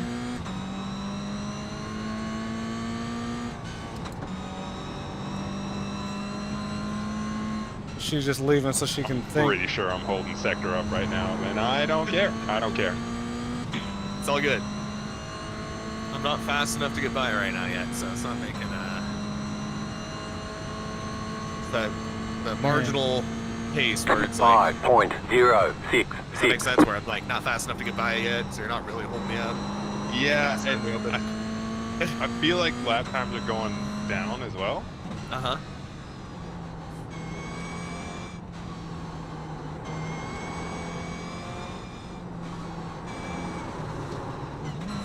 Huh. Austin, James, you're on dries, huh? Why, I'll let you buy as much as I can. Oh, you don't have to. I was kind of watching to see what your car looked like, to see if I thought it was getting ready to go yet, because I think it is. Good old gaggle here. I saw there was two, and just about closed the door just for a punch. Caution, yellow flag. Line up, single file. Pit road is closed right now, past the pace car. We were at about the halfway point, so I think that was a good time. We got a little spread out as well. The only reason I didn't throw it already is because I just asked someone and was trying to Catch up, 11, car. didn't want to be that guy. So perfect. That would be funny. Got him. All right. Flag. I'm not saying it's happened, but on, you would never do something like that. no.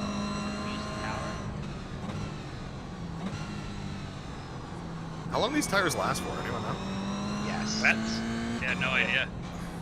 Yeah, it's really hard Extremely to say. long time, probably. The longest race I've done on them is 20 minutes, so we're already at that. It definitely feels like they're starting to degrade a bit. Pit road's open. Of course, no. Worn out people wet don't drive versus fast. new dry is an interesting operation. I'm not. It seems still wet to me, but is that? James, how's it feeling out there on the dries? Yeah, it's about as wet as my underwear. Noted? No information any of us needed. To be honest, Checking up on the front. I saw you coming in. Catch up, 64, car. I was One looking left down to at my green. thing. I was like, when I pit, I want them to be dry. And then you're like, check it up. I was like, oh shit. Looked up. Catch up, 11, car. And that is exactly why we say checking up where we are. Utah with the bold strategy. I'm gonna try it. Because unless there's another caution, you guys are gonna have to take tire changes under green now. So... Yeah. That's gonna be rough. Or we could have a snap run and it just stays wet the entire time. We don't know. But I'm not here to finish 5th, so I figured I may as well give it a shot. Fair enough. I'm here to figure out if I can roll this car on wet tires when it's dry. I mean, probably, you can almost rip roll it all the time. We had to write Vanport off for that reason. It was grip rolling. Yup, everywhere. Wait, really? Yeah, Zandvoort in this car is Get ready, brutal. going green. Whoa, weird. Once they're back to GT3s in a month, we'll go back there. Can we extend one? We've got 2 people rolling up. Hang on, we're not going green. Not going green. Hang on, we're not going green. Not It's going just the green. track grip. The amount that it has, anytime you go into like the hairpin or anything like that, it just grips and tries to roll it. It's so funny. Holy shit. I mean, it's high risk, high reward. Or we're both gonna roll into each other. Exactly. Which would be It's different. not been tires since then, so it might be doable now. This dog is sniffing the clutch pedal. Hey, what do you want? That's my foot. One to go, next time by. I mean, that kind of answers that, doesn't it? 22.336. Where am I supposed to be? This ambiguity. Say you? I pass you, I guess. Mine just says stay behind the 11. That's Stig. Okay, cool. Past the 1 car. I think we're all here, so we'll go green this time. Not except for Tucker. Track map is, Single file.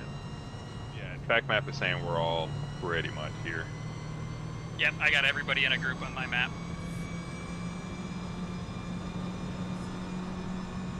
Oh, hey, will you clear black flag so I can go? Yeah, that was fast. I just got a button right there. I was gonna say we got buttons for that shit. Is it just clear all black flags? Yeah. Yep. Ah, okay, nice. It still made me serve it. Yeah, once you're serving, About to go green. Stay focused. JD, did you pit for tires? Maybe. Okay, that's what I thought. I think I'm seeing dry bits on here. Mikhail, I just need one thing from you, okay? Just one. Hold him Full up. send, turn 1, hold up Ed. Alright. Give it a shot. Don't murder him, just hold him up. That's Never all we're got asking. waiting for the green lights. Green, green, green. You guys both moved over Delete unison like did AI. 48.415. Car on your left. 41.331. Still there. That car is a lap down. Keep to the right. Still there.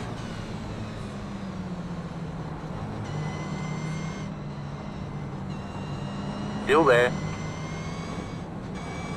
There's still puddles next to it. Keep to the right. Clear on the left.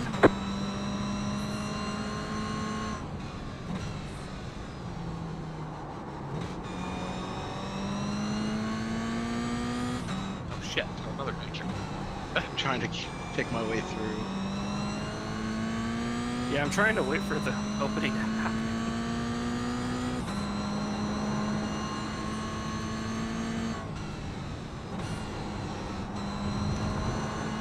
Brandon, you on drives? I'm not. Okay, alright. Okay, it's Marion Drive. 6.892.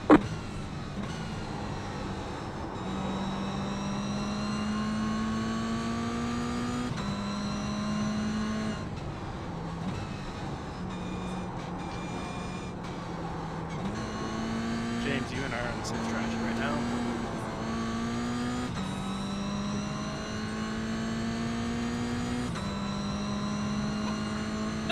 Okay, still a little bit damp for the dry tire in some places.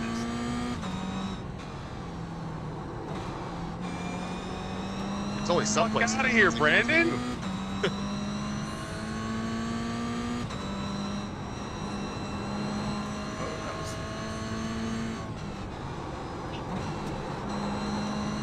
I think we confused the graphics engine by drawing out the racing line first instead of the wet line. Oh yeah, baby. The car in P1 just set the fastest lap. 2.2883.315. New fastest lap for you. Oh, dog, you're under my gas pedal. Get out of here. Hey. Sit. Sit. You, Brandon. How old's the dog? The dog, it's 6, James. 6? Okay. He's a very curious guy. What about Right. I've got a 9-year-old and a 2-year-old dog, but they're never very curious when I'm on my rig. They're kind of scared of it. This dog will sit there and watch TV with me. It's actually bizarre. Yeah, no, they definitely do that, but just when I'm on my rig, they stay away. Oh, I gotcha. Oh no! The car in P1 just set the fastest lap. 2.0873.713. That's funny. Half the field. Aww. That hurts bad because it is. This was the right call. You should have gone to dries already because it's quicker. Yeah, it's fueling. I'm not gonna fight with you if you want to help draw us up to the front. We can do that. I think you picked the wrong person to help draw to the front. Well, I'm saying back up to where everyone else is, unless you may run.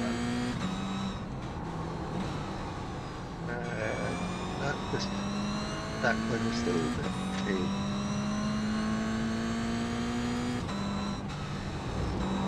Oh, you might get a black flag for that one.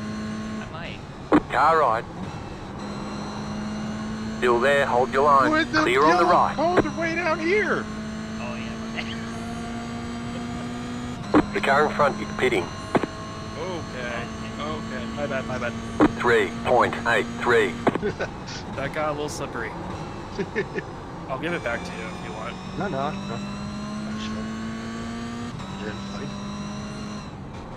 That's unfortunate. If you're not already, are you already serving it? I cleared it then. I was trying to get it cleared. There's an incident behind. For that little hit. Dang it.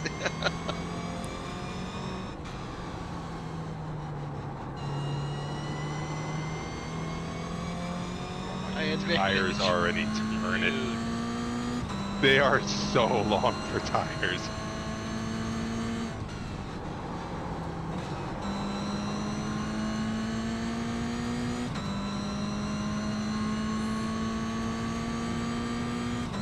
The car in P1 just set the fastest lap. 2.00223.655. We were expecting rain at some point in this session, yeah. It should be dry or it should be clear all the way through. I just expected it. You got a slow car on the left. So sorry. I'm so Car sorry. stop on the left. That's okay. Go We right. didn't have to lose enough for a caution, did we? That's for sure.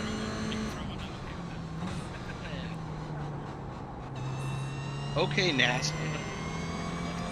Chasing the pack, man. I mean, it sounds pretty spread out. Cycle before we throw one. Says the guy on the dry tires. No, I don't. No. That's the guy on dry tires who had to go with fuel. So I had to finish just like that. The car in P1 just set the fastest lap. 1.925. We lifted the yellow. Okay. 3.859. It's so wild that the Apex. So sorry about that, Mikhail. What's that? I apologize for that, man. No problem. 7-4.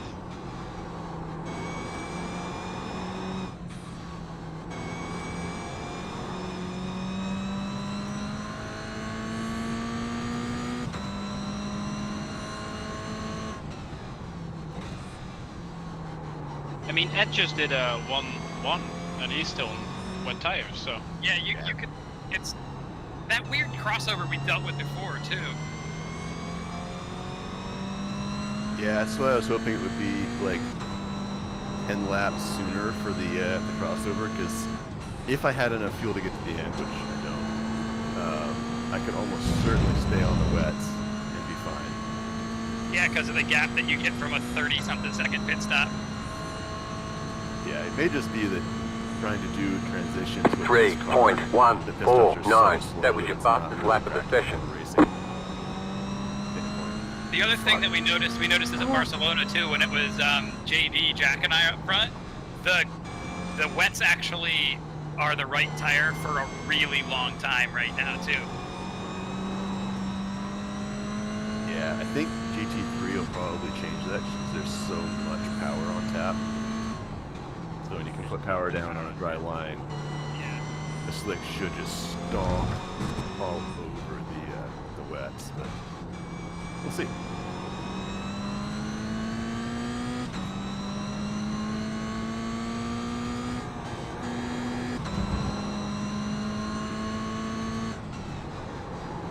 Is my fight.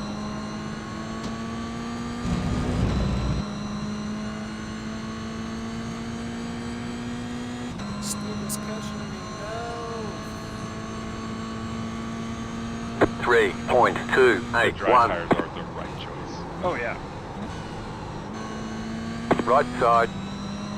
What lap time are you doing on The that? car in Dries? P5. Just set the fastest lap. 1.638. Stay on the left. Still there. Clear on the right. Dang it! There's an incident Stop behind. spinning, that'd be great. That was a 102 with some passing. They might actually be pretty comparable right now. I think we're at the crossover right now. I hate that I did a stupid turn. Let's see what I'm about to go through. Yeah, I'll let you through. I got a 101.6 on the The wets. car in P10. Just set the fastest lap. 1.57. Or if you're on dries and wets. I am on dries. 6.102. So we both went for that. Okay. My lap times are still improving on the wets too, so they might have a little bit of time left in them. Yeah. The crossover doesn't seem to be as like in real life. It's like it's one lap is usually the difference, and it feels like in this like there's a huge window of time. There's also more cars typically for the real life. Yeah. These don't exactly pour a bunch of water off the track. I'm curious to see what happens in IROCC GT3 with this. Hoping it's more dramatic.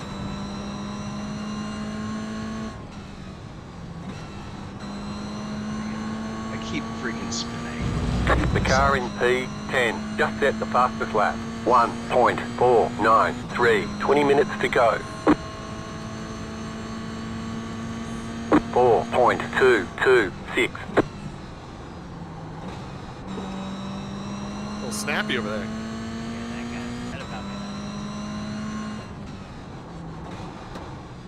The car in P5. Just set the fastest lap. 1.231.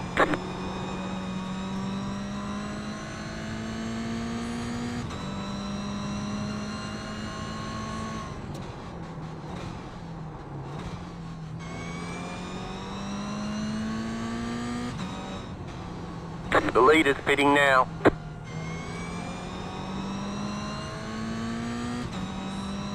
don't want to hit the whole 0.7 gallons, 0.07 gallons of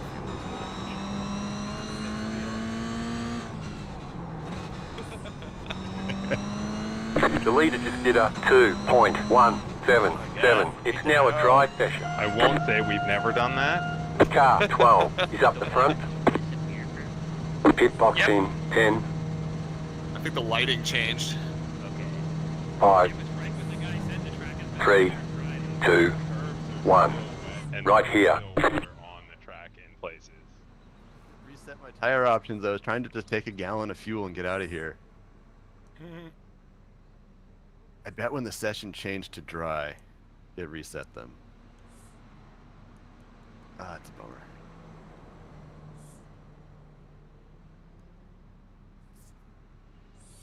Yeah, those lights are off on my dash now, so that must be controlled by race control. That's kind of cool.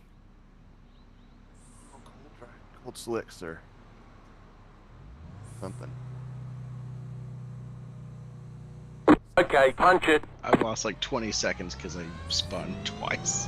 Oh. 55.641. Car on your left. Stay on the right. Clear. Squeeze to let y'all by because cold tires are cold. Otherwise, I'd have had to make y'all work for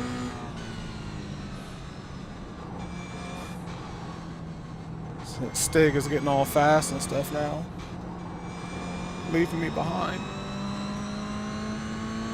The car in P7. Just set the fastest lap. 0.511. Brandon, are you on dries? Yes. Ah, that explains that. I think we've passed the crossover point for sure.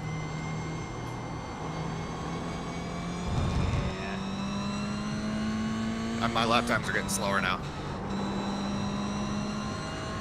Even cold slicks, doing faster lap time now than I was on the wets. Yeah, now we should be looking at like 1 minute and below times. 8.237. GG, Justin. Hey man, I don't know anything. Even the curbs are offering a little bit of grip now as well. Car stop on the left.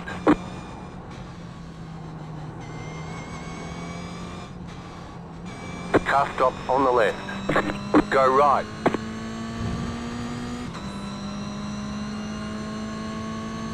Oh, actually, well, I don't know what to make of it. Now I'm up on this lap. I'm still improving my lap times. Are you still on? I'm still on wets, yeah. Yeah. So I might not be as quick as on the dry right now, but probably not worth going into the pits. 2 more, let's go. You hit a patch of Yeah, I think that's the challenge, is that you're losing 40 seconds on a pit stop. Exactly. Like it's gonna be really hard to lose 40 seconds with a 20 lap left in the race kind of thing, or now 3 laps to go. 3 laps left in the race.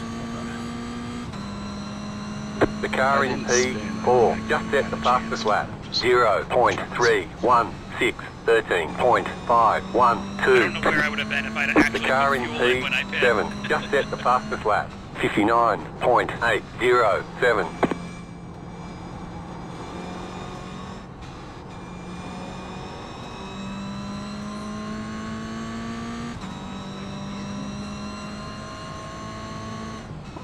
There's a full drift through turn 1. It's not completely dry yet. Yeah, I don't have enough time to catch anybody.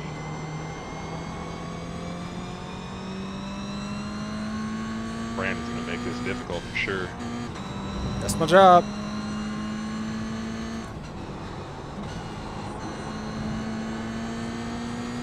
Last lap. That's the moving obstacle. I have to.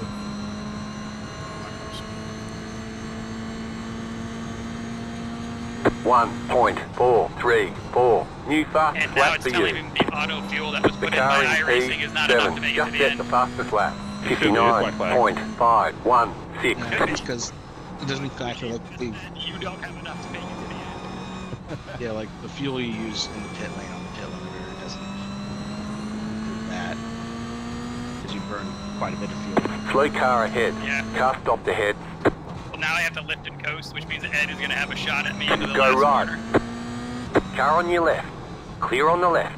Which so this should get spicy. Yeah, I'm just gonna go full Tokyo drift here. We'll be fine. Be on the drift.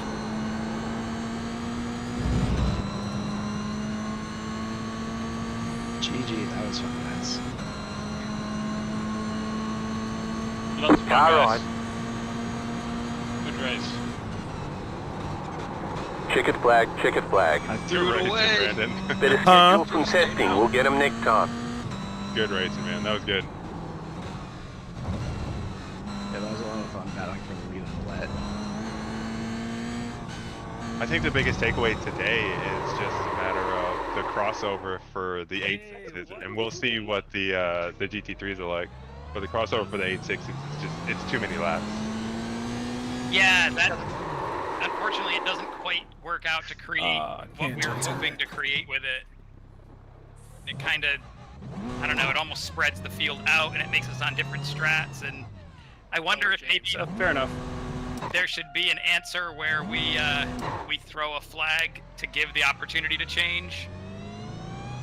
I don't know. We'll have to work through it. Yeah, it's something the mod team will have to talk about, because having a 15, 16, 17 lap crossover point, that's a lot. It's a lot, yeah. That's an entire race. Yeah, we'll probably, for the remainder of the GR86, we'll probably just do fixed conditions. It'll either be wet or it'll be dry. And then GT3 will explore a little and see what's going on there. It'd be interesting though. I mean, I guess you could have light rain and stuff like that because it does add an element. even if there's not a tire change. But Yeah. Yeah. And that might be the key, is for us to like start looking at things like that, maybe Pit things box that don't in push 10. us to go over the tire line. Because this same thing happened at Barcelona 5, when I was here last. Is that we 3, had that 2, 3 of us running in a 1. group together, and all Right 3 here. of us guessed a different time for the crossover, and the right answer was the longest wait. Yeah, And usually there should be some level of danger of an undercut. the race that we had when you weren't here, you saw like we had the whole light rain thing happen, Yeah. and there was never a point where you had to change your driving style on dries. It never got wet enough where you actually had to slow down. There was still grip no matter what. Yeah. But hey, we'll finish this chat down in mod during steward review. But hey, everybody, thanks for joining us, especially the new guys. Sector, congratulations if you're still here. I think you picked up a wet victory there, so good job getting through on that, getting around Martin here as the roadblock. But everybody else, hey, thank you for coming. Appreciate you guys being here, and I don't know, we'll see you next Sunday. I'm gonna echo that and say this was probably, even with the wet, one of our cleanest races that we've had in quite some time. And hats off to you guys, man. It was a lot of fun, door to door, and I think everyone had somebody to race with all through the day. So good stuff. Yeah, that was a good one. Thank you all. Thanks, guys. It's been awesome. Yeah, take it easy, guys, and mods down in admin chat. Can one of y'all drag me down? I'm not at my computer. Yeah, I got you. Bob. Yeah, what's up? Nice to meet you. See you next week. That Danny needs to take a break? Yeah, I'll admit. All right, thank you. All right, everybody. All Catch right, y'all thanks, later. man. I'm gonna go ahead and end the stream here. That's Tucker. And Hey! until next time.